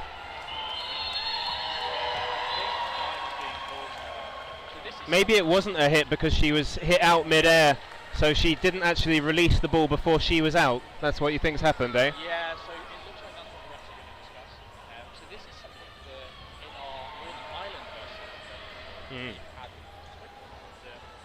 we'd also known that Northern Ireland knew about something we've not seen from the Netherlands in this game, where they come forward with 3 balls, one of the women's players in the middle, that player does a leap of faith at one of the gentlemen. That's the first time we've seen this match. Yeah, perhaps because it wasn't so successful against Northern Ireland, they've dialed it back a little bit, but now that they're up in this match, maybe they're practicing it again. Oh, there's a nice hit down the right-hand side. Fantastic competition going on between number 4 and Wells of Netherlands. And Van Hoedelem with a pre-throw on Bukert, successfully getting that, and another pre-throw, and then he goes for the catch, but it's unsuccessful. And on the right-hand side, Wells is hit out, and then there's a counter from De Groot on number 23. My goodness, this game has got a bit crazy at the end.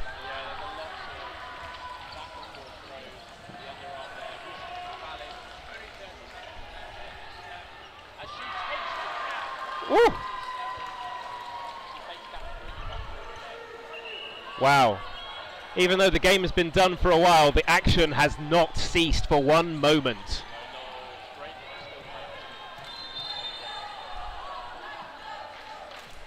Oh, Redeemer going for the catch. The group left him by himself. He goes for a catch high up court, but Belgium celebrating the hit there to take another 2 points.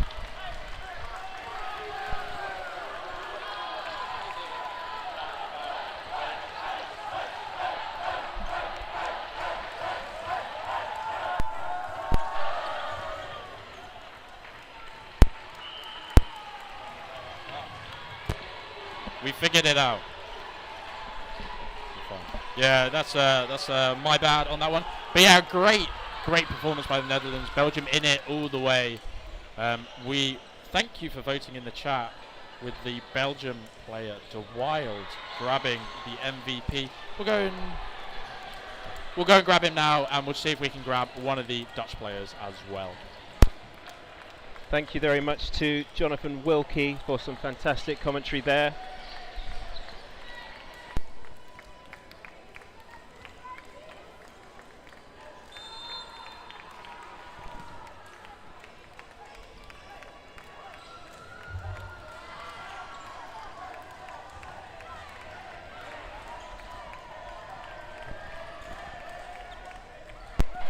Seeing some amazing team spirit from both the Netherlands and Belgium there, having a little hop dance around the centre here. Oh, scenes we love to see at the Dodgeball Euros. They throw a water ball in the middle and blow themselves backwards as if hit by a bomb.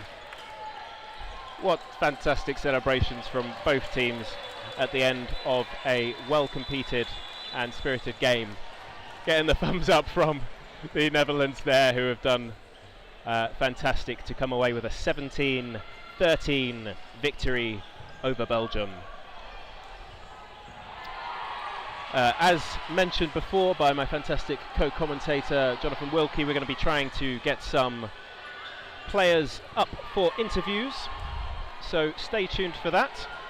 Thank you very much to everybody who voted for the MVPs in that match. I can just go over the results of that for you once again. Well played to De Crick from Belgium, number 23, with 5% of the vote. Then Van Polgest, number 16, with 20% of the vote. And Jakema de Groef, my favourite and personal pick there, with 30% of the vote, but winning it for Belgium, De Wilde, number 13, with 44% of the vote. Thank you for voting, and let's go both teams. Yeah, loving seeing the support for both teams in the chat there. Fantastic. Yes, couldn't agree more. Great game. Yes. Hello. Perfect. Okay, so we're just going to switch up the... How do I get here? Okay, lovely. We're going to go for this. Yes, fantastic, and it's by magic. I am joined by Leon of the Netherlands. You had a fantastic impact on that game when you came in. How did it feel on court?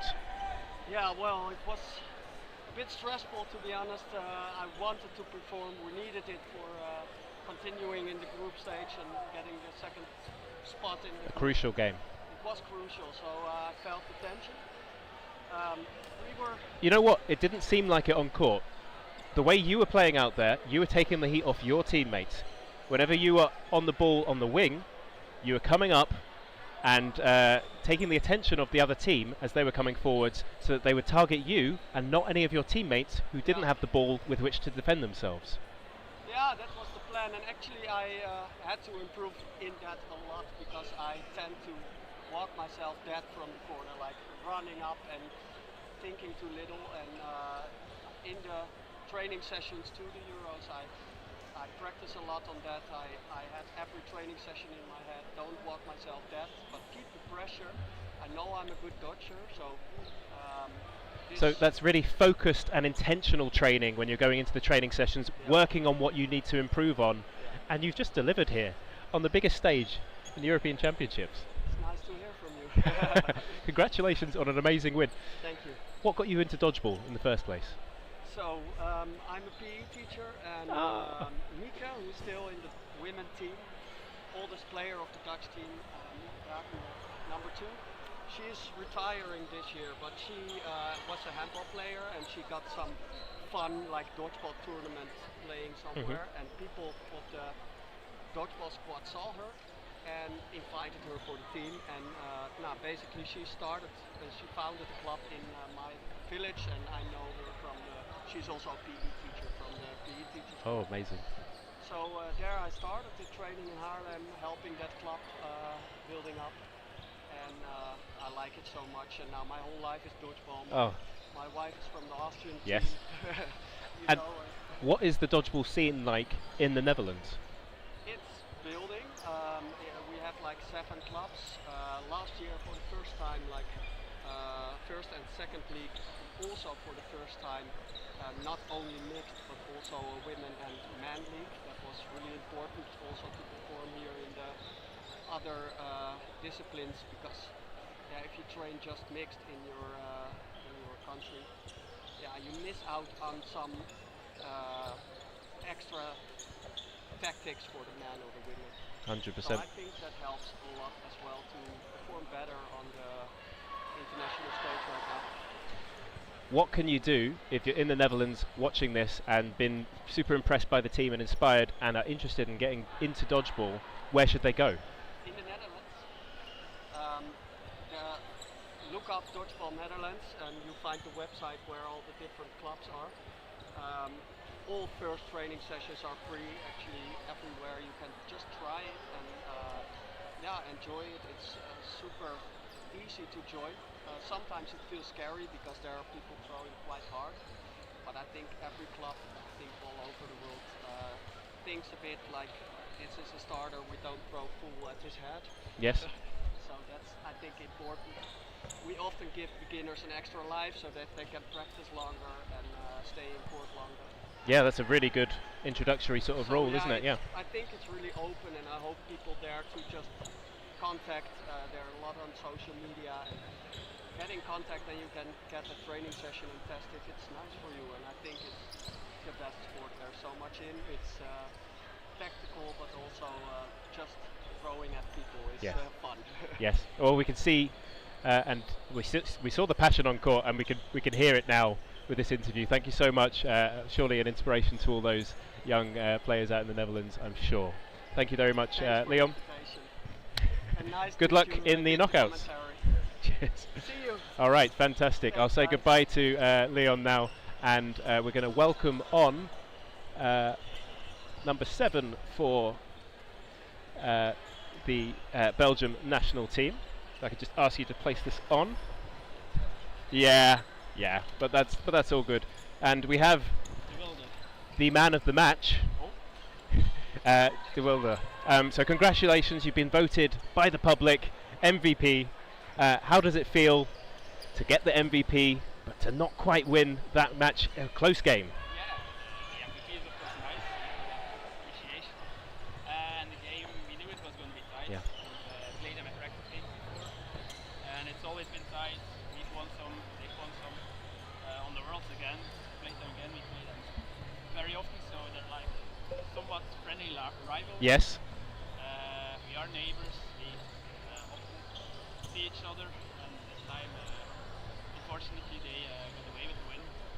And when you're seeing each other, are you training against each other or playing against each other competitively? We try to do like for Euros, Worlds, a day where we play women, men, mixed, some game.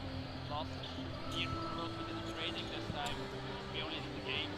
Really try to try our tactics and learn. One thing I've noticed with Belgium being a new entrant to the Euros and then coming back year after year, the level is raised and raised and raised again. What can you attribute that to? I think we've been trying to professionalize it more, have like some trainers, especially our coaches. We have now dedicated coaches, which we didn't have before. We played with player coaches, which is always a bit more difficult if you play and coach at the same time. And now we have Otman and Zara, shout out.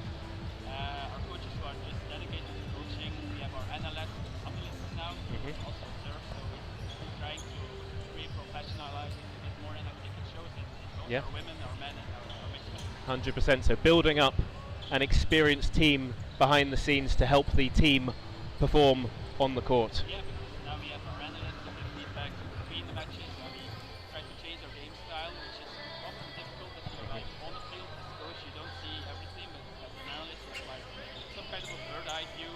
It gives more insight that you might not have if you're. Okay. turn the mic up. Okay, so we're going to ask you to just go a little bit like this. Fantastic. And final question for you. If we're watching at home in Belgium and we want to get involved and play some dodgeball, where do we go? Where do we look to? I think Instagram is usually the easiest way. We have, of course, Dodgeball Belgium Instagram. We have a website as well. You can find basically all the clubs that exist now in Belgium via the website, via Facebook, just regular socials. Pretty active on all. Fantastic. So you heard it here. Thank you very much to Van Wilder, the MVP of this match. Pleasure having you on. Thank you. Cheers, Duava. Oh, so sweaty. So sweaty. So sweaty. Spoke pretty well. Thank you. Thank you so much. Thank you very much, the ref. Yes. Good luck with the rest of the tournament.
Okay, this is a check for mic 2. Check for mic 2. If you can hear me in the chat, I'd appreciate a little message on the live stream of Court 1. Just checking microphone 2, which I think we had some issues with. Thank you for flagging that up earlier. Are we working now with mic 2? Checking, checking, checking. If you could reply in the chat, I would really appreciate it. Thank you. I just did a couple of interviews without any sound.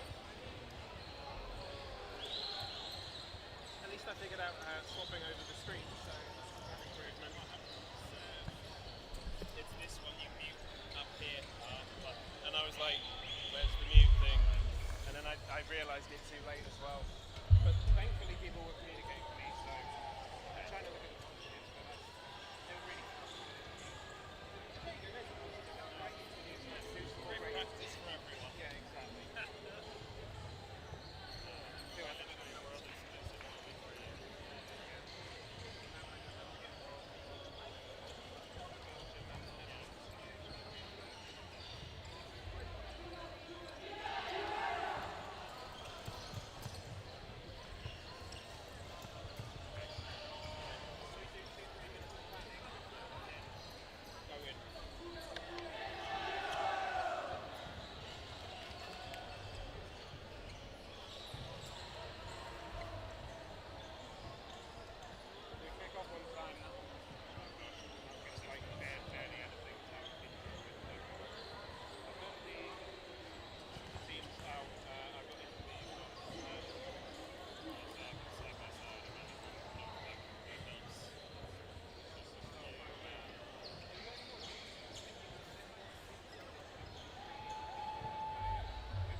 Good evening, everyone. Welcome to our final game of the day here on Court 1. It's day 2 of the European Dodgeball Championships. Chris O'Reilly here with you, joined by Brew Cousins, and it's Ireland, the hosts, up against Italy.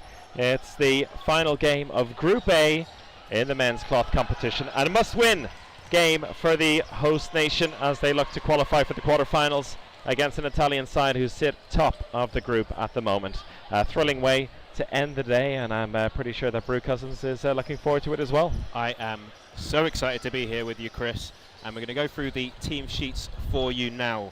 For Republic of Ireland, number 9 we have Woody Wilcock, number 10 Garvin McAvoy, number 15 Blaine Murphy, number 24 Rhys Hookins, number 30 Matthew Key, number 31 Dinesh Kumar, 32 Paul Coombs, 78 Michael O'Shea, 90 Casper Reeds, 94 Ryan Hollinger, 98 Tyler McBride. And on the side of Italy we have Stefano Arasi, Riccardo Bracchi, 24 Matteo Lingrone, the captain, 25 Matteo Maras, 28 Gabriel Incorvea, 22, Tommaso Strazzari. 44, Nicola Maioli. 47, Romeo Fragiacomo. 51, Lorenzo Rus. And 84, Demir Guzzo. And rounded out with number 95, Matteo Bongiorno.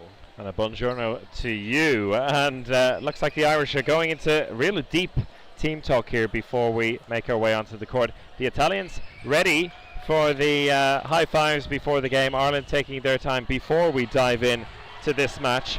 And both of these nations very well acquainted over the years, and very well acquainted from just about an hour ago, particularly on the mixed side, where the two sides faced off in a group final, which was just one set separating the two teams. I know on the Italian side they've made a few changes between the mixed and the men's players that are there. For the Irish, a lot of the Irish men involved in that mixed game. So always interesting to see how they respond after a game like that. You've had a lot of experience, I'm sure, in tournament action, Brew, where you've come from one mixed game or a men's game into another. This particularly interesting because the same nations are facing off against each other, but I guess you're feeling quite ready to go and don't need too much of a warm-up for it to be in the rhythm. Yes, so you might not need a warm-up at all, but it's where your fitness comes into play. Particularly here on day two with the players playing mixed and men's. This will be probably their 8th game or maybe even 9th game over the course of 2 days, but this is the big one for Ireland, who will be getting underway on the near side for us in the white jerseys with green trim. Italy on the far side in the all blue kit, and these sides battling for a spot in the quarterfinals. Italy have all but booked theirs. It's basically a toss-up between Ireland and Czechia whether they will join them. And tell us maybe about the starting lineups here, Brew. Well, the one that I'm noticing for Italy is a change in the coaching staff.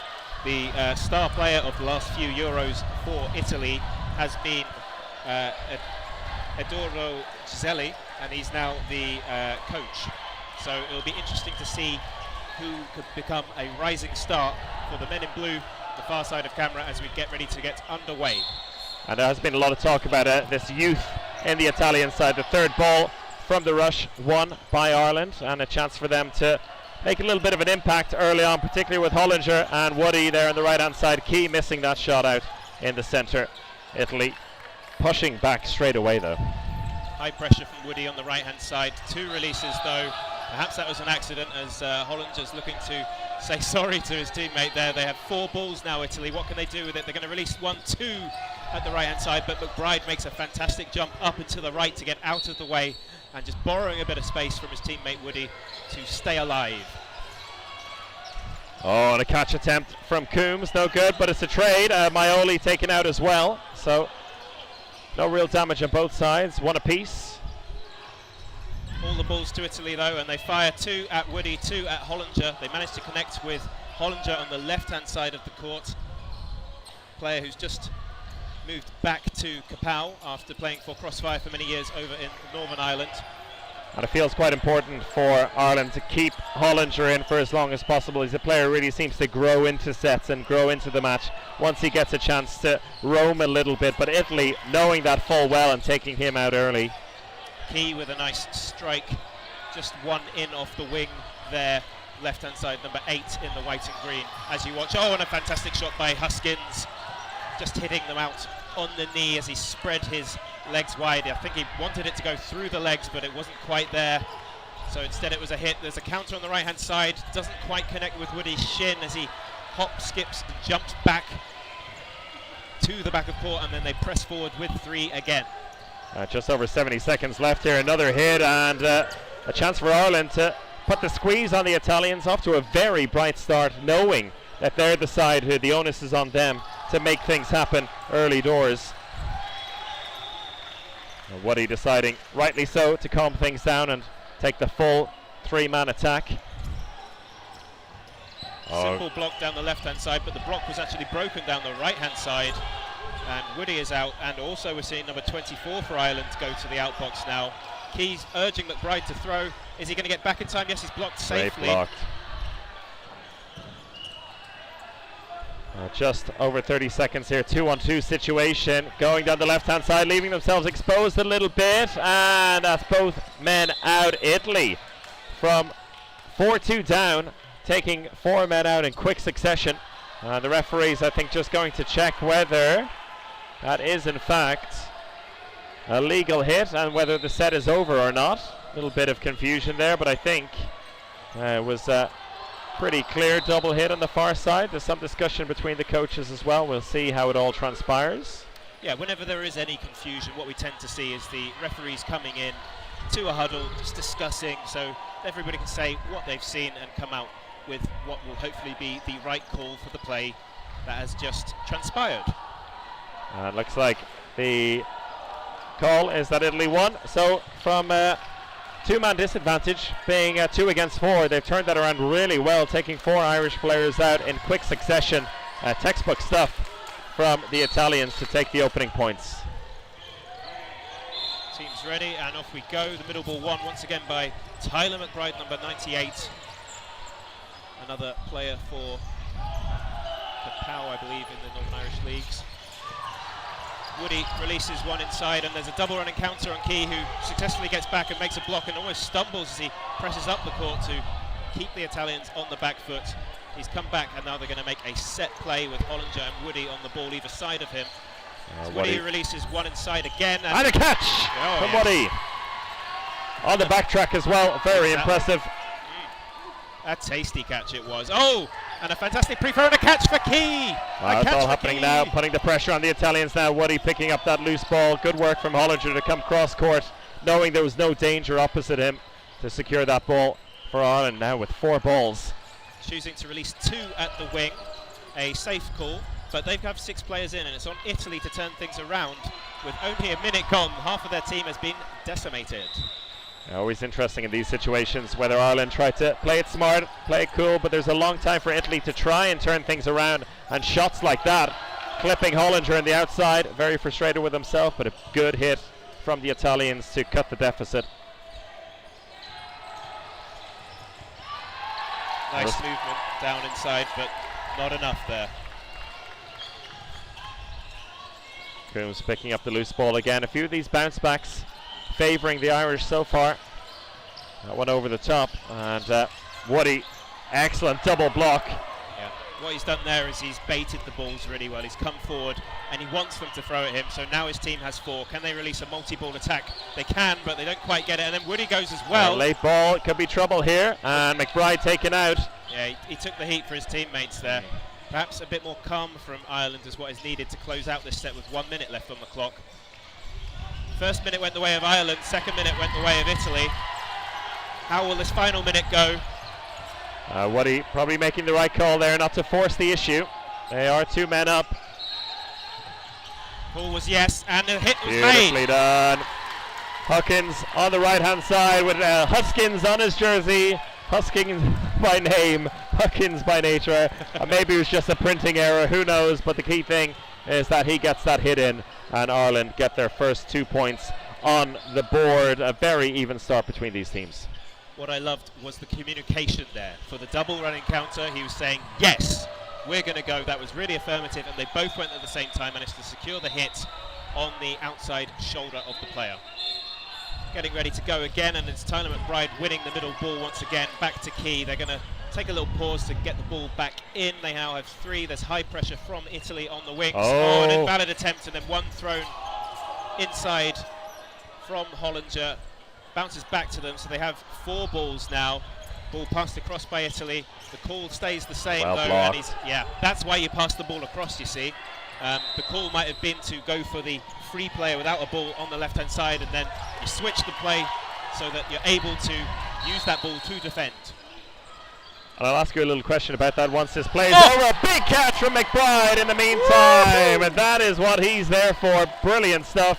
The opening rushes and those kind of catches. Tyler McBride taking that one out of his pocket, beautifully done. But in those situations where you know it's going for one wing, so you pass the ball over, is the onus not on the attacking team to then also swap? Yeah, if you get time. But if you time it right, when you pass the ball across, then you're messing up you're messing up the call for the other team, and you're making things difficult. So you're always asking questions of the opposition, and that's one way in which you can do it. Now Italy have 2 players left to defend. They're at the back of court. They've pumped in a couple of fakes. Brilliant. Holland just celebrates the hit. He was hit with a I think he free was throw hit as well. Yeah. And Key out as well there in the interim. And yeah, after a little help from the assistant referee, Hollinger realising his mistake. Oh, brilliant! McBride from downtown. Oh, you say brilliant, but the pressure was on from the referee there. They had a play ball called on them. They had 5 seconds to release, and Tyler was being a bit risky there. He was throwing from the back of court, where there's maximum amount of time for the Italian to read the ball, to read the he flight reached of for it. Yeah. More time to make the catch, but it perhaps was quite well placed outside of that catching box that we have with your chest as the backboard, as you would say. So you're saying, as an experienced dodgeballer yourself, neither a throw you would make nor a catch you would attempt, Brew. But that's the way the play went, Yep. as we get the third set underway. Ireland actually coming back into it with a 4-2 lead now. Key going for a throw in the middle, and Hollinger hitting out his man on the wing. That's Bongiorno, number 95 for Italy. Ireland with a 1-player advantage. Huskins hops up in the air, but it's an inaccurate catch throw. from Woody once again. On this right-hand side, we've seen 3 major catches on the Irish side, and the Italians will be wondering what they have to do to get some clean hits in. Meanwhile, on the defensive side, a fantastic dodge by number 44 there, getting out of the way, going down low and inside the court. That's Maioli and Nicola. Well played, that man with the purple shoes. Oh, Coombs caught high up court, and Nicola unable to connect with him, even though he was dead to rights in the centre zone there.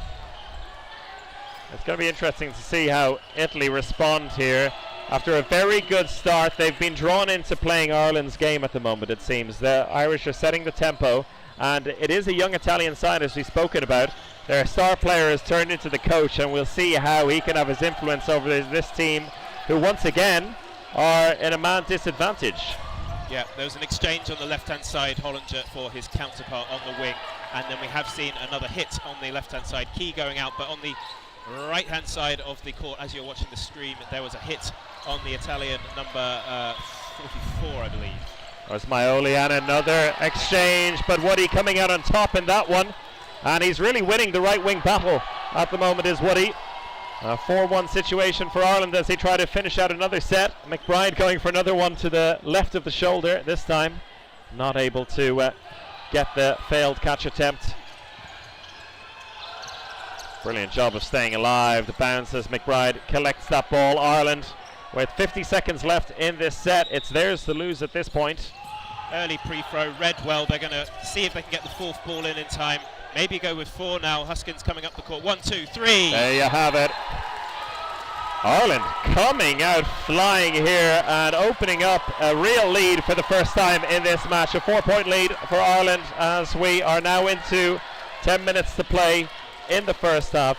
And talking a little bit more about the context here, also the last championships, it's never a direct comparison. Teams can change a lot. You spoke about how the star player has become the coach, but Italy have really been knocking on the doors over the last couple of years, finishing at 6th place at the Euros 2 years ago, 5th place a couple of years before that, and in the top 10 at the World Championships, whereas Ireland have been routinely somewhere between 11th and 16th. So the fact that they are at the moment leading the Italians and knocking on the door of a quarter-final is massive so far, but of course still a lot to play in this game.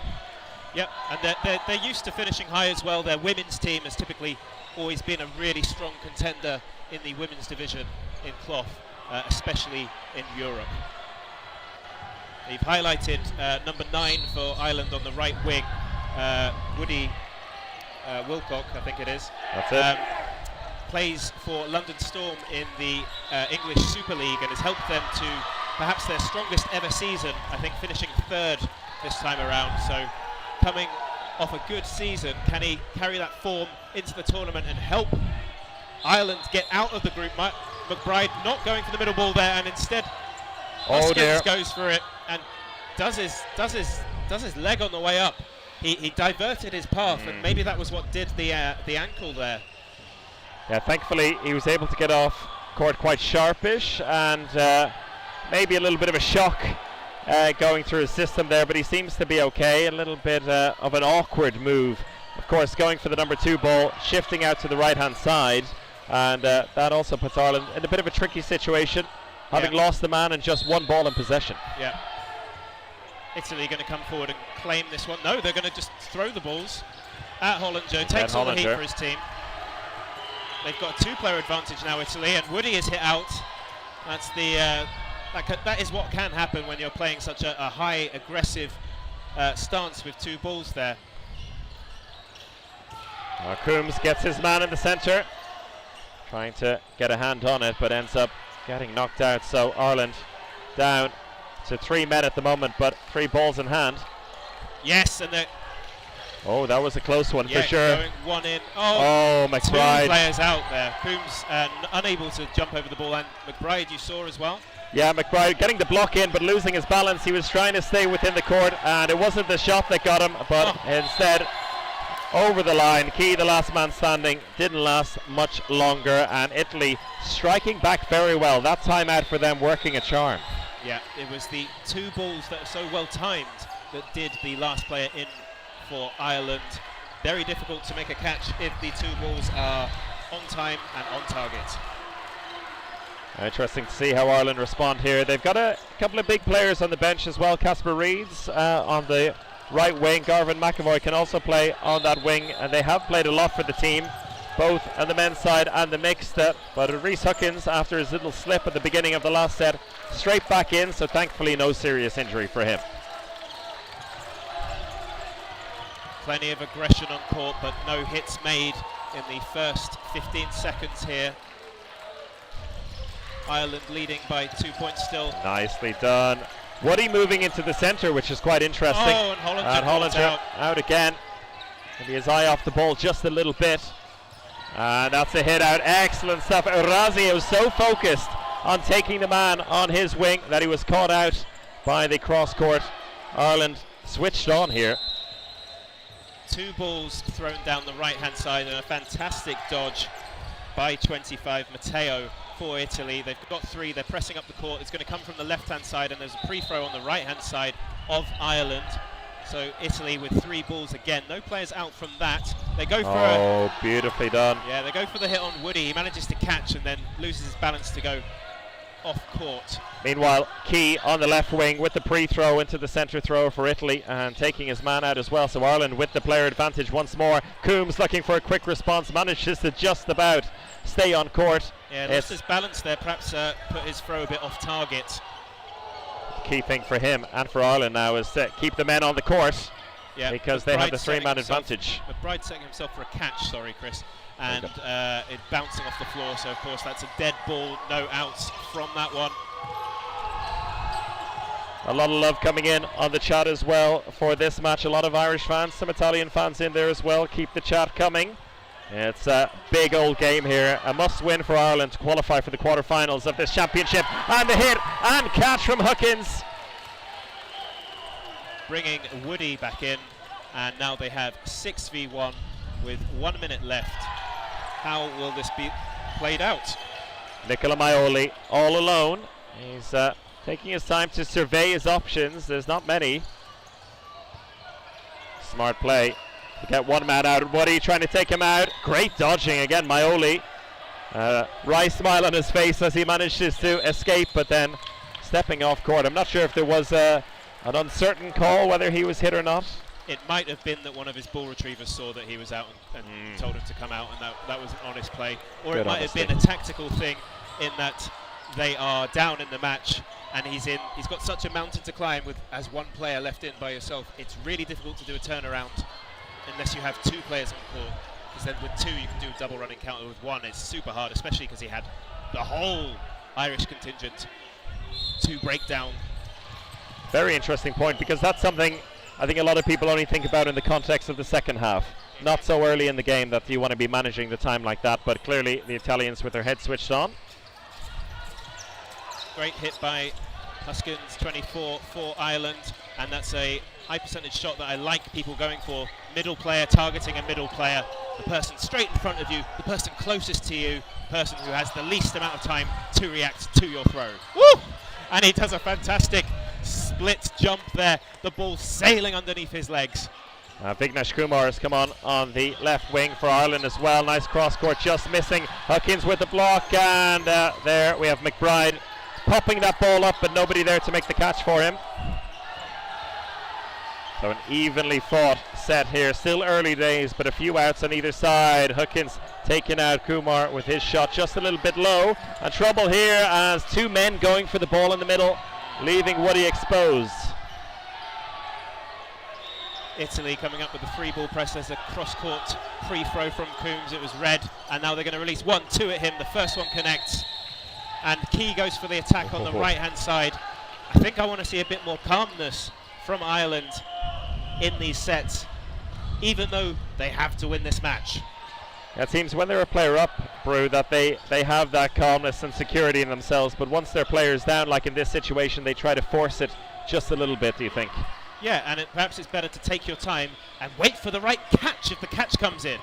Wasn't there for Key though, as they finished him off with a 2-ball attack, and then Kumar, the last to leave court for Ireland on the right-hand side. Chris O'Reilly. Yeah, Italy trading sets now with Ireland after Ireland opening up a 4-point lead. It's set for set at the moment, just 2 points between the side. 3:43 left in the first half, so time for 2 more sets, more likely than not. And so far it seems like no side actually able to dominate the play. We can see on the left-hand side there's a bit of discussion between the coaching staff and one of the real leaders in the team, Ryan Hollinger, about maybe the approach or some individual things. We'll find out what kind of effect that has. Meanwhile, the first out for Woody. Ireland pressing up the court. They're going to release one from the right-hand side. It pops up off a player, so they're able to make a ricochet catch. Meanwhile, Huskins out in the middle, and Ireland down to 3. Did they make a catch? Because I saw Woody come back in. Woody's back in. So 4 on 5. Ireland staying in this set just about, but a catch back as Matthew Key caught out. That's 2 in quick succession for Orazi in the centre, and he's looking very confident in the middle for Italy right now. Yeah, he just welcomed that ball into the centre of his body as he did a little sidestep, perhaps altering the path of Key's throw somewhat. Coombs taken out in the meantime. And the thing for Ireland is both McBride and Woody have come up with some big catches so far in this match for Ireland. Can they turn this frame around though?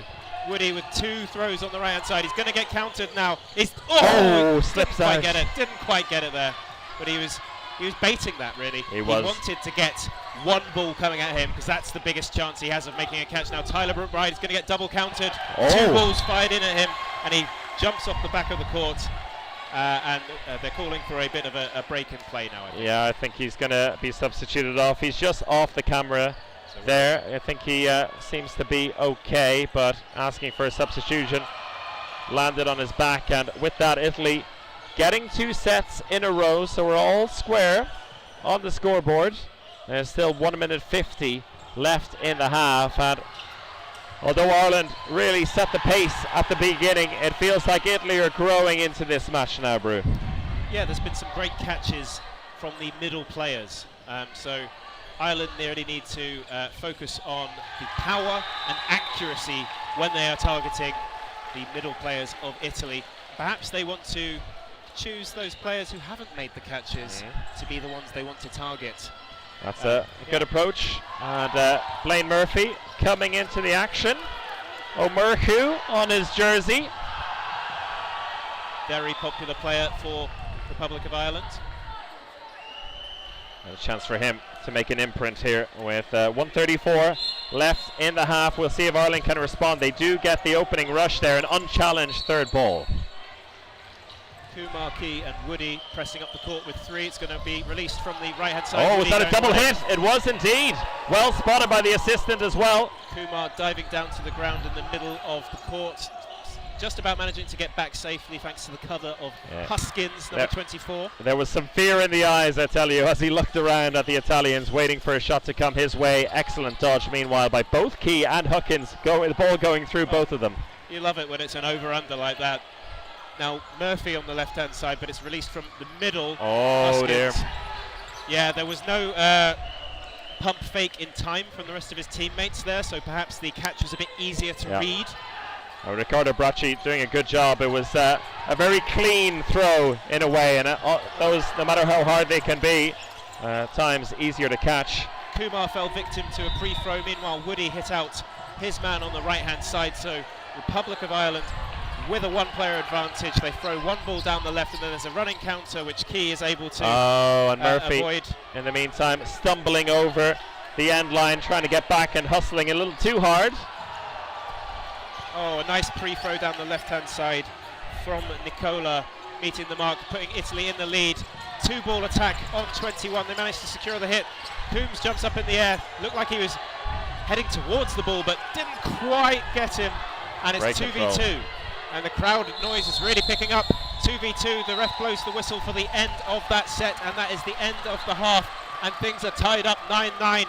Everything on a knife edge, Chris O'Reilly, in this crucial game in the group stages of the European Championships here in Limerick, Ireland. Crucial game indeed, and I have to say Ireland stepping up for this game. When you look at the scores alone, and of course it's not always smart to do some scoreboard journalism or scoreboard fandom when trying to figure out the relative levels of this team, because I'm sure, as you would say, it's a clash of styles always. But Italy coming into this one in fantastic form. Ireland on the back foot, needing to win this game to get through, and they're playing like they need to do it as well. If they can keep that up for the next 20 minutes, you fancy they have a chance, and maybe the onus is a little bit more on Italy to see if they can control the game and play it they want to.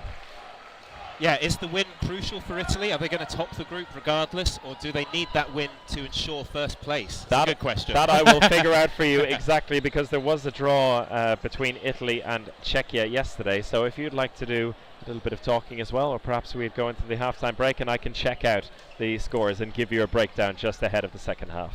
That sounds fantastic. Thank you to Chris O'Reilly for doing the commentary with me. I've been Brew Cousins. If you want to give us some feedback in the stream, constructive feedback is always welcomed, and very excited to bring you the second half in this crucial game. Final group stage game, I think, for the men's category. Ireland versus Italy, 9-9 as it stands currently.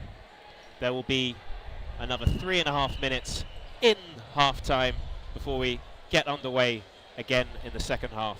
Coaches will be getting information into their players about what they can do to secure the win in the second half. They'll be getting some water, maybe some electrolytes on board, so they give their everything to this last game today here in University of Limerick on Court 1, your live stream commentary court.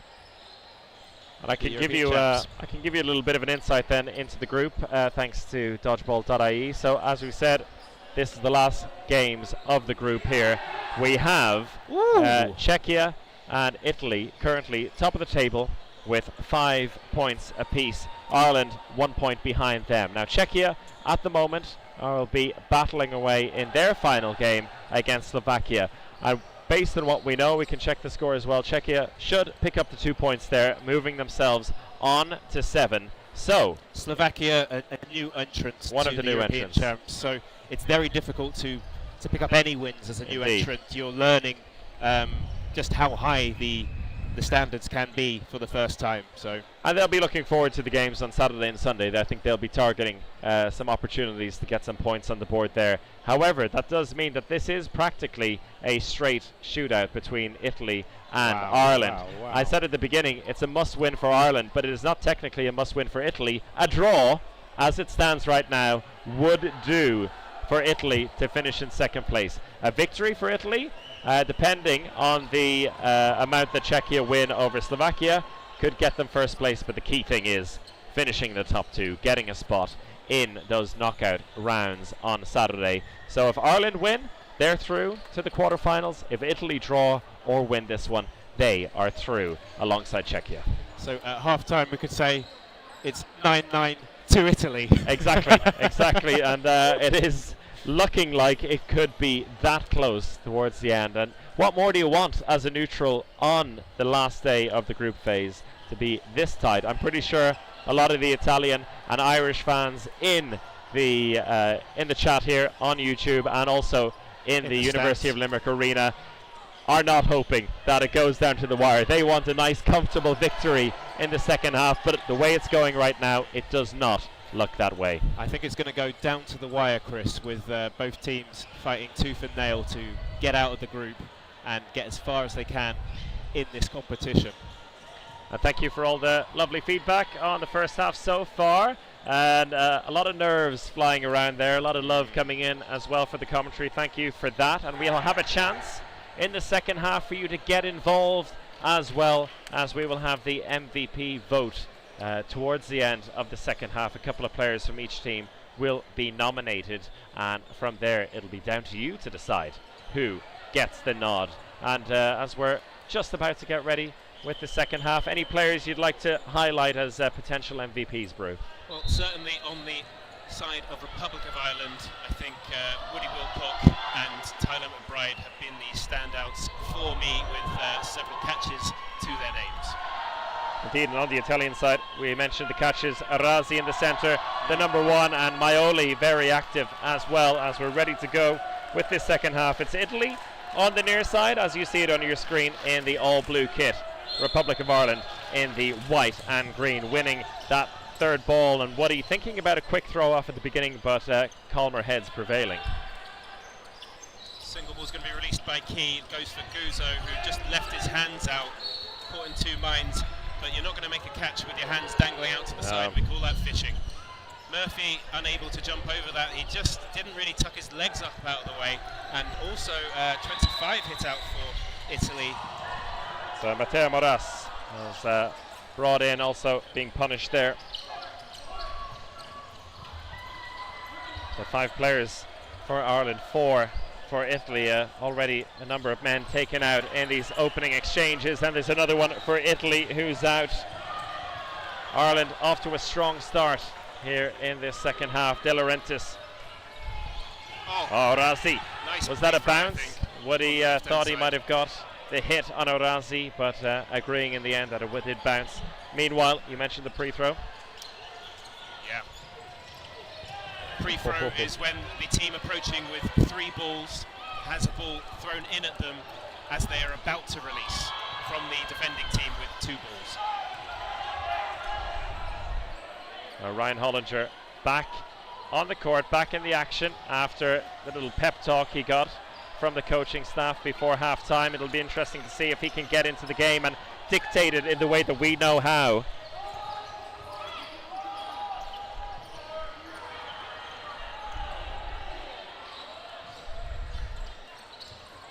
Arazi. Electing to throw 3 balls to get Arazi out there. He's been a strong catcher for Italy in the first half. And a cheeky shot. Mingrone, and a response from Hollinger. He goes over to apologise, I think not quite realising he caught him in the head. Focused so much on punishing the initial throw, which he did very, very well. And yeah, that 3-ball approach in the end working out quite well for Ireland.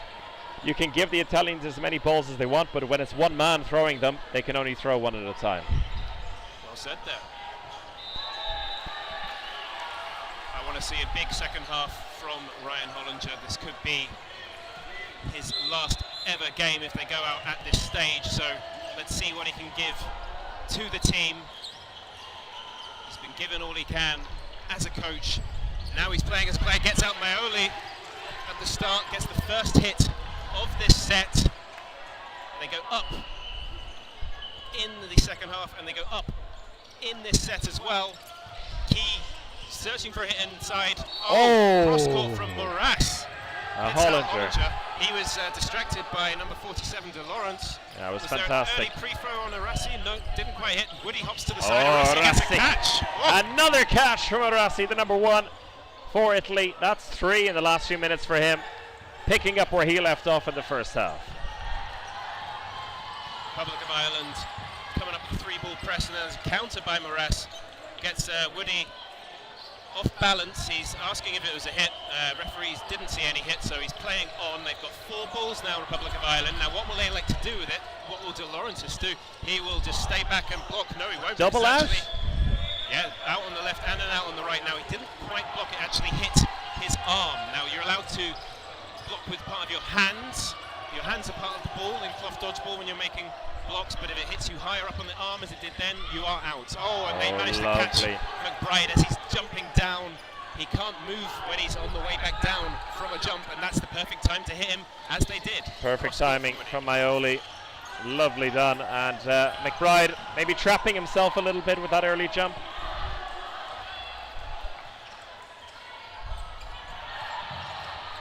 Garvin releasing on the right hand side, Woody releasing on the left. That's a catch and a half. Woody Wilcock on the backtrack, sliding and staying in. That's a big play. Yeah, and cheers erupting from the fans on the left hand side, and he manages to collect up the 5th ball. It's going to be on them to play. They're going to have to release 3. They released 3 at the danger man, number 1, the catching threat. That was Arasi. He can't catch 1 out of 3 though. That was very difficult, and he was jumping in the air, so that makes it extra difficult. Now they release 2 at Hollinger, who makes himself a small target in the back corner. Good dodging. 3-on-2 situation here. 38 seconds left on the set clock. Oh, they need to survive this pre-throw if it comes in. No, they released 2 at the winger just to be extra safe, and Key gets himself safely back and deflects the ball. Looking very comfortable there, Key. Controlling, aggressive with the block as well. And there, slips down but stays in. Maybe we need a little bit of a floor. You can see the sweep on the floor there. We're playing on in the meantime, and a big hit. No, I don't know if we were playing on. I think I heard a whistle and there was a timeout, and the ref came onto the court. So I'm not sure if that hit will count. We'll see shortly. They're just going to wipe up the perspiration from the floor so that it's a safe playing environment for the players, Chris. Saved by the bell, perhaps, Ryan Hollinger, and the right call as well, because that could have been a nasty slip for Matthew Key. In fact, you can see him holding onto his sides there. Landed a bit heavily on that one. And it is getting hotter in here throughout the day, so no surprise to see a little bit of perspiration. Thankfully not to the levels of Graz last year at the World Championship, where the mop was ever present. Thankfully we've had a bit more flow in the play here at University of Limerick. And I think a bit of discussion there. The Italian coach is not quite satisfied with the fact that Hollinger will be back in, but as you mentioned, the whistle blew before the throw was made. Yeah, and hopefully what the referees will do now is just communicate that clearly. So we're expecting play to recommence with 3 men for Republic of Ireland on the far side of court in the green and white, and 2 men defending at the back of the court, the near side of the camera, in the blue for Italy, Mingrone and Maioli. And a mere 11 seconds left on the clock. Ooh, so 1 play, or maybe 1 play. Yeah. Wow. 1 phase of play, we would say, in dodgeball.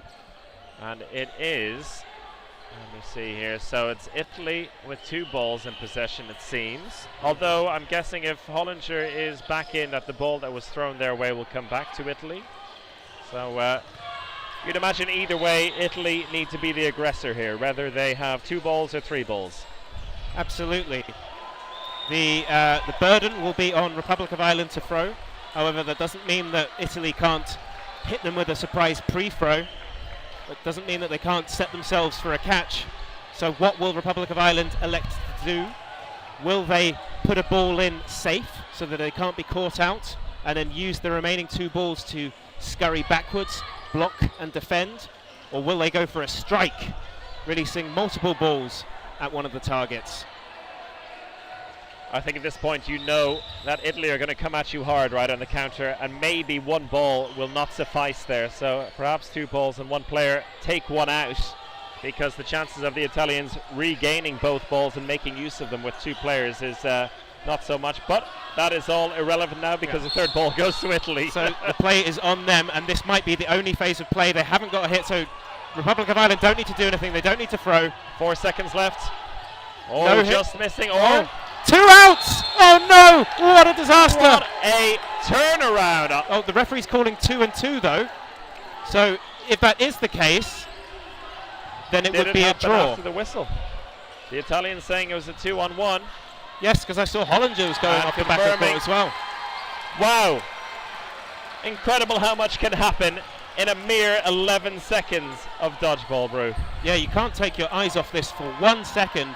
A crucial group stage game, but both teams really need a result. And my goodness, it's going to go right down to the wire here. The score 12-10 currently.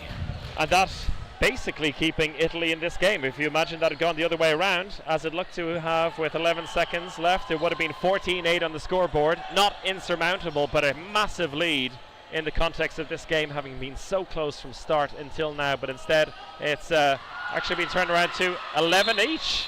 There you go, so Quite 11 right. points apiece. Oh, McBride flat on his face to start off there. Not the best start, but he's back up now. Ireland have got to hold it together.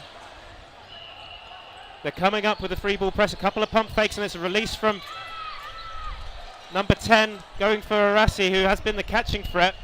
It's bounced before it goes into his hands, though, I believe. Now he takes the wing. Will he offer a defensive strat for them? Yes, he Nicely blocked. nicely blocks. He pumps some fakes on the way up, and Hollinger forced back, and then Woody also safely collects a ball. They've got 4 now, Ireland. Can they press home this advantage? They need to go a player up here. They need to get ahead in this match. Fantastic pre-throw hits out Murphy, and then the reply shot hits out Arasi on the right-hand side for Italy. Well, Moras on the left wing, pretending to have a ball. That spooked McBride, and the loose ball then going Italy's way. I think Moras hit out on the side of his go. body there. Well spotted, Brew. Very Republic nicely of done. Ireland going 1 player up, but they've only got 1 ball. Will Italy be able to strike with 2 or maybe 3? 1-2. Hits McBride, an early, a little bit of retaliation on Guzzo, but he's able to defend himself neatly, and it is 4v4 currently. Woo. And a long way to go in this set, Brew. And Woody taken out, and rightly putting the ball down straight away. It feels like momentum slightly shifting in Italy's advantage right now, but they've got to finish this one off. Key didn't need to release that ball there. He's given 4 to the opposition. They've elected to throw 2 at number 10 and 1 at Hollinger. McAvoy avoiding that one brilliantly and landing with his toes, just keeping him in the court. Living on the edge there, and Guzzo going for the catch. He failed with that one. I think he's frustrated with himself because he knew he had it in his hands, but you have it in your hands until you don't. And something that every dodgeball player has been through too many times. Ireland doing well to strike back and make it an even game with 52 seconds left in this set. Release from Negroni, hopped over by Garvin on the left-hand side of the court as you're watching. We have Key and Hollinger, the other players, in. It's going to be released from Key at De Laurence, who's coming up the court. He's going to target Key, who looks to catch, but then unsuccessfully gets hit, and there's a double counter on Negroni. They get the hit, and it's 2v2 now. That is brilliant stuff. 2 of the most experienced players on the Irish side with that connection, knowing which player to go for. Negroni the target. And a 2-on-2 situation. Hollinger defends himself well. Yeah, he just ducked down underneath one, and the other one he managed to block with the ball out in front of him. Final seconds, 8 seconds left in the set. Will Ireland stretch it here? No, Hollinger says to calm down. Happy to let this set run out, it Italy seems. want to push. They don't manage to hit out McAvoy. Now, he's fantastic on the defensive side of his game. His dodging is super strong, and that's why we've seen him in at the end there and defending that with professionalism, really. Exactly. Fantastic. Floating through the air, but still having the ability to move the ball while in the air, which is fantastic, and not something that every dodgeball player possesses by any means. 12 points apiece now. And a lot of frames have been drawn in this match, which is not a very common thing, with players tied at the end of 3 minutes. And as we said at half-time, it's as things stand, it's a 12-all draw to Italy, because a draw will be good enough for them to progress to the quarterfinals. Ireland need a victory to be in the knockout rounds on Saturday morning and to avoid playing in the consolation round. Only one of these 2 teams can progress, and this is practically knockout dodgeball already on day 2. Yeah, and we've got just 1/4 of the match remaining, just over 10 minutes. So, yeah, anything could happen here. Keep your eyes on this match on court 1. Fantastic stuff from both nations. What a display of dodgeball here at the University of Limerick at the 2025 Dodgeball Euros. It's been a fantastic couple of days so far. Can't believe we're almost halfway through it already. All the build-up over the months for these teams would have been preparing basically since the World Championship last year, particularly for Ireland, who've been waiting for this chance to host international tournament. And here they are on the verge of a quarter-final if they can put together a solid 10 minutes of dodgeball. Let's see what they've got. They have a release from the middle, and then they're running back as fast as they can to the back line to be as safe as they can, as far away from the opposition as possible, as the bounds of the court allow. A couple of pump fakes at the front, another pump fake and another pump fake, and then a release on the right-hand side, but no hits, and we are 6v6. Whew. It feels like that timeout has done Ireland good in terms of how they're approaching it defensively. They're not too hectic, and Huckins, as soon as I say that, the commentators curse. He's taken out on the back track. Good shot by Magroni.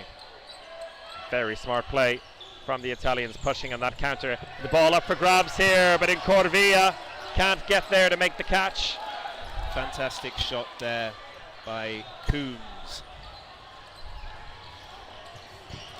Buongiorno looking for the counter and living on the edge there as he takes out Coombs. Really close to the left-hand side of court. Of course, if you were to touch the boundaries of the court, then you would be out. But that's why we have the assistant referees keeping a close eye on what's happening there. Woody defending well on the Irish right wing, left-hand side as we see it. It's a 4-on-5 situation. Italy with the narrow advantage. Oh, lovely counter down the right-hand side to Lawrence. And Buongiorno out, but as is McAvoy. So practically a trade in that volley. And Italy have most of the balls. An early pre-throw. Guzzo defends well, and the shot down the right-hand side does not connect. Italy making a call with their hands behind the ball, and there's an early pre-throw in. They've read it well. They're going to collect 4 balls. They're going to release 3 at Woody, who hops over it athletically. And you enjoyed that one, Chris O'Reilly. For a big man, he can sure fly. And we know he's been working really hard building up to this championship. But still, a lot of work to do for this Irish team to turn this set around. Oh no, there's a line fault there. Yeah, well spotted from the assistant referee, Guzzo. We talked about how close they were living on the edge, the Italians, pushing the boundaries of the court. And there was pressure from Key on the other side that sort of forced him to make that movement to the left and actually sort of pushed him off court there. So well played to Matthew Key of Manchester Bees fame. De Lawrence with a nice block there. It's going to roll back to Key. He passes it to his teammate McBride. They're coming up with 3. They have 3 targets to select from. There's a cross court which hits him out, and a running counter from Magroni hits out McBride. He's claiming McBride a block, but saying, oh dear, 2 referees agreed. Yep, and he's got to walk for that. So it's 2v2 now with 11 seconds left, and we're counting down. Oh, high pressure. Magroni gets a block. They're going to call 2 players at Key. He makes the catch! Woohoo! Matthew Key with a huge catch, and the referees, I think. Oh, some gesticulation there from number 1, but I thought that was a fantastic play from number 8 for Republic of Ireland. I think the question here was whether Key was out over the end line or not. Yes, well, we have some Austrian Eagles, I believe, as the assistant refs, and they should be watching the lines there. Hopefully, eagle eyes on the lines. We hope so, Brew. We hope so. And the discussion continues. Arasi is arguing something about the lines here. It's always hard to tell from up in our vantage point. We have a lot of advantages in what we see, but this is not one of them. We don't have a mic in amongst the refs. Well, we tried that before in previous dodgeball tournaments, and it can be hard to get the levels right, especially when a referee is communicating not just to perhaps the players on court, but also trying to communicate to the wider viewership. So if they are mic'd up, it can be super, super loud. Understandable. The big takeaway from this one, though, is that Matthew Key's big catch, he was holding up to the ball until now. It counts, and Ireland with a 14-12 advantage now. 7:48 left in this match, and it's time almost to get those MVP nominations in, Brew. Are there 4 players that you'd like to throw into the mix? I'll put them on the my goodness, YouTube chat. Matthew Key caught out on the right-hand side by De Lawrence for Republic of Ireland, we've got to have Woody Wilcock and Tyler McBride, and undoubtedly for Italy we've got number 1 Arasi. The other player I would suggest for Italy would be number 47 De Laurentiis. Lovely. So I'm going to keep you up to date with the action here as Italy grab 3 balls. They've got 6 players in. There's an early pre-throw which is ducked underneath, and McAvoy was hit out on the right hand side by De Laurentiis. And Italy have a 6v4 advantage. The ball passed across to Woody, but he's only just able to get it into his hands and make a dodging move out of the way as the ball retrievers hurry to put the balls back in. Ireland chasing this set with 2 minutes 10 on the clock. A single ball released at De Laurentiis and a fantastic counter, but nice feet from Coombs to get himself out of the way now.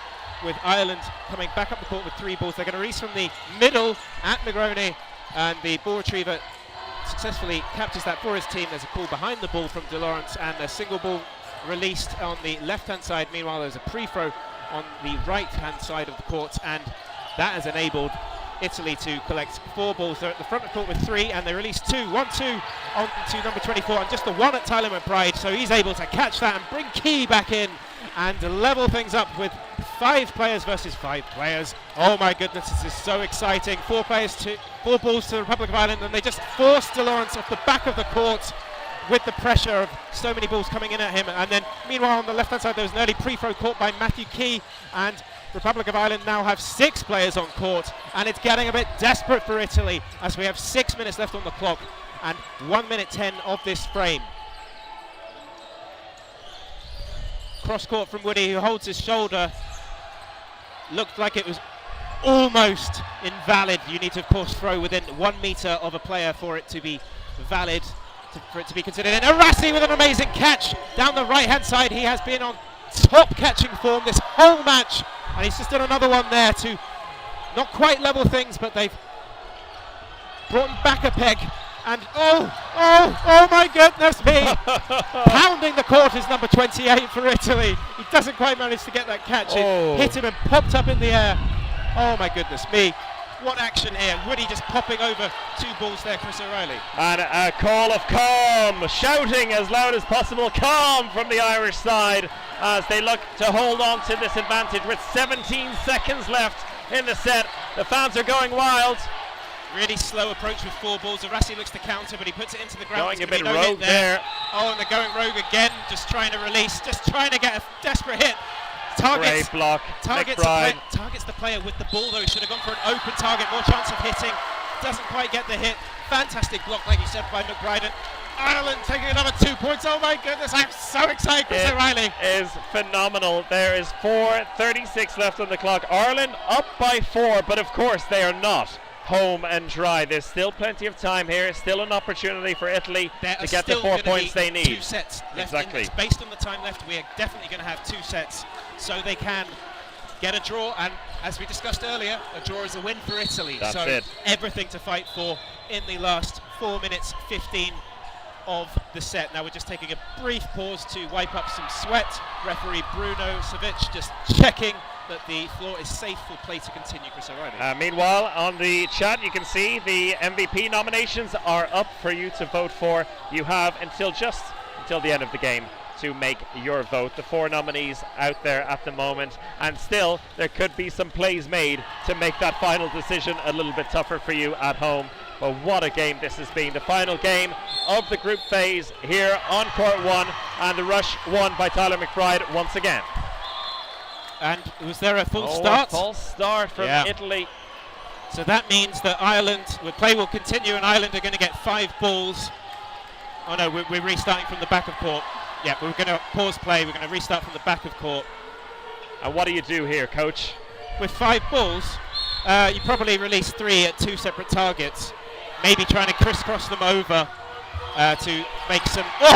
Oh, De Laurentiis is out. They all went for 1 target, going for one of the MVP nominees. And that's probably why. He's been playing really well. He's been making a lot of hits for Italy, so a key priority target for them to go for. A smart move by Ireland, going 1 player up and a key player up with that awesome hit from the start. And another hit down the right side. And you have to say right now, Ireland, the focus will be on clock management and game management. They're the side in the ascendancy. They're the side trying to kill this clock. Nice low ball by Hollinger. Bounces in front of Arasi. Did let go of his ball, looking for the catch, but it wasn't there. Nice duck by Coombs, gets underneath the flying high ball of Inkoravoa. Coombs leading the attack here. He tells everyone to get back. Early pre-throw from Arasi. And they're going to release 2 at Arasi, and they managed to strike him out. And also Bongiorno on the left-hand side managing to get himself out. Italy with too much to do now, you would presume. 6v2 and 2:55 on the clock in the second half. There's a good start. Yeah, there's a block broken immediately. So yeah, a good start from 44. He's poised to throw, but it's on Ireland with 3 balls. They're just putting pressure on to make them release early. They've actually released 2. Props didn't need to, but luckily they get 2 coming back to them, which they will be able to defend with. Maioli going for McBride, but unable to connect. Now it is on the Republic of Ireland to release. And Italy now living on the edge. They have, in the last day or so, had so many opportunities to get a victory over Czechia, to have a chance in taking control in this game, but they've let it slip in the last 5 minutes or so. Ireland taking control, and now it is truly Ireland's game to lose. And an extra ball released by number 44, and Holland just says, I'll have that. You're so high up court that I trust my ability, and he's celebrating to his teammates, and the fans on the side are giving him a big clap. And I think it's almost safe to say now Ireland have won this match with 1:49 left in the second half. A 6-point lead. Ireland drawing from 9-all to 12-all. Shared points all the way through, then taking control here at the very end, stepping up on home court. Can you imagine the release this is going to give them? All that build-up over the past year, all the anticipation, all the work they've put into it, and now on the verge of a quarter-final, which would be a massive breakthrough for this program. You can see how much it means to them by the celebrations there, and the fans going wild on the side of court. Yeah, they put a lot of hard work and training in over the course of the year, and of course a monumental effort from Irish Dodgeball to host such a large tournament, 22 nations here at the European Championships. So it's good to see the home nation going through, although very sad for their Italian opponents. Yeah, and it really says a lot about the quality of this overall competition. We're seeing some big nations not make it through. It's a heavy kind of group setting when it's groups of 4 or 5 and only the top 2 make it through. It means that some big names are being dumped out early, and Italy, a side who have been knocking on the door, top 10 finishes, top 6 finishes in recent years, now will be going out, and the best they'll be hoping for over the course of the weekend is a 9th place finish. De Laurentiis defending, gets down low to block, makes the call from behind. It's going to be Brackie to throw from the middle, hopped over by McBride, who just kicks his legs out to the left and leaves them extended so he doesn't get clipped. Italy with 4 balls. They're going to release 1-2, and then a third one at Hollinger, who sucks up a catch while in an improbable sort of position with one leg out in front of him and one leg squatting down. Republic of Ireland calling for time to be paused just so that the court can be mopped, I think. I just want to make sure about a situation. McBride was off and then was wondering about coming back in. Of course, Ireland don't want to be rushing players back in and making some technical errors at this point and getting any unneeded cards, of course, which could carry over to tomorrow's quarter-final. Ireland benefiting from being in the first pot, this being on paper their hardest match against the top seed other than themselves in the group. You see the nice counter from Brackie there, smashing out Hollinger on the right hand side, and a single ball release at McAvoy, who rises through the air, soaring like a fairy. Ireland happy to slow the game down now. There's just 35 seconds left. Losing this set doesn't make a difference in the end.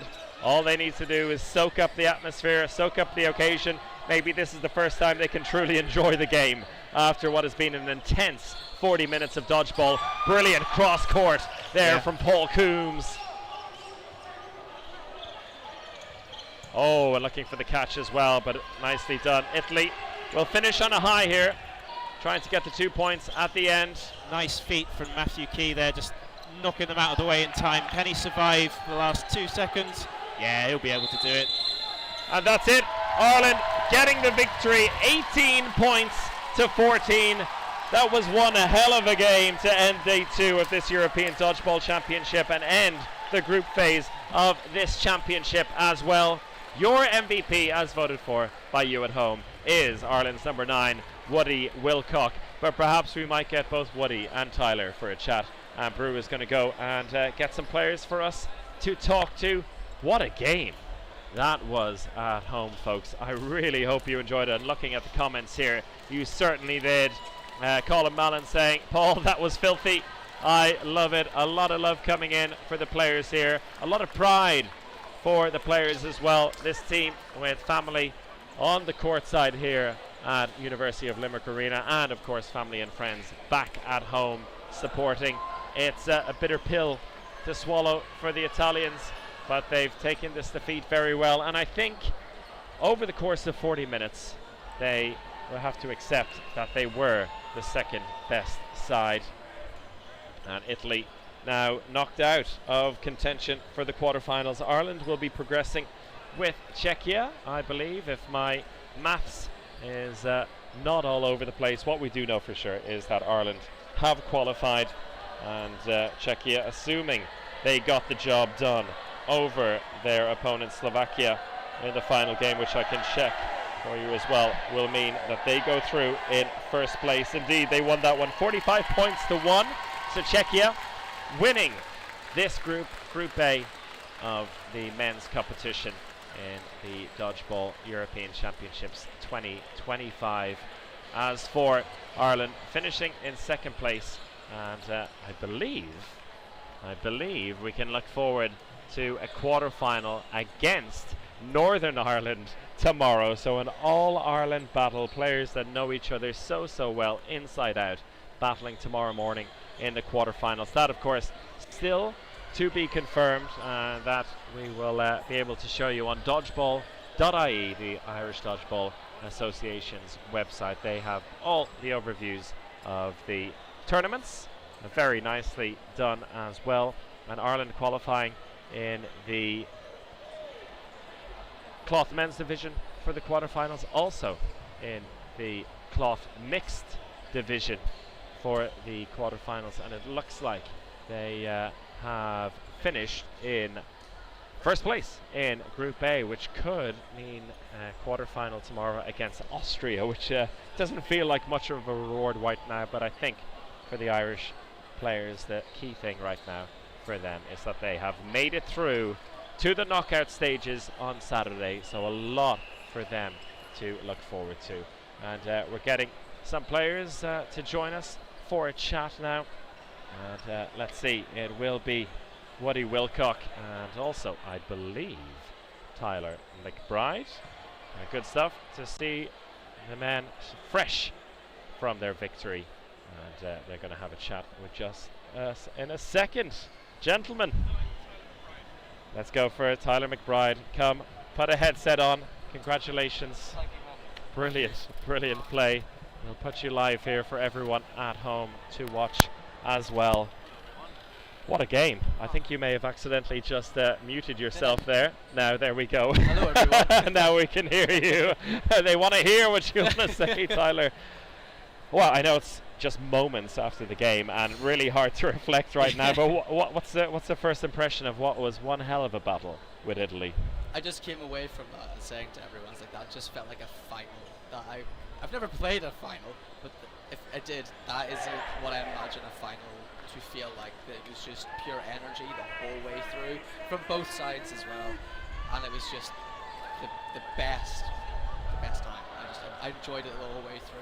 And it was practically a final. It was a knockout game. It was, to progress to the quarterfinals. So much on the line for both teams. And I mean, I guess after the loss to Czechia this morning, which was a bitter pill to swallow, you needed to find a way to kind of make up for the deficit and whatever Italy were going to throw at you, because they were clearly a quality side. What were the things you were focusing on coming into the game? We're just focusing on coming back together strong as a team, and our coaches were able to do that. So they gave us a good talking to and stuff, all in the best way possible as well. So big thank you to our coaches, Megan, Luke, just phenomenal. And we pulled it together, just all together as a team. Each person, we didn't go in as individuals, we went into that as a team, like as one unit, and that's what I'm so proud to see in that on that court. We were just, there's no individualism, it's just a pure team together, and I love that. I want to ask about one individual moment from you as the tide was turning in the first half. Of course, you were coming up, both you and Woody, with some massive catches in that first half, but there was your full court downtown attempt, which just went out of the reach of the Italian player, which Brew, the co-commentator, said he would neither have thrown nor tried to catch. But it worked out perfectly. Was there a little bit of fear in that moment as it floated through the air? Oh, of course. I think I think there was like a play ball or something I thought I heard, so I was like, I have to release this. So I was like, if I can just keep this as safe as possible. But like throwing from that distance as well, it's like there's always an element of fear. Like the Italians are excellent catchers, and so they are. So there's always that element of fear that you're going to get caught. But in that moment, I felt like I had to react. And I had to make a split-second decision. So it could have went either way. And thankfully, it went our way.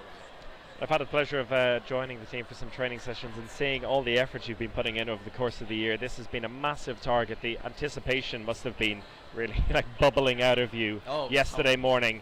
But you've navigated this group so well, both in the men's and as the mixed team as well. Quarterfinals tomorrow morning for both. Where does it go from here? Is that the main challenge overcome and the rest is a bonus, or how are you approaching tomorrow morning? I think we came here to do the best that we possibly can. We will go as far as we can. So I mean, like yesterday we have smashed it. We've got 2 teams in the quarterfinals. It doesn't just end here. We want, if we can get that medal, we will get that medal. I think it's Northern Ireland tomorrow, the quarterfinal.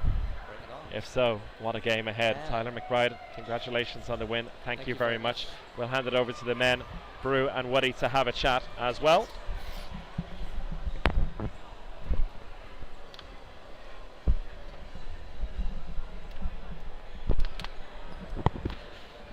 Thank you, Chris O'Reilly. And I'm joined by Woody for Republic of Ireland, who just came off a fantastic, crucial win. What was it like playing in that match? Did you feel the tension? How was it on court? I was so nervous when I stepped on. Quite honestly, I wanted to play well. I wanted the team to play well, and I think the difference between this game and the other games that we played so far is we had such a clear picture of what we wanted. We talked about game plan just before the match. I think everyone had it in their heads, and we delivered it. I think it worked for us, and I think we were good at adapting to what we needed in that situation as well. Although we had that game plan overall that we wanted to work towards, I don't think it was always clear what that game plan was because we were just reacting so well. At least that's how it felt to me, to the situation. What's it like playing for Republic of Ireland? Is it a point of pride for yourself? Yeah, definitely. Despite the accent, all of my family are Irish, so I often refer to myself as Plastic Paddy.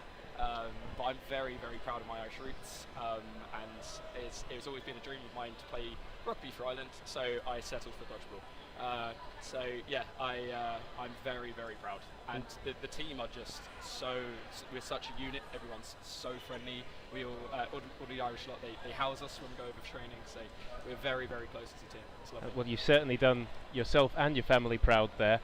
You are the MVP for this match, so congratulations there. Thank you. Anything you would like to say to anybody watching at home who's inspired by this performance by Ireland now?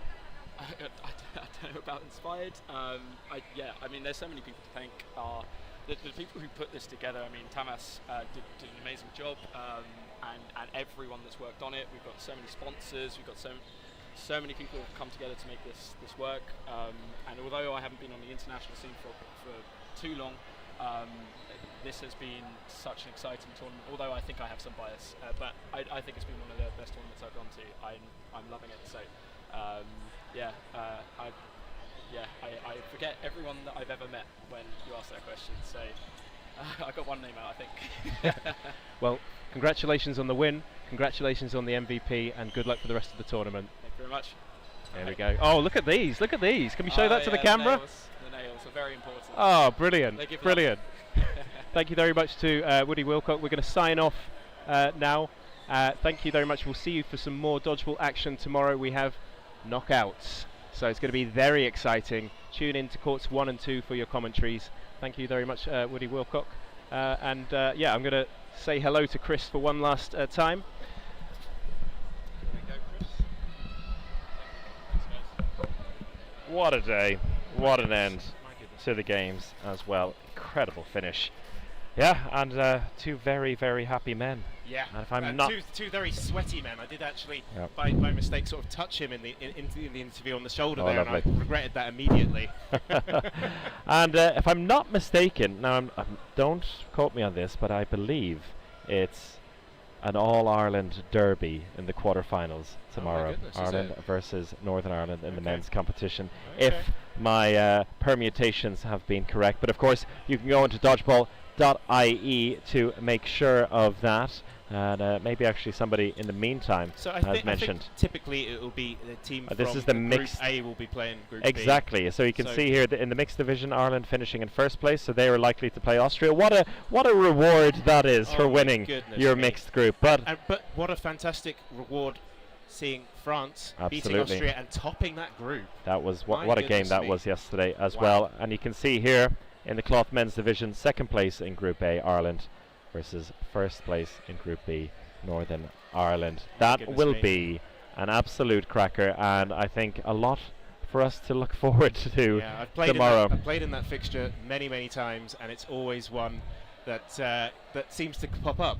And the players perhaps don't look forward to it as much as the other ones because they're so used to playing each other They are. competitively in the domestic scene that they know everybody's game. So it should be interesting to see what they do against each other when the two teams know each other and their games so well. There you have it. The scene is set for tomorrow. Brew, thank you so much. Thank you all for watching as well. What a cracking day it was. We start again bright and early, 8 o'clock in the morning for the quarterfinals in all divisions, and then followed by the semi-finals. It's a very much moving day on Saturday. So for myself, Chris O'Reilly, and Brew Cousins here, it's good night. Did that one?